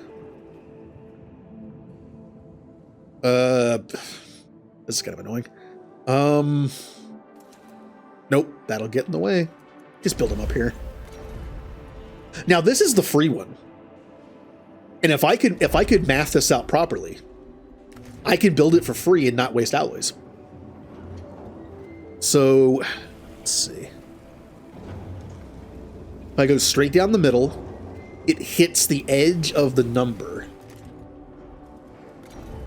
So, straight down the middle, I think it's here. Because that would be here, and that would be...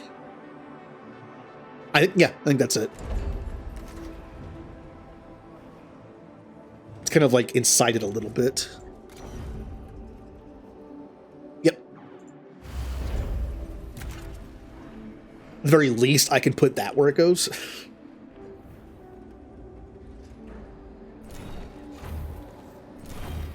All right, here's the fun part.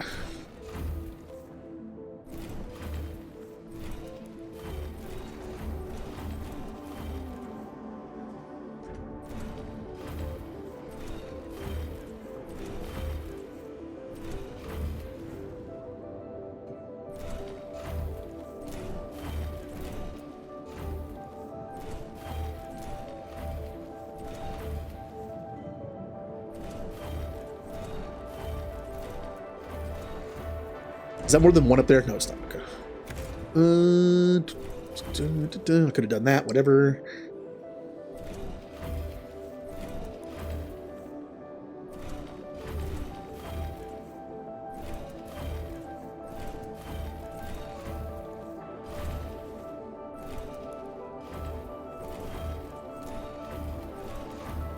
I think I got everything.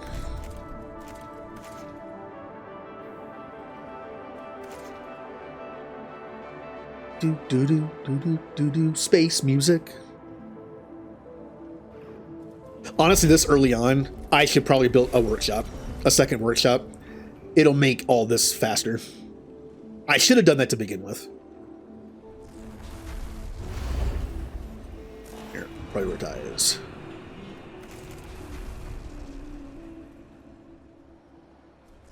I'm hoping this makes the little robot guy build this road right here. Oh, going the other way. It's a little annoying. All right, how's space going? You got all the science there.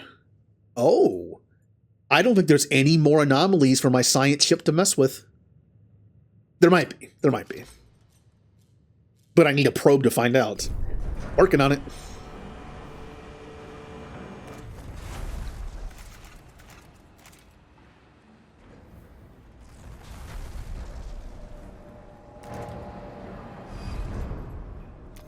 You guys are still mining that. That's fine. As long as they have something to mine, that's fine. That's good. And you obviously have stuff to carry. Okay. How... I think when I build what I want to build in this corner, it ends up being like one higher or one lower than this. I don't remember. So I don't want to go all the way across. I need to stop like right here just in case.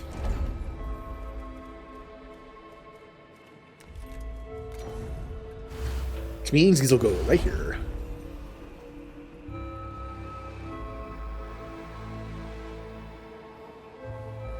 Turn them off for now. We also need to make a stockpile or two for these. I can also put a cargo ship in here and have it just pick up cryopods. That way they go directly here.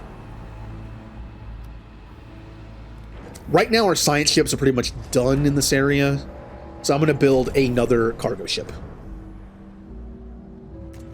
That way these two can still keep doing what they're doing, and this one can just do cryopods.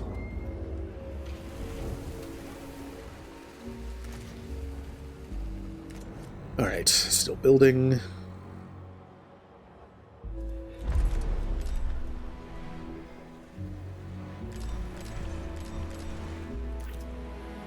I'm hurting electronics-wise, but there are 5 in this area. And when I tear down the cryo buildings, I'll get 3 more back.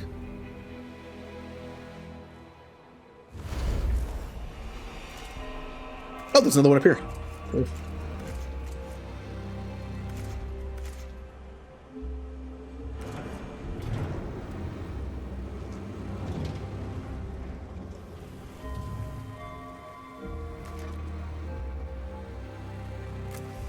Time speed. How's our food looking? Yep, we're not producing enough. That's why these are here and ready to go. Still not enough. Man, insect farms are pretty bad. I have read a guide that says, like, you can use these to the end game if you want. They don't require water. They're self-sufficient.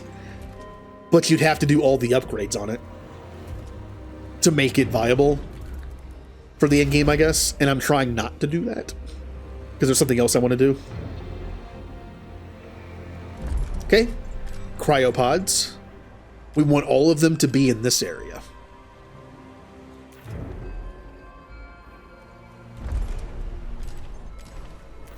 They will slowly move. Once they're all done moving, I'll tear these down and open these up.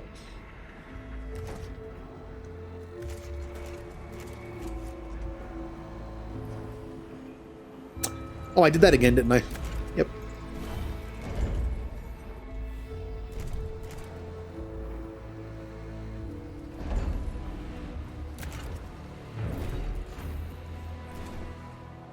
All right, well, we got time. Let's delete all these roads we don't need. Get them out of the way.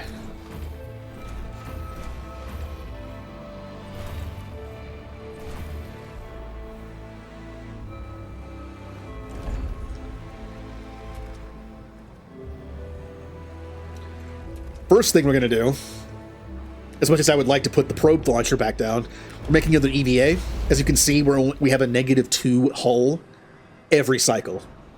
Now that we have 3 sectors open, we need more than 1 to keep up. So we're going to make that one.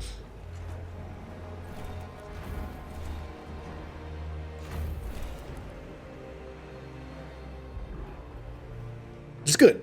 It'll use up these alloys, which means I'll be able to gather these afterwards. Okay, good. We can tear these down. Yep, I get a bunch of electronics back. That's great. We can also tear these down.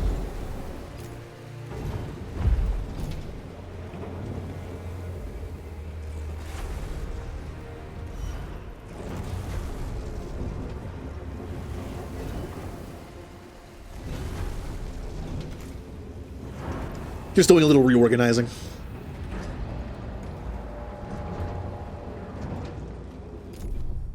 Oh, do we have no... Oh, Mercury. Mercury has 15 science. Good. That'll be just enough. to finish this up.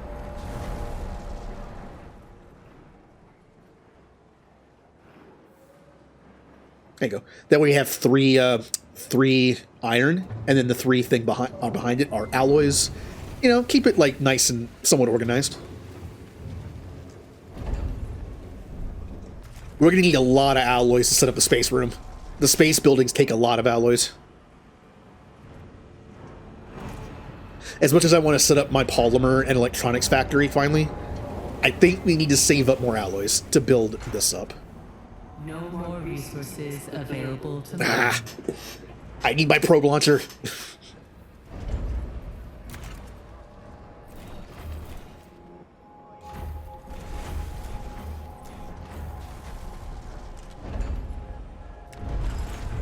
There we go. We'll build both. Again, lots of alloys.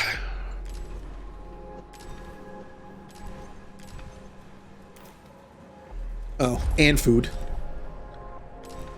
Make sure we always have like 30 food. Oh, we are not doing good on food. We're doing fine now. I just wasn't paying attention. We lost quite a bit of our food stockpile.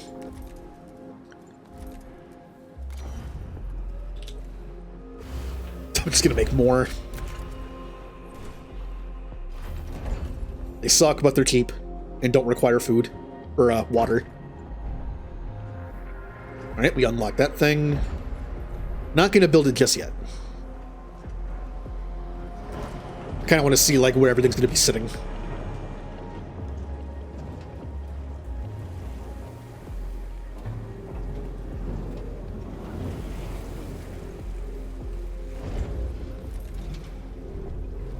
Okay, we need housing everywhere. But I'm going to be moving a lot of people over to here. That'll help the situation here. How many people do we have? Okay. I do need to open up 2 factories at some point. So I will transfer like 40?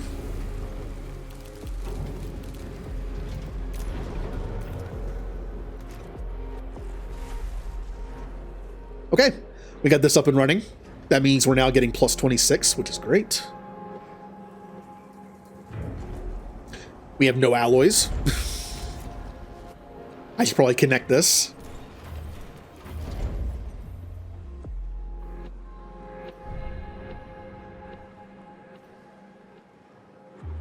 There we go. Yep, now we're going to get our stuff. A new request awaits your attention. I also missed this one. Population transfer complete. Doing that. Our power is getting low again. This cost 45 polymers, and whoa, that's a lot of... I don't have a choice. If I'm going to open up the polymer factory, I'm going to need the power to run it.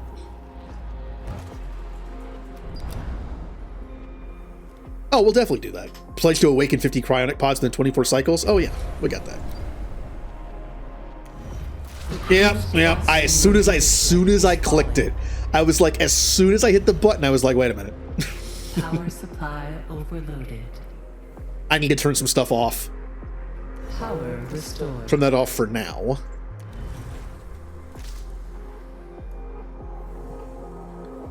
I am working on more power. Power supply overloaded. Okay. Okay. Power restored. Still making over 100.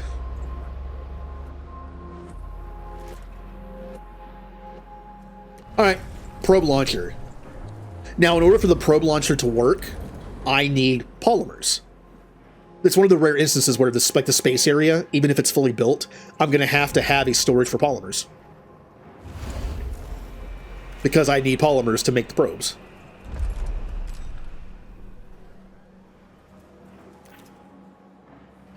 That's going to be too much power. I don't need this right now. Oh, power's up now. Good.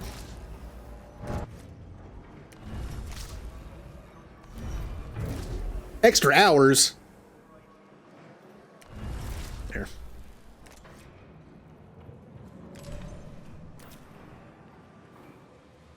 Okay, polymers are up and running, which means I get to do this. We'll have at least like 10. Hi, Julie. Yes, it is potato meat. Welcome to Ixion, where I am struggling to survive even on easy. My early game is not very good. In a lot of games, my early game is not good. Like Stellaris. Early game is very important for a game like Stellaris, and I just don't do it that well. Working out though, we have 3 sections open.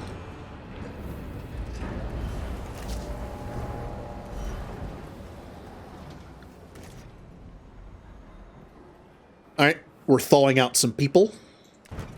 I'm getting my science place up and running, which means we're going to need population buildings.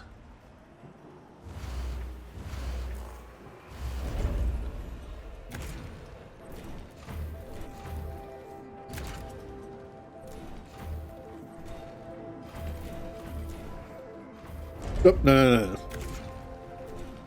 One more.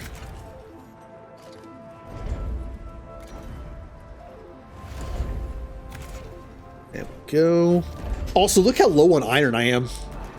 Like I said, these things eat through iron like crazy. Which is kind of a problem. Cancel that. See, this guy's gathering iron constantly, but he can't keep up.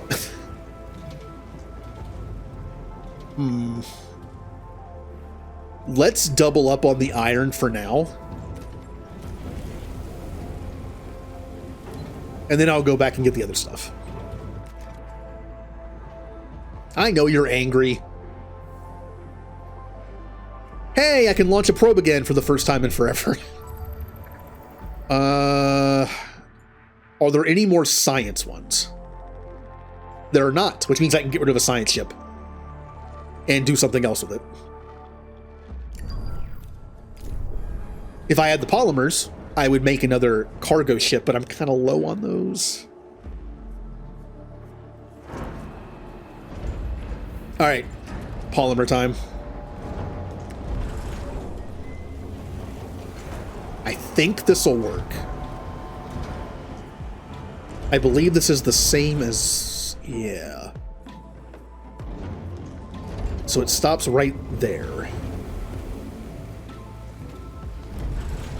Oh yeah, that's plenty of room. I thought it was closer than that. Polymer time.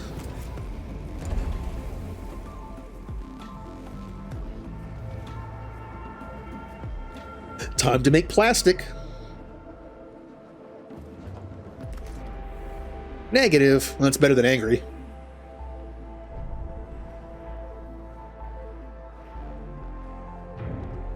Oh, by the way, this is kind of like all this area is going to be for now. Like until we get more people and alloys get more stable and stuff like. I'm not really going to have much in here besides this.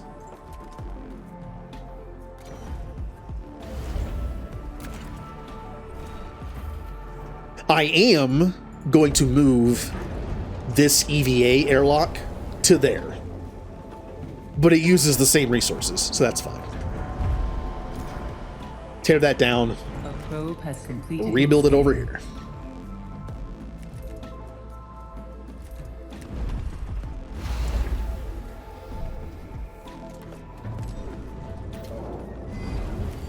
All right, you guys are gathering that because I need it finally.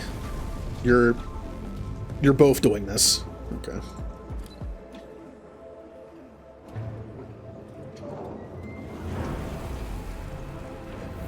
I have 20 research. Now, I did say after I unlocked the DSL center,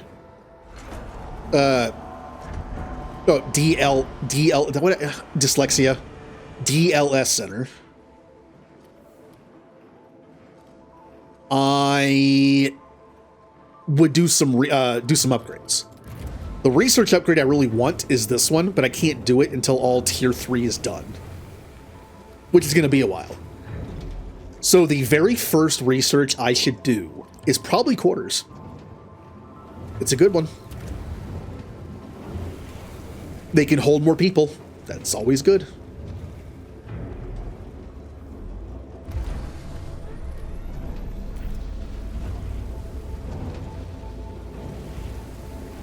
All right, we're stabilizing a little bit.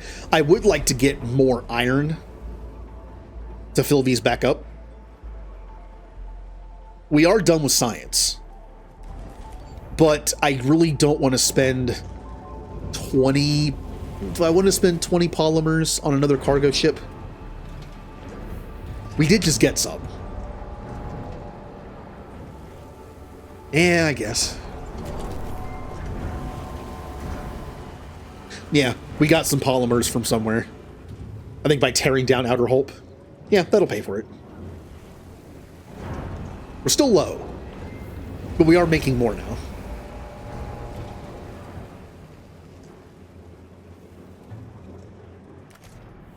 Good. Good. We're actually low on cryopods. We've gotten all the cryopods in this area, I think. So whatever population we're going to have after those 100 are done, that's what we got.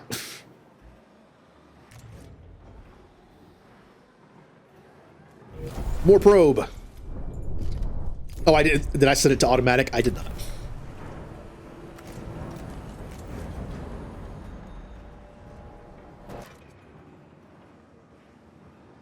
All right, we're looking good.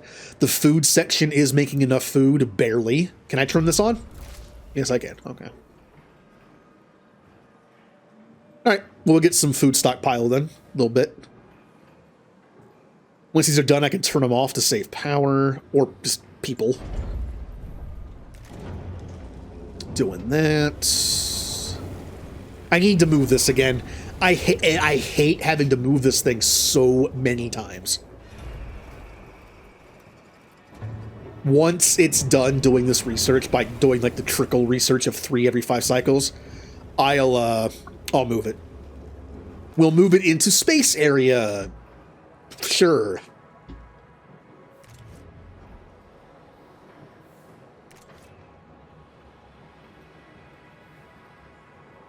All right, things are looking pretty good.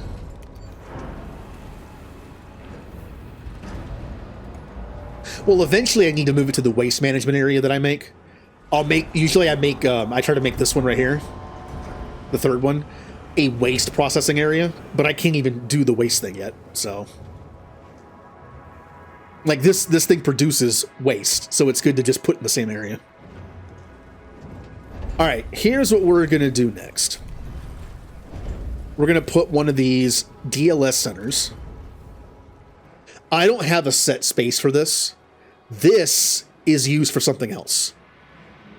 I would like my little area of housing up here that I like to do, and then plus these 3 things, to have this as well. And it would fit. But there's something else I put here that's going to be needed late game, so I have to put it somewhere else. It's just such a weird shape. Like if I put it here, I can't do anything with that spot behind it. It's only 2 sections. Like I can't do anything with that. I could put it in the middle, but again, it's just a weird shape. I'll put it here for now.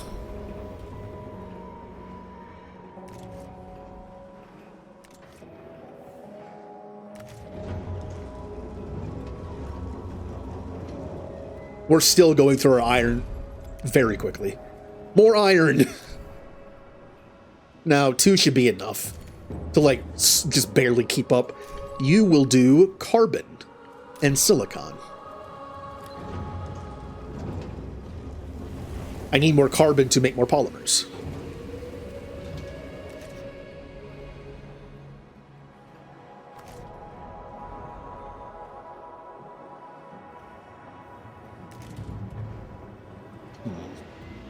So I still want to put docking bays in here, not for resources though. This docking bay will eventually just always be 3 cargo ships, because this is the area where I just need all the resources dumped for now. Space area, I can have 2 more of them, and I can have one have 3 mining ships and one have 3 science ships. And this one will always gather ice when I need it. But I won't need 3 gathering ice. I could probably do like 2 ice and another science ship. Yep, we have policies. Policies. Here are the policies we can do. The first thing I always do is propaganda. It's +2 stability. And there's no downside.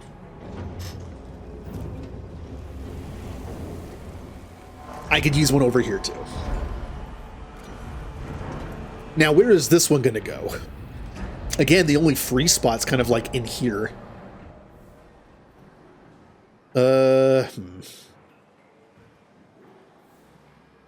Even if it's just temporary, I'll put it here.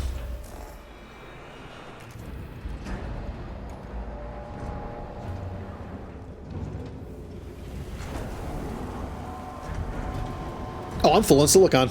That's okay. It can just sit there for a bit. An accident has occurred. Oh no! In the tycoon. How do you have an accident in the insect place? Like, what are the dangers of working in the insect farm dome thing? Tripped on a caterpillar. I wish it would tell me. I wish it would actually, like, give you, like, some flavor text on what happened.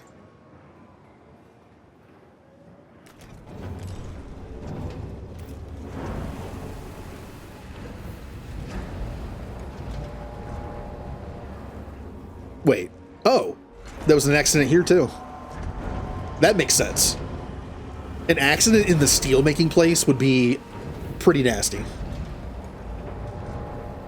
Alright, I'm gonna get rid of you. I'm going to move you somewhere. It's like here for now, maybe? Delete you. Oops.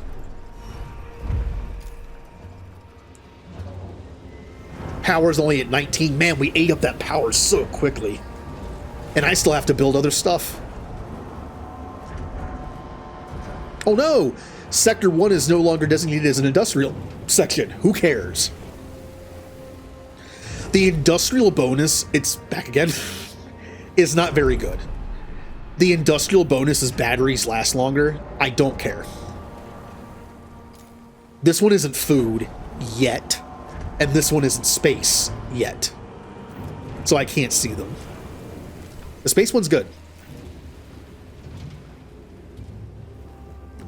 Alright, first things first. Propaganda. Blitzball is the best Final Fantasy minigame. Propaganda. Lawrence is the worst character in 3 Houses. And 3 Hopes. And Heroes. And anything else he's in. This is my space station. I can have whatever propaganda I want. The space area is kind of weird to put stuff because I can't do my usual like thing up here. I don't know where to put this. It's gonna go here temporarily.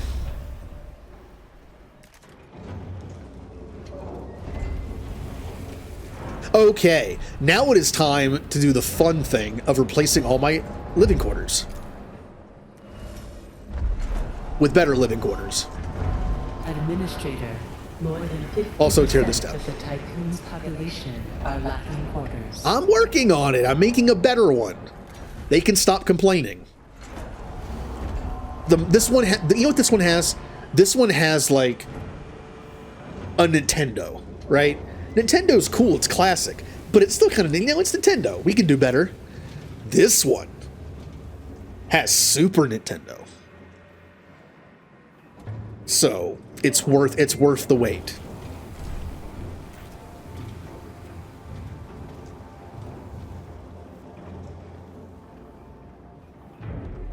Let's launch to the probe.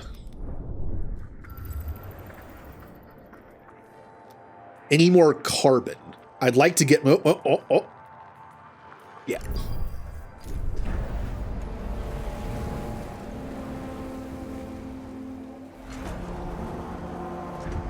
Oh, or even, wow, man, even 2 ships can't keep up with the iron. I'm gonna need 3 ships collecting iron just for iron. That's kind of bad. Well, eventually they get experience, and with the cargo ships, they either get faster or they can hold more. That'll help keep up better. Until then. Oh, I have nowhere to put the alloys. Well, guess I'm gonna build one of these for like 5 minutes. A probe has completed its scan.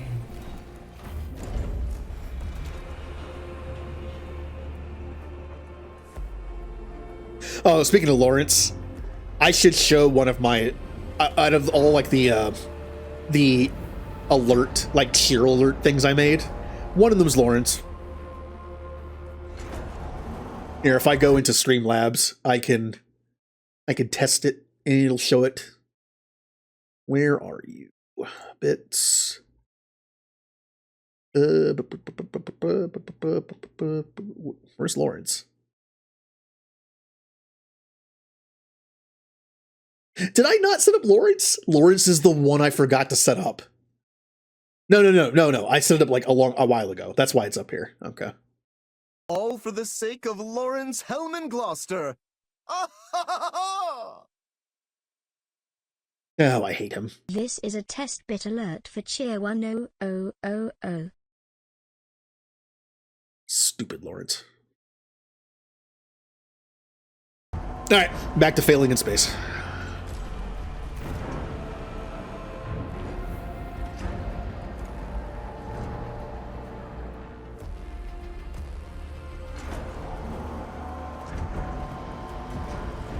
Alright, we're in the process of doing this. I can actually do this everywhere.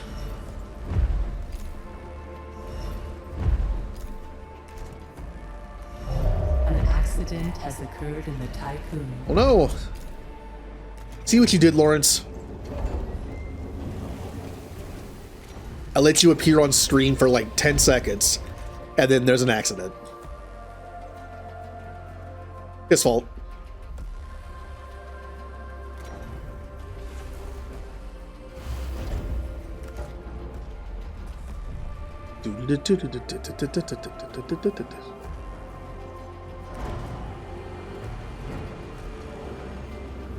Alright, I can do another one soon.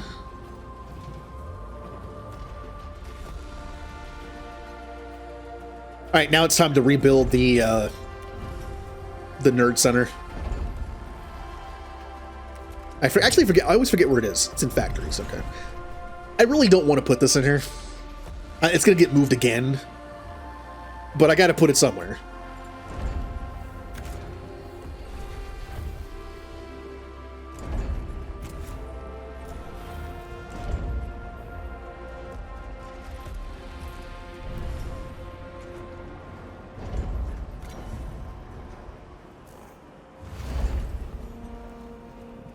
Alright, and factory. It'll go here again for now. You can implement a new policy. Another temporary thing. My next policy, my next decree. I decree waste shall be recycled. And for some reason that's -1 stability. I don't know why recycling is -1 stability. But it's good. I put one thing down to hold the waste. And I can use it later once I get the waste building unlocked. And again, it also helps clear waste of buildings faster. Instead of having purge it for like over a cycle, you just take the waste out and put it in the building.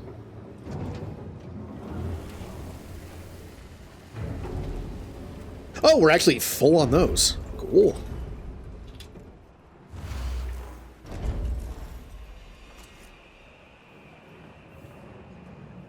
Well, let's go ahead and do this.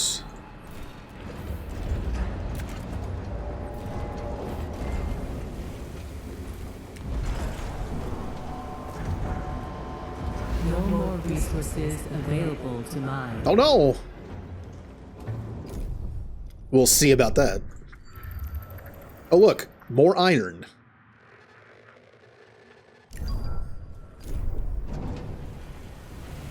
Yeah, see? They already took the waste out of the building and put it here. Now, this area is not producing waste yet.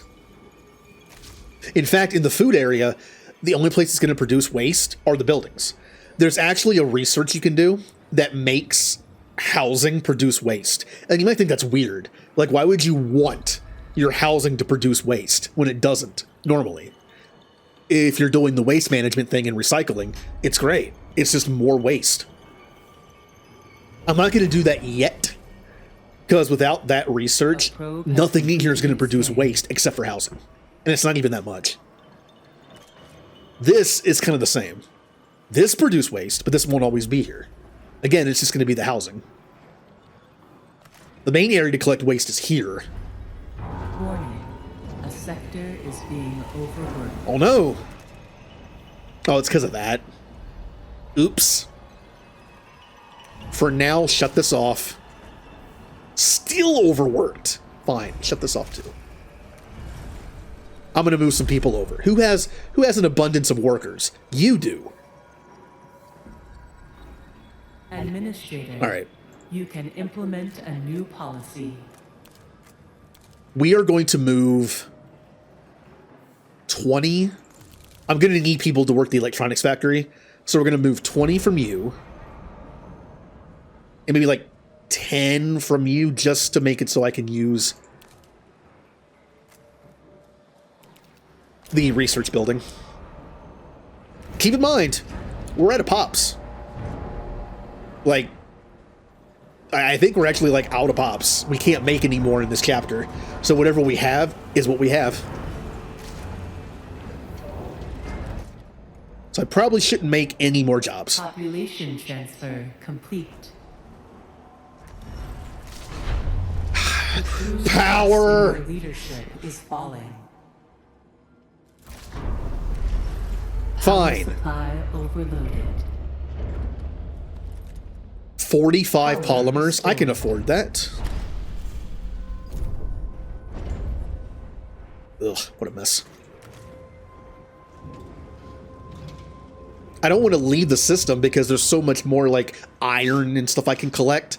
But at the same time, I can't get any more people, so I can't make any more jobs. Population transfer complete. If I believe in Lawrence. No. Look. Propaganda.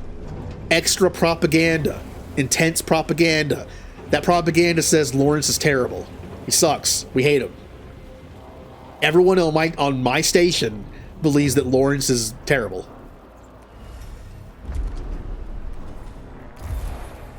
And that Blitzball is the best minigame. And Steel types are the best Pokemon.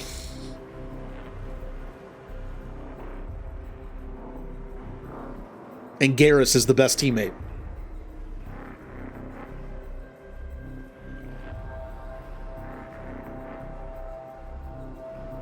Anything else? Alright, we have enough people, just not enough power. I have to wait for this to be done.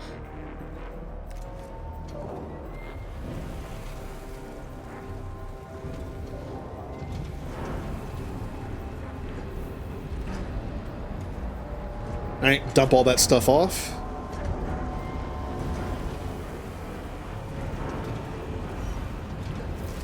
An accident has occurred. How do you have an accident where we're storing waste? It's just a big room of trash bags. Ugh.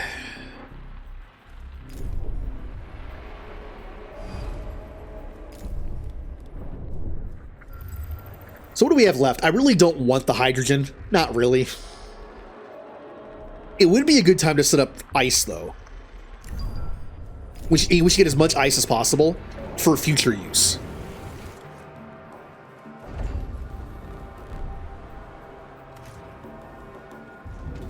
Alright, what do I turn off now?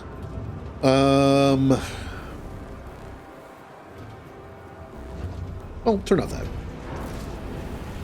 Still overworked, huh? Well...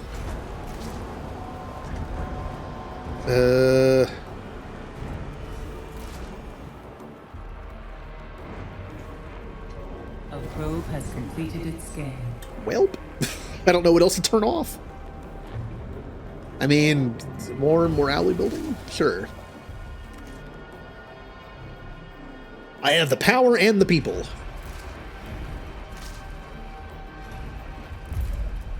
So, what do I do next? I don't have a lot of tech. Whatever I pick is going to take a while. I am going to do... I'm gonna... Once we get more people in the next chapter, these insect buildings are not going to cut it. I'm going to have to switch over to the better farms, which means I should probably start researching the 2 things required for that. Fusion station. That's for the water production. Yeah, I can't make any more people right now, so we gotta do with what we have. Okay, this area has like 40 people, but I'm gonna need that for later, but I can also get people later.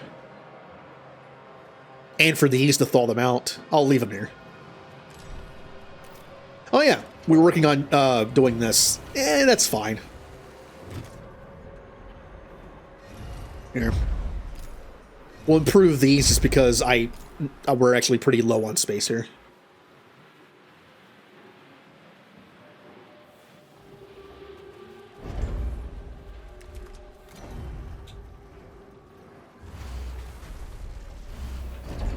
Administrator, you can implement a new policy. I really don't have to. I do know a good late game policy is this one. If you do intense, it's stability -1, but building operation requires 25% fewer workers.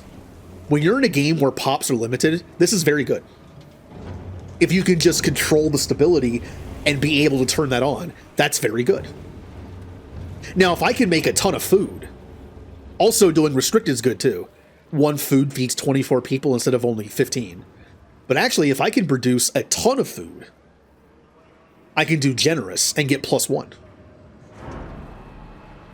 Because there's no other way to get +1 in here.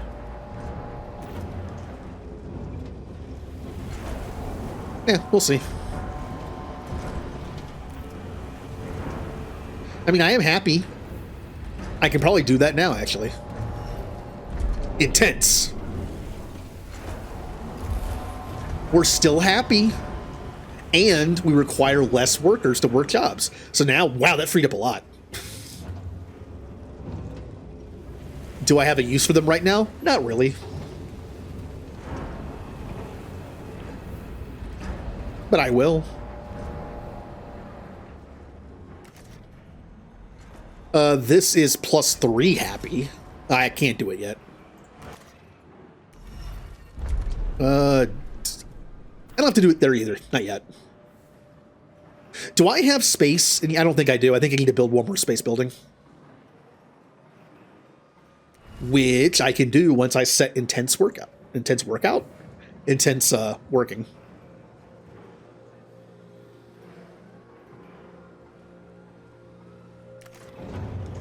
So right now we're kind of just chilling in space. I don't want to leave a bunch of resources behind that are just free, so I'm working on just mining them. Should I...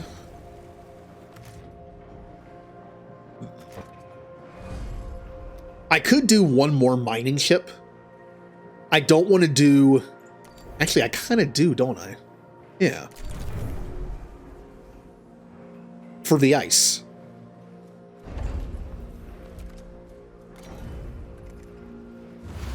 We're going to stockpile some ice. I don't need it right now.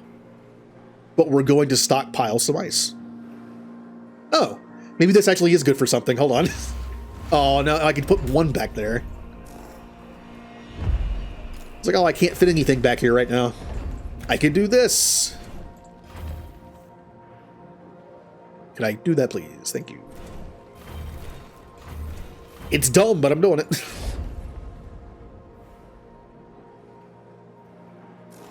Ice. Ice.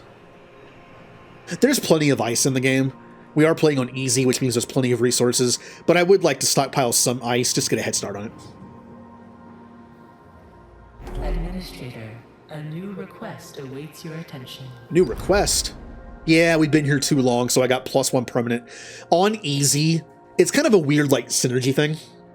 If you stay in an area too long in a chapter, you get a -1 permanent instability. Has occurred in the typhoon. But on hard, this would be way worse.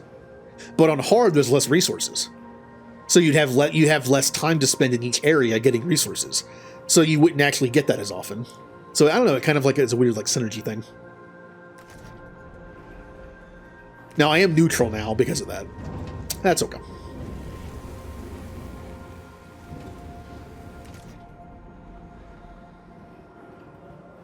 So we're waiting on this. Oh, I don't have any. Okay. You can implement a new policy.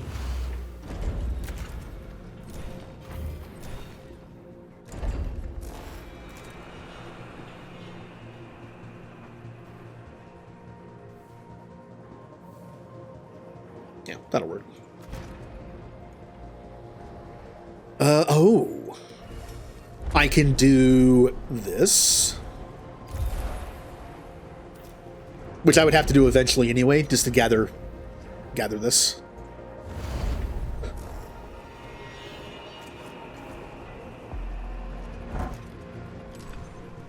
Good. So what's out there that we can get? All right, one of you can mine ice now. You're gathering that. I would like to gather the leftover carbon so I can produce more polymers. There's going to be a lot of iron everywhere. Also, there's just 11 alloys out there. I mean, it's only 11 alloys, I guess. Right? It's only 11. There.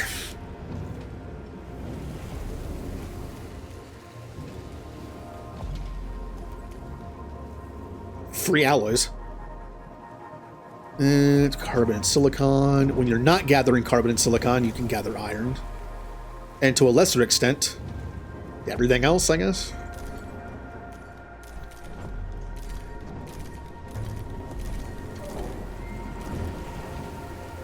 Good.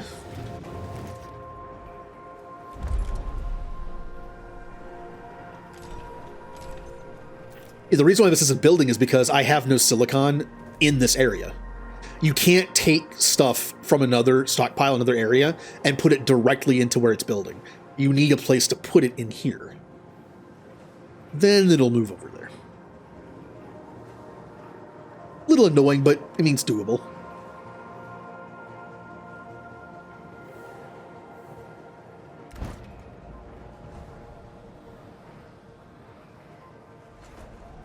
All right, speed up even more. Because right now I'm literally just sitting here gathering resources.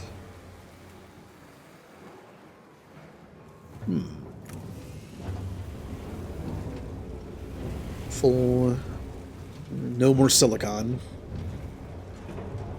That.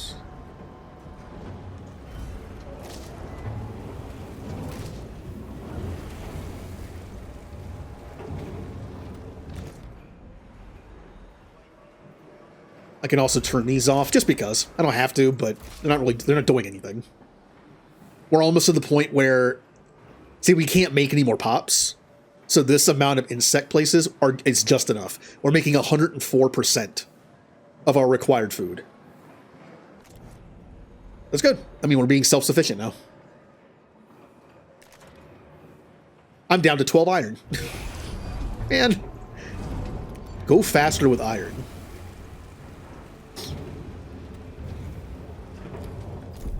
Is there any more silicon anywhere in here? That's harder to find. No,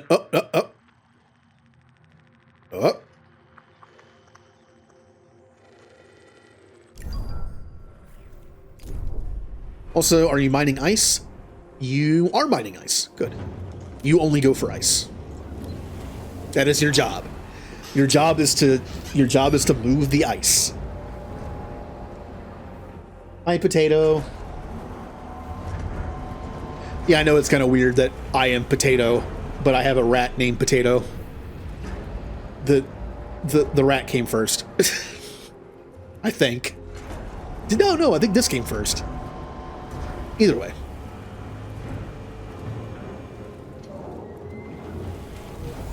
Potato. Oh, hello.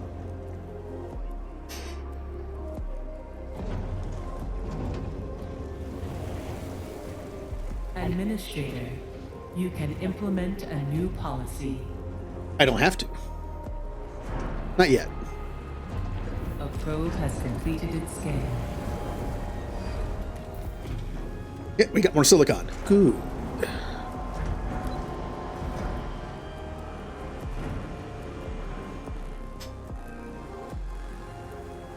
What, which came first, the potato or the potato?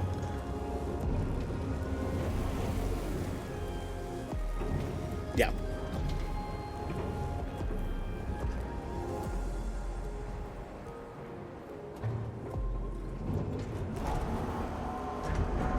All right, we need to find more iron. They're actually almost done mining all the iron. Also, it seems like all our resources are now coming from this side of the board.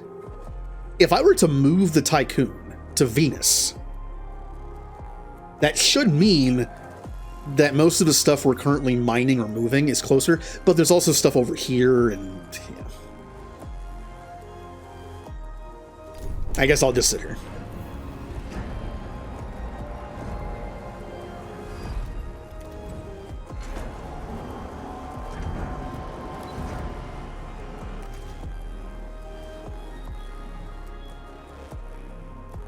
Speed!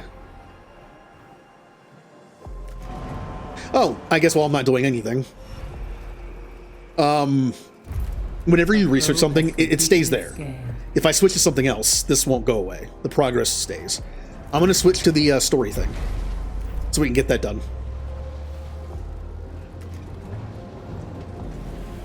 We're almost full on waste. I guess I'll make another one. That way, by the time we have the waste building unlocked, we'll already have some waste to use.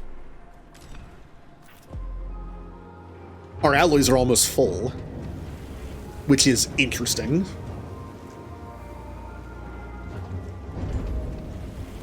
I don't want to waste them. Oops. Administrator, a new request awaits your attention. Administrator, you can implement a new policy. The black box's data has provided some useful information. A Dolos facility has been located, hidden in the atmosphere of Jupiter. Officially designated Hephaestus, the site was used to develop a new type of Vol engine. It also accommodates the construction of a Taurus-class superstructure, known to Dolos as the Protagoras. This iteration of the Tycoon was sent on a mission to seek out the inhabitable exoplanet Remus, where the last survivors of Earth could establish a new home.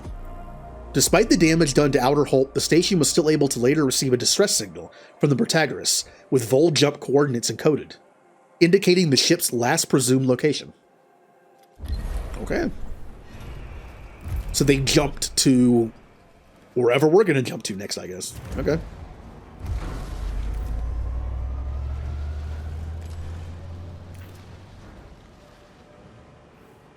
All right, well, we're still gathering resources.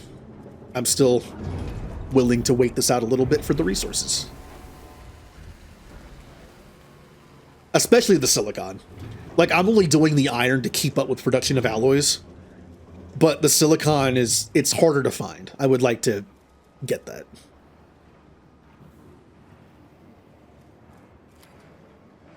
Which means I could... No, guess I can't. Well, I don't have... Do I have enough people? I mean, if I implement the one thing I do. Hooray! We're neutral, but we have intense. Which means we have like 30 extra people.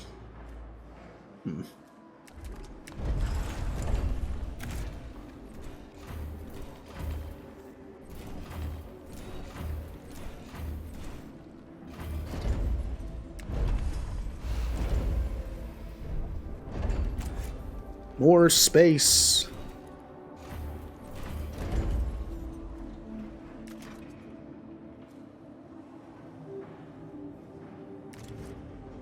Okay. So at the very least, I would like to keep getting iron to offset my usage of alloys, and I would like to keep gathering other stuff to make... Oh, I'm full of that again? Wow. Well... I'll reorganize this later. I mean, stockpiling polymer is not a bad thing. Especially since I can do this. More power. Cost 60 polymers. I got that. In fact, I guess I could stop building this. Because they're just going to pull 60 from here.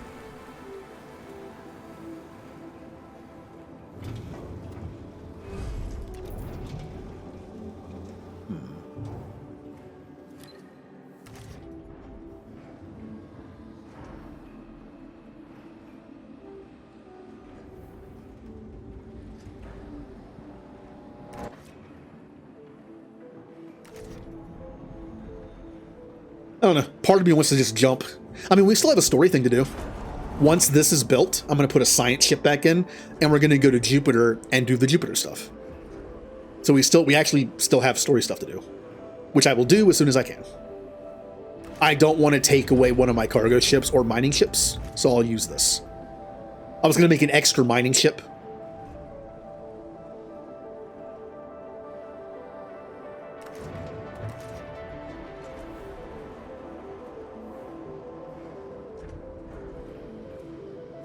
More speed. Look at how fast everything goes. There's actually a mod for this game that gives you 2 more speed options, so you can make it go like ridiculous speed. Or should I say ludicrous speed, I guess? Spaceballs 2 is coming out, right?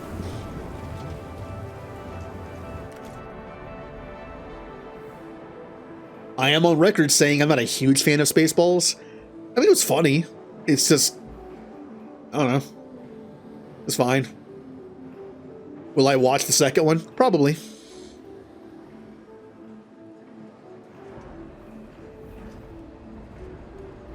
Although, sometimes when sequels come out years apart, like decades apart, it's not good for it.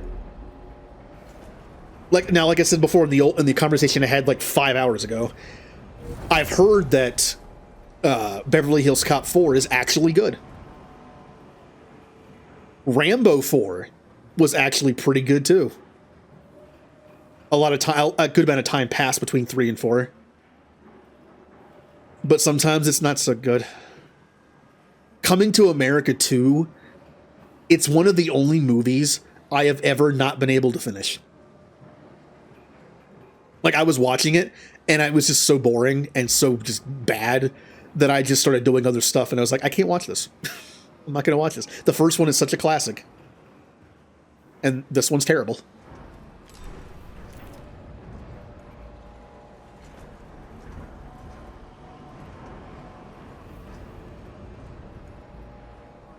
All right. Let me slow down time a little bit here.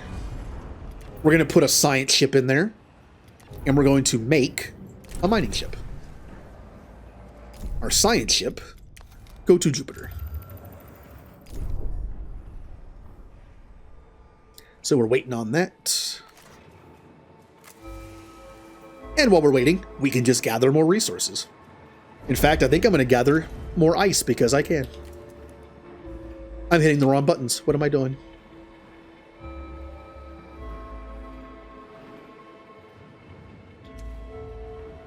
I don't want to put it here because we're going to need something there. Everywhere I put this, it's going to be in the way. Actually, right here's not bad. I didn't even notice I had like this little area here I could build.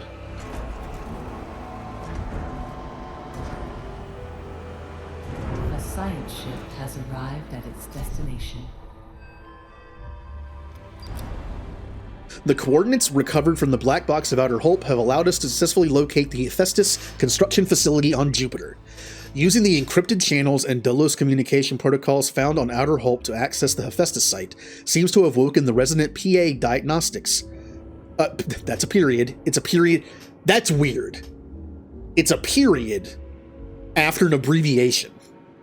Aren't there supposed to be two? Or is it just one? I don't know.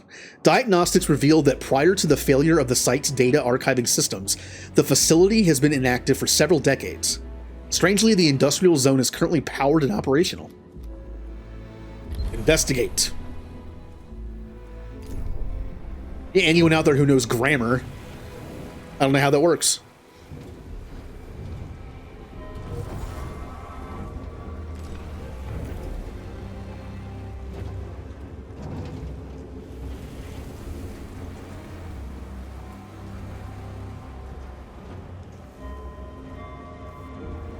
Like, for instance, I do know that if you have parentheses at the end of a sentence, if you say something, but then, like, if you're typing something, and then at the end you have, like, parentheses, something else, end parentheses, you're supposed to put the period inside the parenthesis. But that just seems wrong to me. It's like that's part of the statement of the sentence. Because it's parentheses, that means, like, an internal thought, kind of, that you're expressing with text. If you put the period inside the parenthesis, that means this whole sentence ends on a parenthesis. I just find it weird.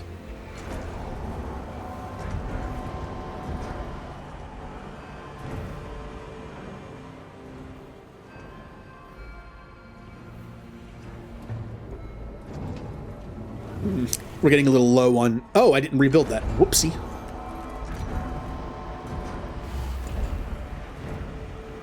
They have been deprived of their Super Nintendo quarters. Oops. A science ship team has completed a task. We have... Oh, more people! I forgot you got people here. We have reached the automated construction site, which, despite its age, is still in good working condition. Although the Dolos technology here is recognizable, it is much more advanced than we have on board the Tycoon. In the control room for the site, we came across a mausoleum dedicated to Lara Fraus. The resident PA identified us as Dolos personnel and granted access to data records. These confirmed that the Hephaestus site was used to construct and house an advanced prototype of the Vol engine, codenamed Ixion. An engine of this type is currently moored to an EKP structure with a harness link. Our engineers say one of our mining ships could tow this. Attaching the Ixion engine to the Tycoon will restore our Vol jump capabilities. Well, unfortunately, my new mining ship has to go do this. That's okay. At least I don't have to interrupt one of the other two. Administrator, you can implement a new policy. Well, since they're done getting ice, they'll start getting silicon now. Yep, got some ice stockpiled, which is good. For later use.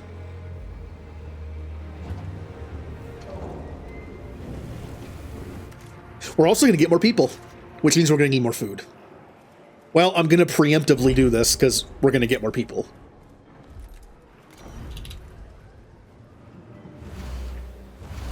That might not be enough, but it'll be good for now. Plus, oh, I'm going to need people to work this stuff again. And this.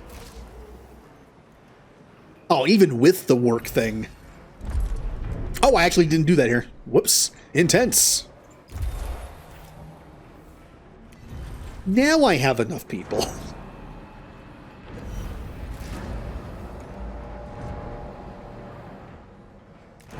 So this guy is only here to gather ice. That's all he's here for. Because it's the one, but I want my cryopods to come here for now. These will not be in the food district too much longer. But since I can't open another district right now, probably we're gonna have them also pick up has occurred in the Tycoon. that. I also have enough ice. Like we're good. I just wanted to stockpile a little bit. We almost have 3 full things stockpiled. I'm good. Unfortunately, because this other guy is meant to get these, I think I switched it in time. So they shouldn't be picking those up.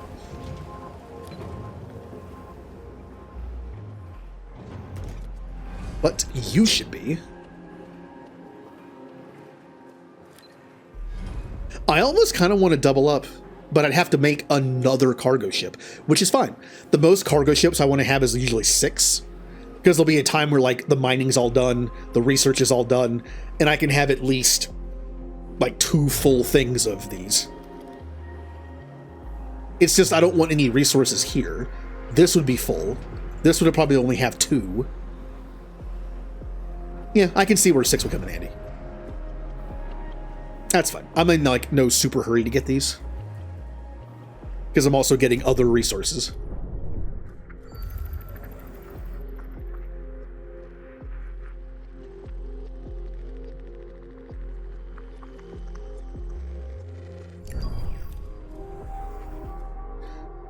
All right, how's Jupiter doing? Almost done.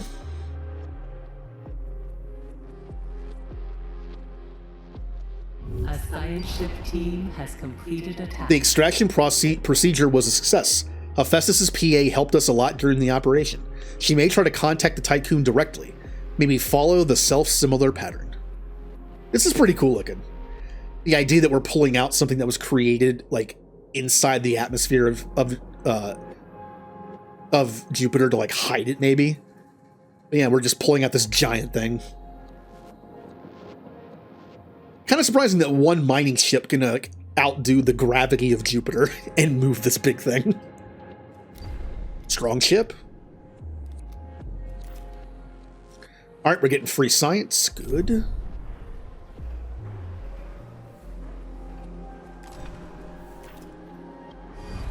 Where are my people? Hurry up. Hurry up, you.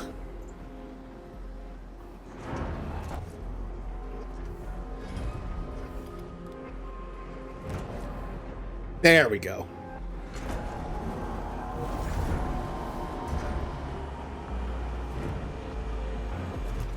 Well, we're not leaving until we get all the people, at least.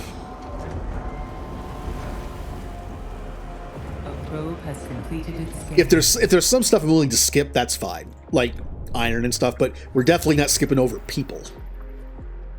I kind of want to gather the stupid hydrogen, but I have no use for it for a while, and I'm sure I'll find a lot more. Right? Do I really want to gather the hydrogen? Maybe.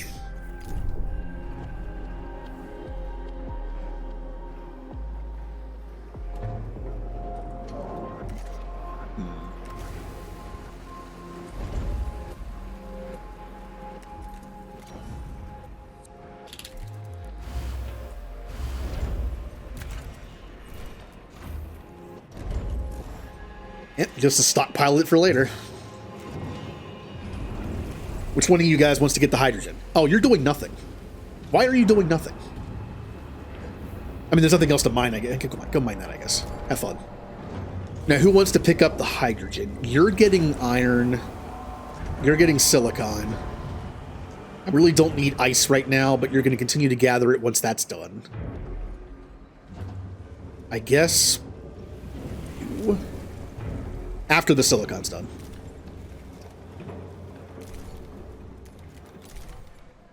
Yeah. Priorities. Oh, I can build the fusion station. This thing is cool, and it's required if you want to make farms, because it produces water out of ice. Now, this is important. If you want to move ice around, you can, like another resource. I could delete this and move it to another section just fine. Once you put the ice and turn it into water in this thing, it cannot be moved. If you delete this building, you lose all the water in it. Which is why I have to be careful where I'm putting this. Do I put it here or here? I think I put it here. Because we have no access to the next sector here, and the way that the amount of space that I need for farms, we're not gonna have enough space here either, I think. I'm not sure. Oh, man, I don't remember.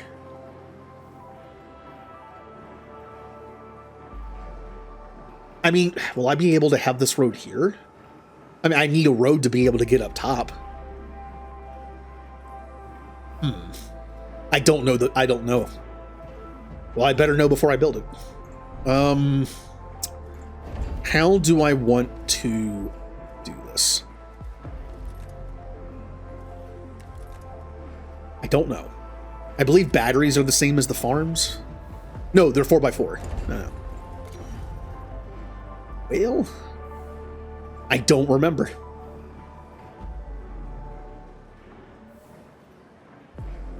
Do I have enough room to put a thing here or not? Because that's the difference between doing... Oops, wrong thing. Between doing this and this. And I can't move it.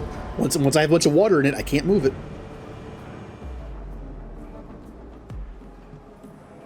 Huh.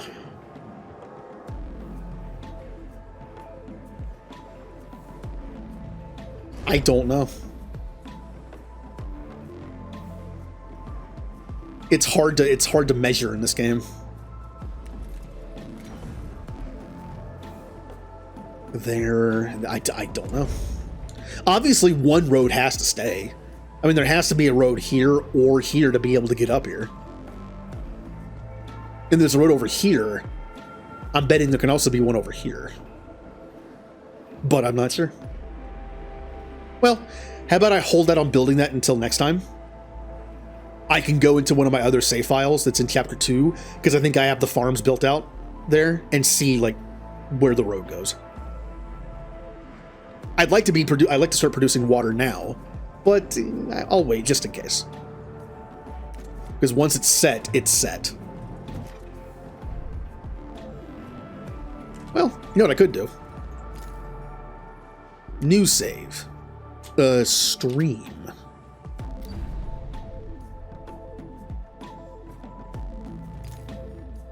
Let me go ahead and load up my other game that's in chapter 2 and see what it looks like. You can get a look at like what I'm planning to do later.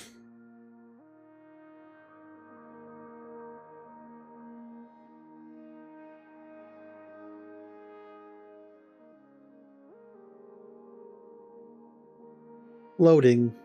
Hurry up. I'm impatient.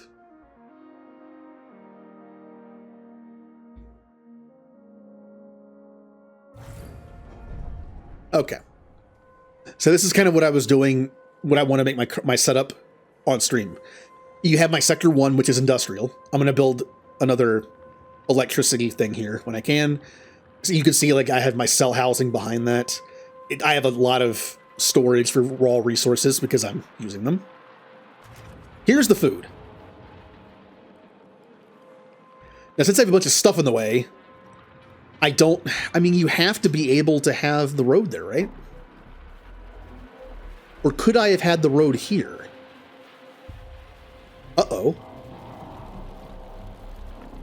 Well, let me take a look. It's easier to measure if I'm sitting like with half of it already built.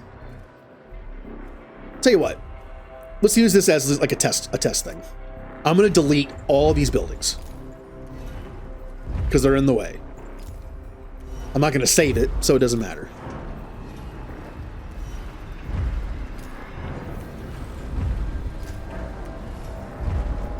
Just so we can get a clear picture here.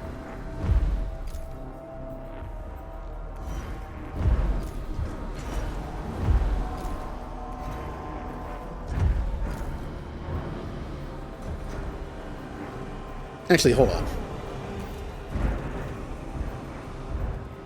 Can I... There is a way to dump the resources, isn't there? I have no place to put the ice right now. So I think since I'm not saving it, it would be easier to do this. Should have thought of this sooner. I will need alloys. So I gotta put those somewhere.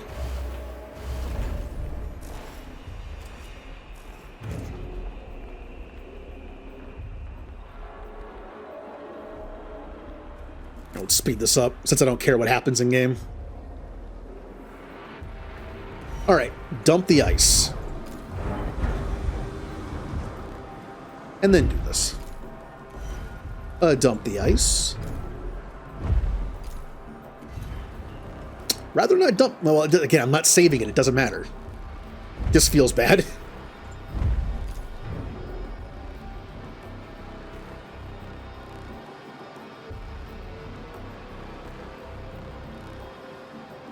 Come on, get to my stuff. Oh, this does produce waste. Okay.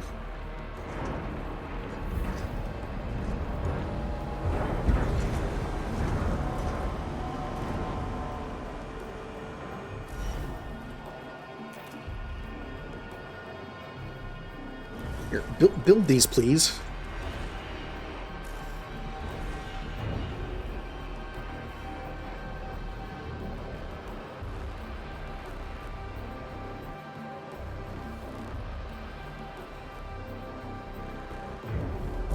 An accident has occurred. Don't care.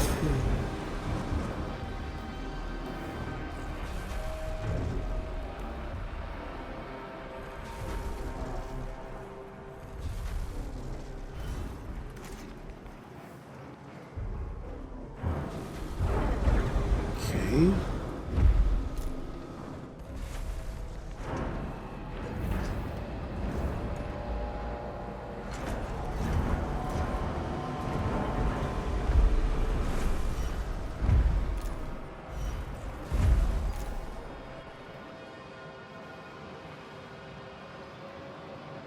No, I should have dumped the waste. Didn't see it. I'm gonna have to relocate my workshop. There's like nowhere to put this. I don't know how I'm gonna do this area when it comes time to like actually do it. Let me see here.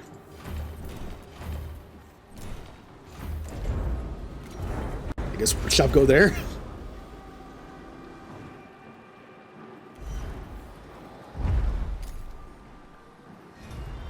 Wait for it. Okay. We can now figure this out. So, let's do the same setup over here, but keep the road, because there has to be at least one road. If one road works, I'm assuming two does. It's probably an even amount of space. Well, let's find out. So, how far do I do this?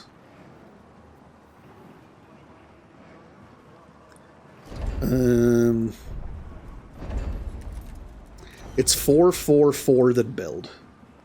4, 4, 4. So I build right after that road.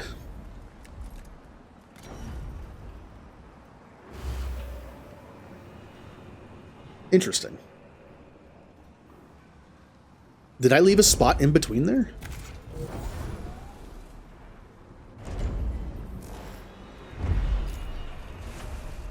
If I didn't leave a spot in between there, then why are those two? Oh, I see. It's because of this. No more resources available to mine. That stupid little curve that I had to do. That's a little annoying. Well, maybe I'll fix that later. Because this is one ahead of this. Well, I can still test this. Kind of. Here, let me...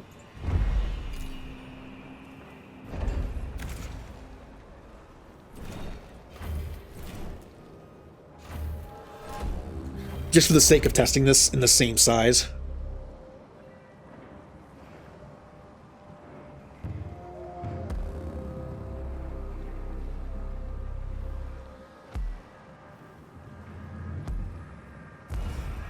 Could you take the final alloy, please? It's just sitting there. Take it.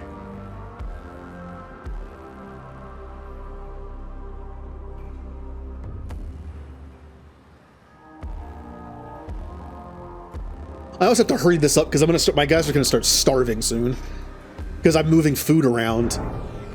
But oh no, I have this too. That's fine. Yeah, I forgot about this one. Okay.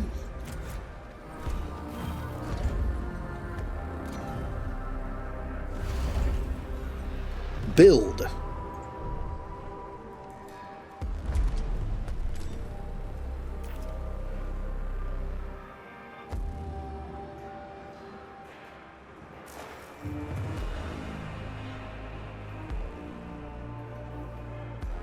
Build? What is my builder guy doing? Oh, he's over there. Okay.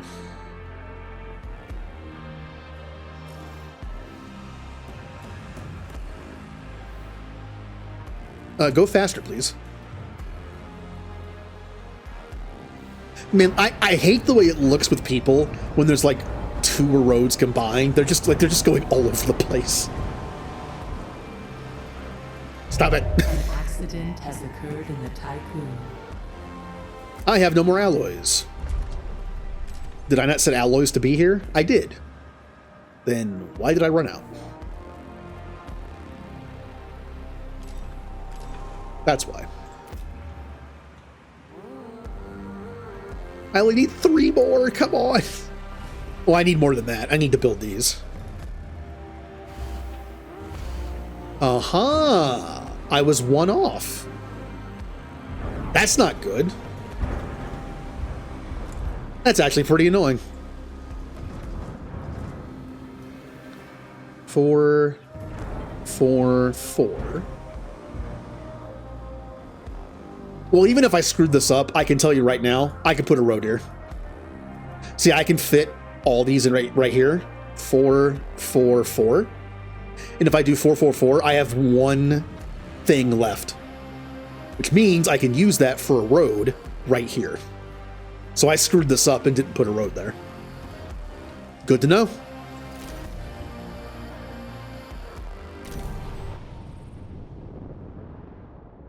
So I can fit 1 road on each side, which I thought was the case.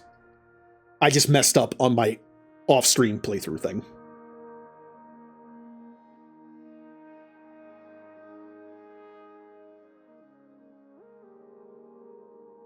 Well, we're almost time to end stream.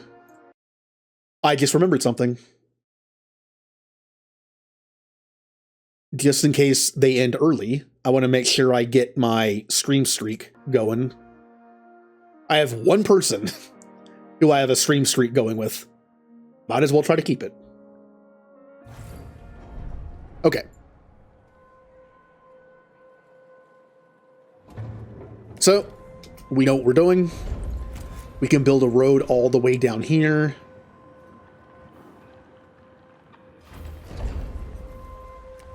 And then build this. Now, is it better to build it this way or this way? Once again, we're doing this again. For this, I think it's better to do this. Because we're going to have the input of ice be like right in front of it. But I could also do it this way. How do I have these? Yeah, this way and that way. Might as well be consistent.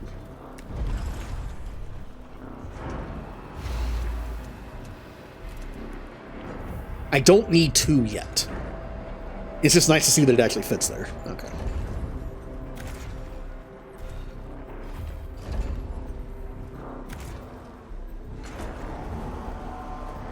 That's going to be 1. Yeah, it's going to be 1 over this because I need 4 there. Which is a little annoying. Administrator, you can implement a new policy. I'm going to have to move all these buildings eventually so I could just go straight across. I could curve it, but what I need to fit here requires too much space. If it's going to curve, it's going to have to curve somewhere else.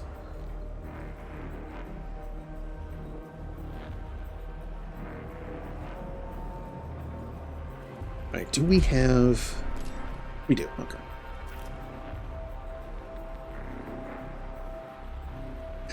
For now, I will connect it, just so it's easier to get alloys over here to build it. So they don't have to go all the way around.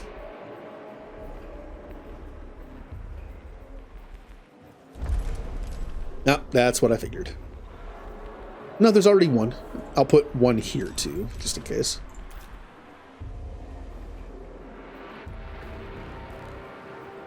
Speed up.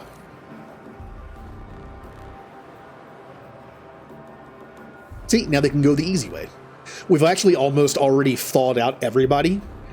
Food-wise, we are at 113%. Happy New Year, Administrator. Oh, look! So a cycle is a day. 365 cycles in. We streamed the game for 1 year today.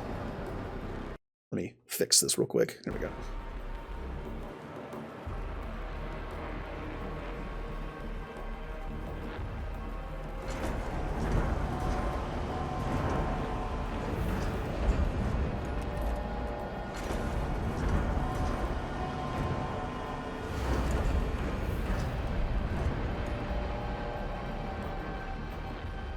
Okay, once that's built, we'll start putting ice in it. We don't need it right this minute, but it's nice to have. We can also research the next thing we need for this, which is crop farm.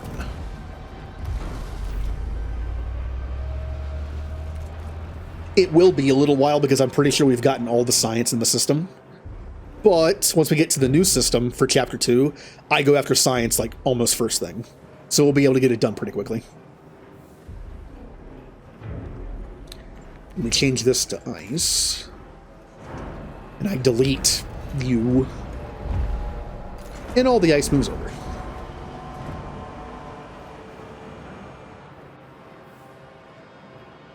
So we really don't need a lot of storage space for ice, because basically once you use it, that's why you only have like one cargo ship getting ice like consistently. I plan on only having 2 storage things for ice, like 2 little ones. But since we're going to be using it, that should be enough. Like 1 cargo ship bringing it in should be about the same speed as using it. So it should be okay. Let's go ahead and move you. I can't move all of it, but eventually I'll be able to. And these also produce waste. So having a waste thing in here is also good. The farms produce waste, this produces waste, these will produce waste eventually. Which means I should probably build this sooner rather than later. Yeah.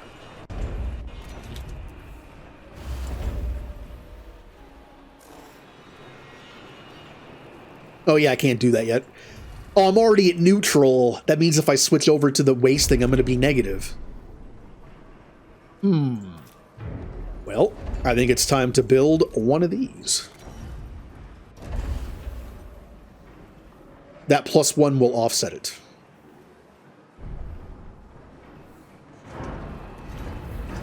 I can afford to go negative right now. For now.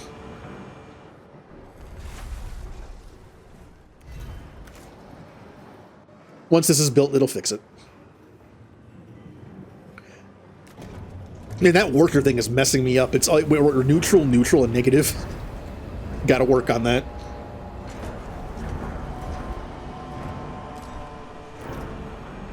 One of the benefit of building the train stations, once I get them, which is a tier 4 thing, by the way, it carries over some benefits of certain buildings to the entire ship. Because it's connected by a train station, like railway system. I don't know which buildings it isn't this, because this is +1 per system. I believe there's a building I can unlock that's like a fighting arena that gives you +1 stability. I believe it makes that go everywhere. So have room for it in just one sector and have the train system, and it will be everywhere. All right, you're still building. Got some waste.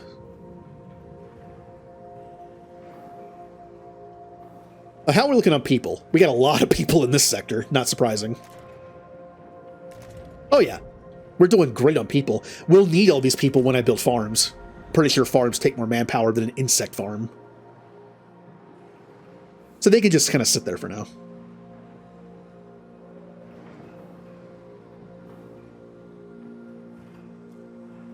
How are we looking on space stuff?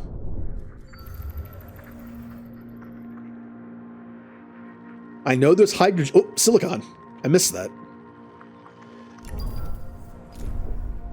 I might not gather all of it.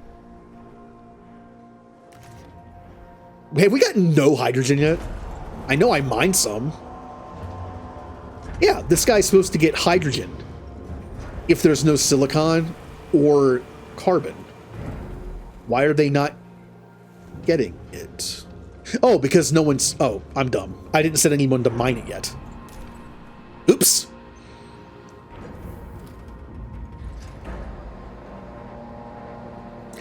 I might not care then. We might just go. It might be nice to end the stream on, like, going to the next chapter. We can do, like, one chapter a stream. That's kind of a nice way to do it.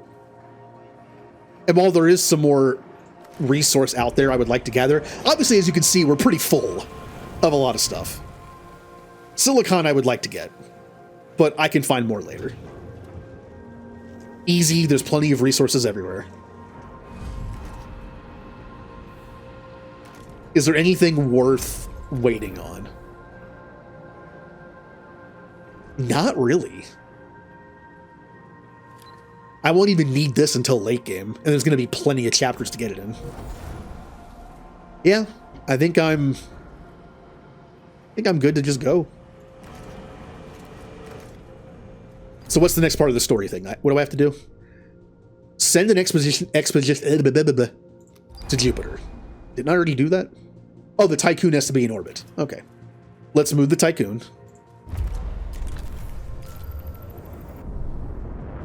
Blast off.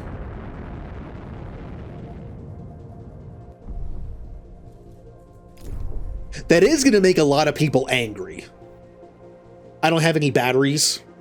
So the whole time we're traveling to Jupiter, we have no power, which means we have no food and like we don't have a lot. We have to hope that when we get there, people won't be super angry. I mean, we're almost like a quarter of the way there. The hull's going down constantly because we have no power. If anything, I should at least put batteries in the space section so I can continue to heal the hull, because I'm betting it near the end game. If you don't do that, you're probably dead. So yeah, I should at the very least put some batteries in space section.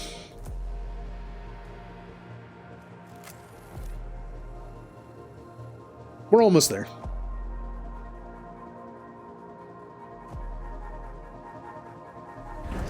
And we're there.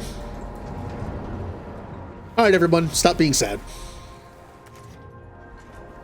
A probe has completed its scan. Why am I at negative 19? When it was positive. That's weird. Oh, there it is. Okay. It was just being weird.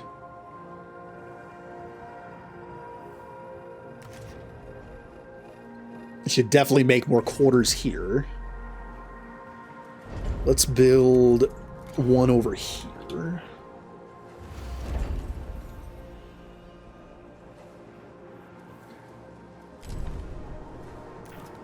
Send an expedition to Jupiter. We're here. Prepare Ixion for Tycoon connection. We're going to connect the new engine to our ship now. And while we're doing that, we'll continue to gather some resources. Yeah, see, the dock is full. Because the dock is full, I can't put anything else anywhere. Like, I can't dump any off because it's full. I should probably fix that. Even if it means kind of I did it again. Even if it means kind of getting in the way temporarily.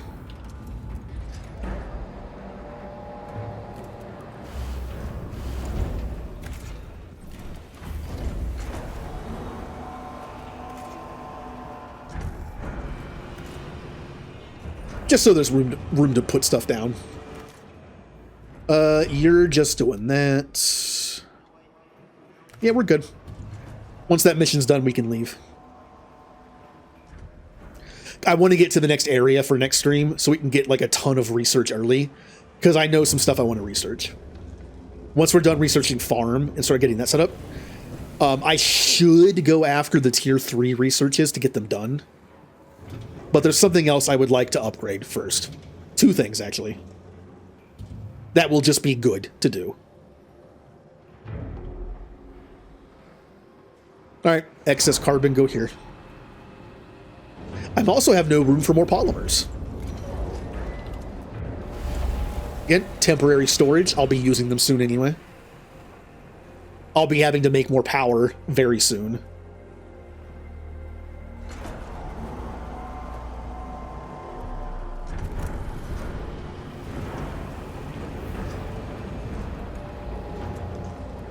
Alright, another ship leveled up. Good.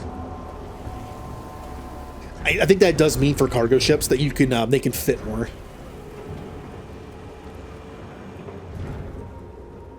You can also upgrade them. You can upgrade your cargo ships to be faster, which is nice. But I believe when they level up by experience, they can store more, which is also good.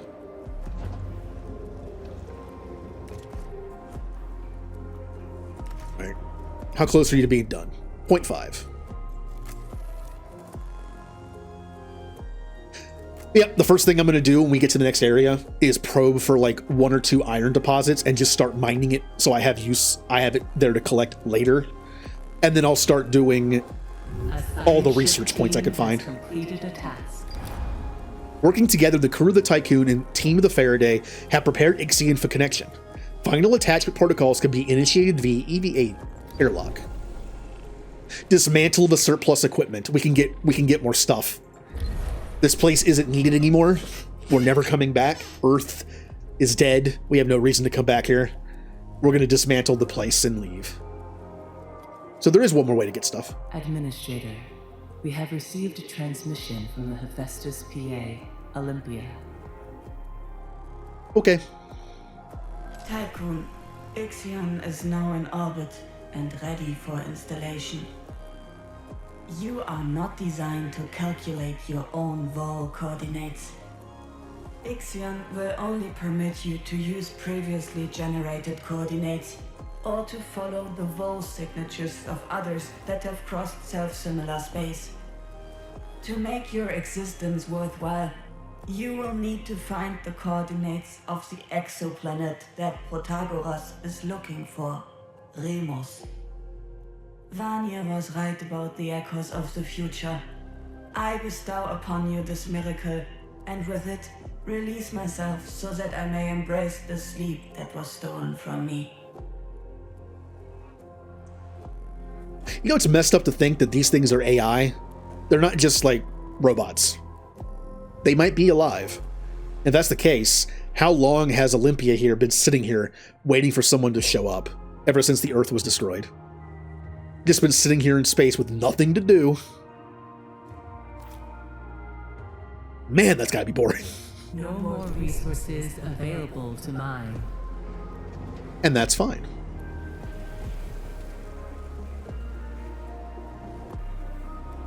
Alright, we're just waiting on that. Got more resources going. Working on the water. Food is just below 100%, which means I'm going to make another one.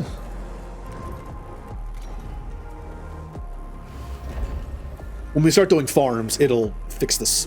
We will have plenty of room. I'll just start deleting these and making farms.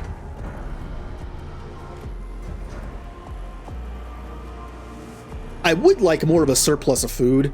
We only have like 100. I kind of don't like that. Once we start making farms, though, we'll be getting a surplus. And I believe from what I've read, if you set up the farms like I showed in my other save file, where you have like 9, 9, 9, and 9 going across here, if you get all the upgrades for farms and the mess hall, I think just that amount of food production can feed the entire ship. Like, all 6 sectors unlocked, all full of people. But I think it requires every single research for both of them. A science ship team has completed a task. Our team has salvaged a number of useful resources from the Hephaestus site. They are now ready for extraction. Okay, I mean, I'll take it. It's stuff. Please give. Please get.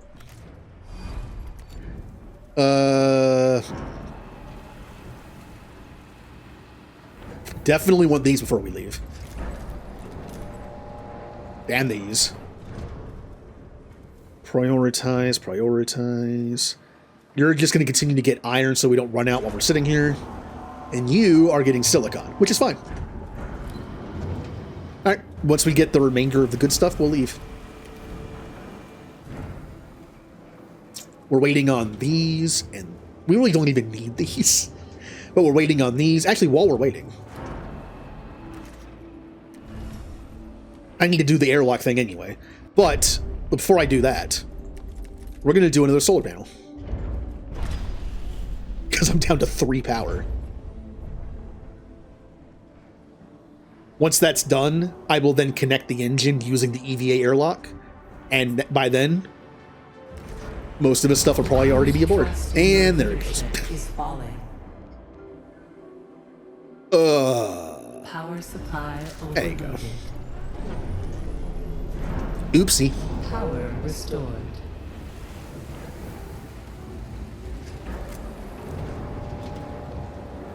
Yeah, the problem is this is getting full of nothing but iron. Which means I'm not going to be able to dump anything else off for storage. So I'm going to make another iron.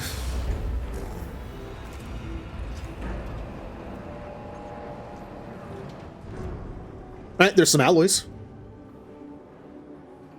We're actually running out of space for them, too. You can implement a new policy.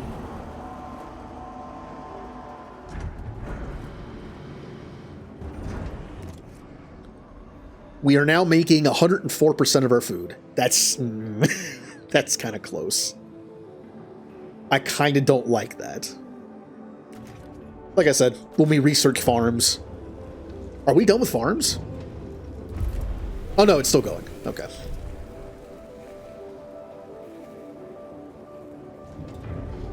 Yeah, after a research or two thing like that we find with the probe in the next area, we'll get that done, and I'll immediately start building farms. What's left? We got the electronics. We got the polymers. Alright, we're good. I mean, I could get the food. It'd be nice to have a little bit of a surplus, but we'll be having plenty of food soon. I'm actually okay with just leaving the rest of this. Yeah, once the power's done, let me speed that up.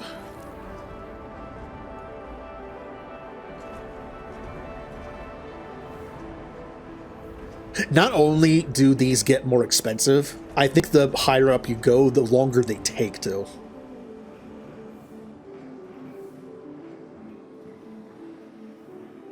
Because we're on max speed. That's not going fast. Occurred in the Tycoon. Once again, how do you have an accident in a room full of bugs? That's going to cut into our food production. Yep, we're making less than 100% now. It's okay. It won't last long. Alright, now for story thing.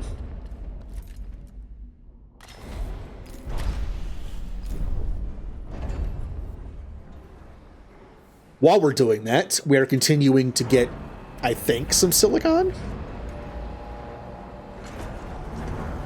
God, we have so much iron.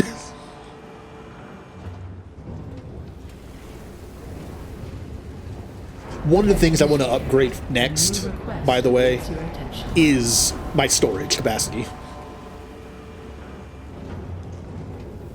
Okay.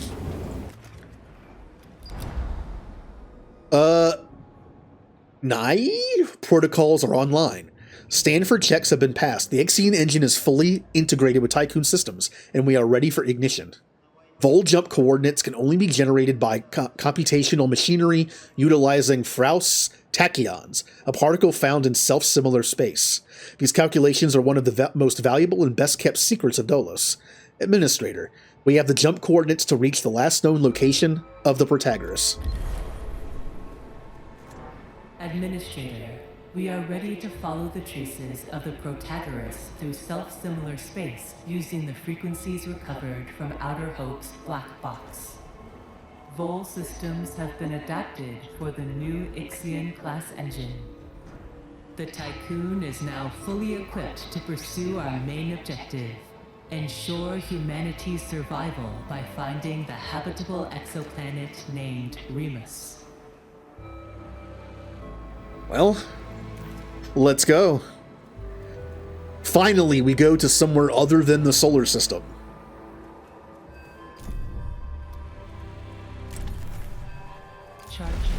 In accordance with Frostpunk procedures, all ships must return to the Tycoon before Volt Jump initiation. Once again, no power. But this is pretty fast.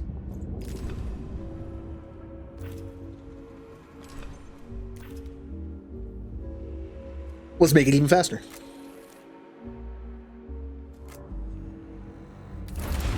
Let's go!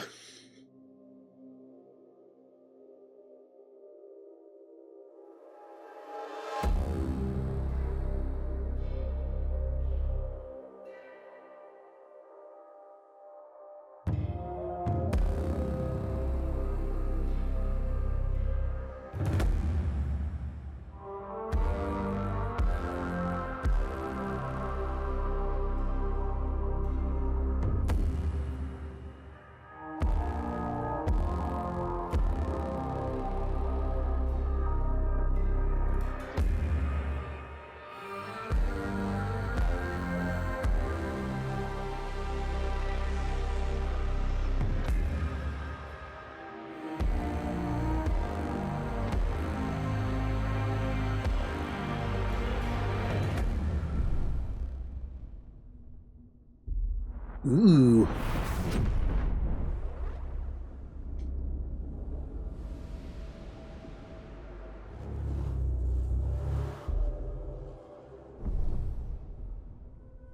Full jump complete. Running preliminary diagnostics. Severe hull damage has been detected following self-similar traversal. Hypothesis: each Vol jump causes irreversible damage to the Tycoon structure. Predictive modeling suggests that 4 more Vol jumps are possible before the Tycoon breaks apart. New mission objective established. The Protagoras possesses coordinates of the habitable exoplanet Remus. We must find the Protagoras in order to reach our destination. Sounds good. Yep.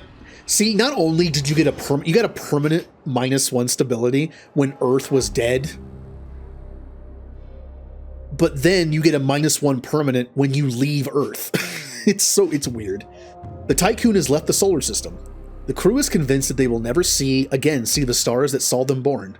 This necessary step will unfortunately accentuate dead Earth sickness.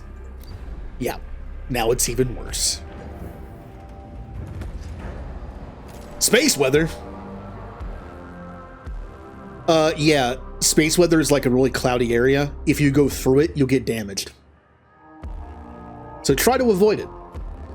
The only way I know of to get around it, if let's say you have to, actually this system has that. You have to move the Tycoon around it, or else your ships will go through it and just be destroyed probably. Food. Yep, I'm working on the farming. Pause. So this is the new system. This is the storm. Now there is something back here for research. I haven't gotten it yet. I haven't gotten that far. Because if you launch your ships through this, they'll probably die. If the Tycoon goes through it, it's going to hurt quite a bit. But there's a planet like way over here.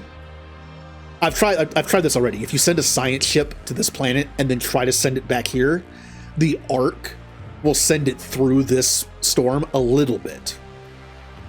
However, if you send the Tycoon up here and then send the Tycoon to this spot, the Tycoon will get hit by the storm, but it's only a little bit.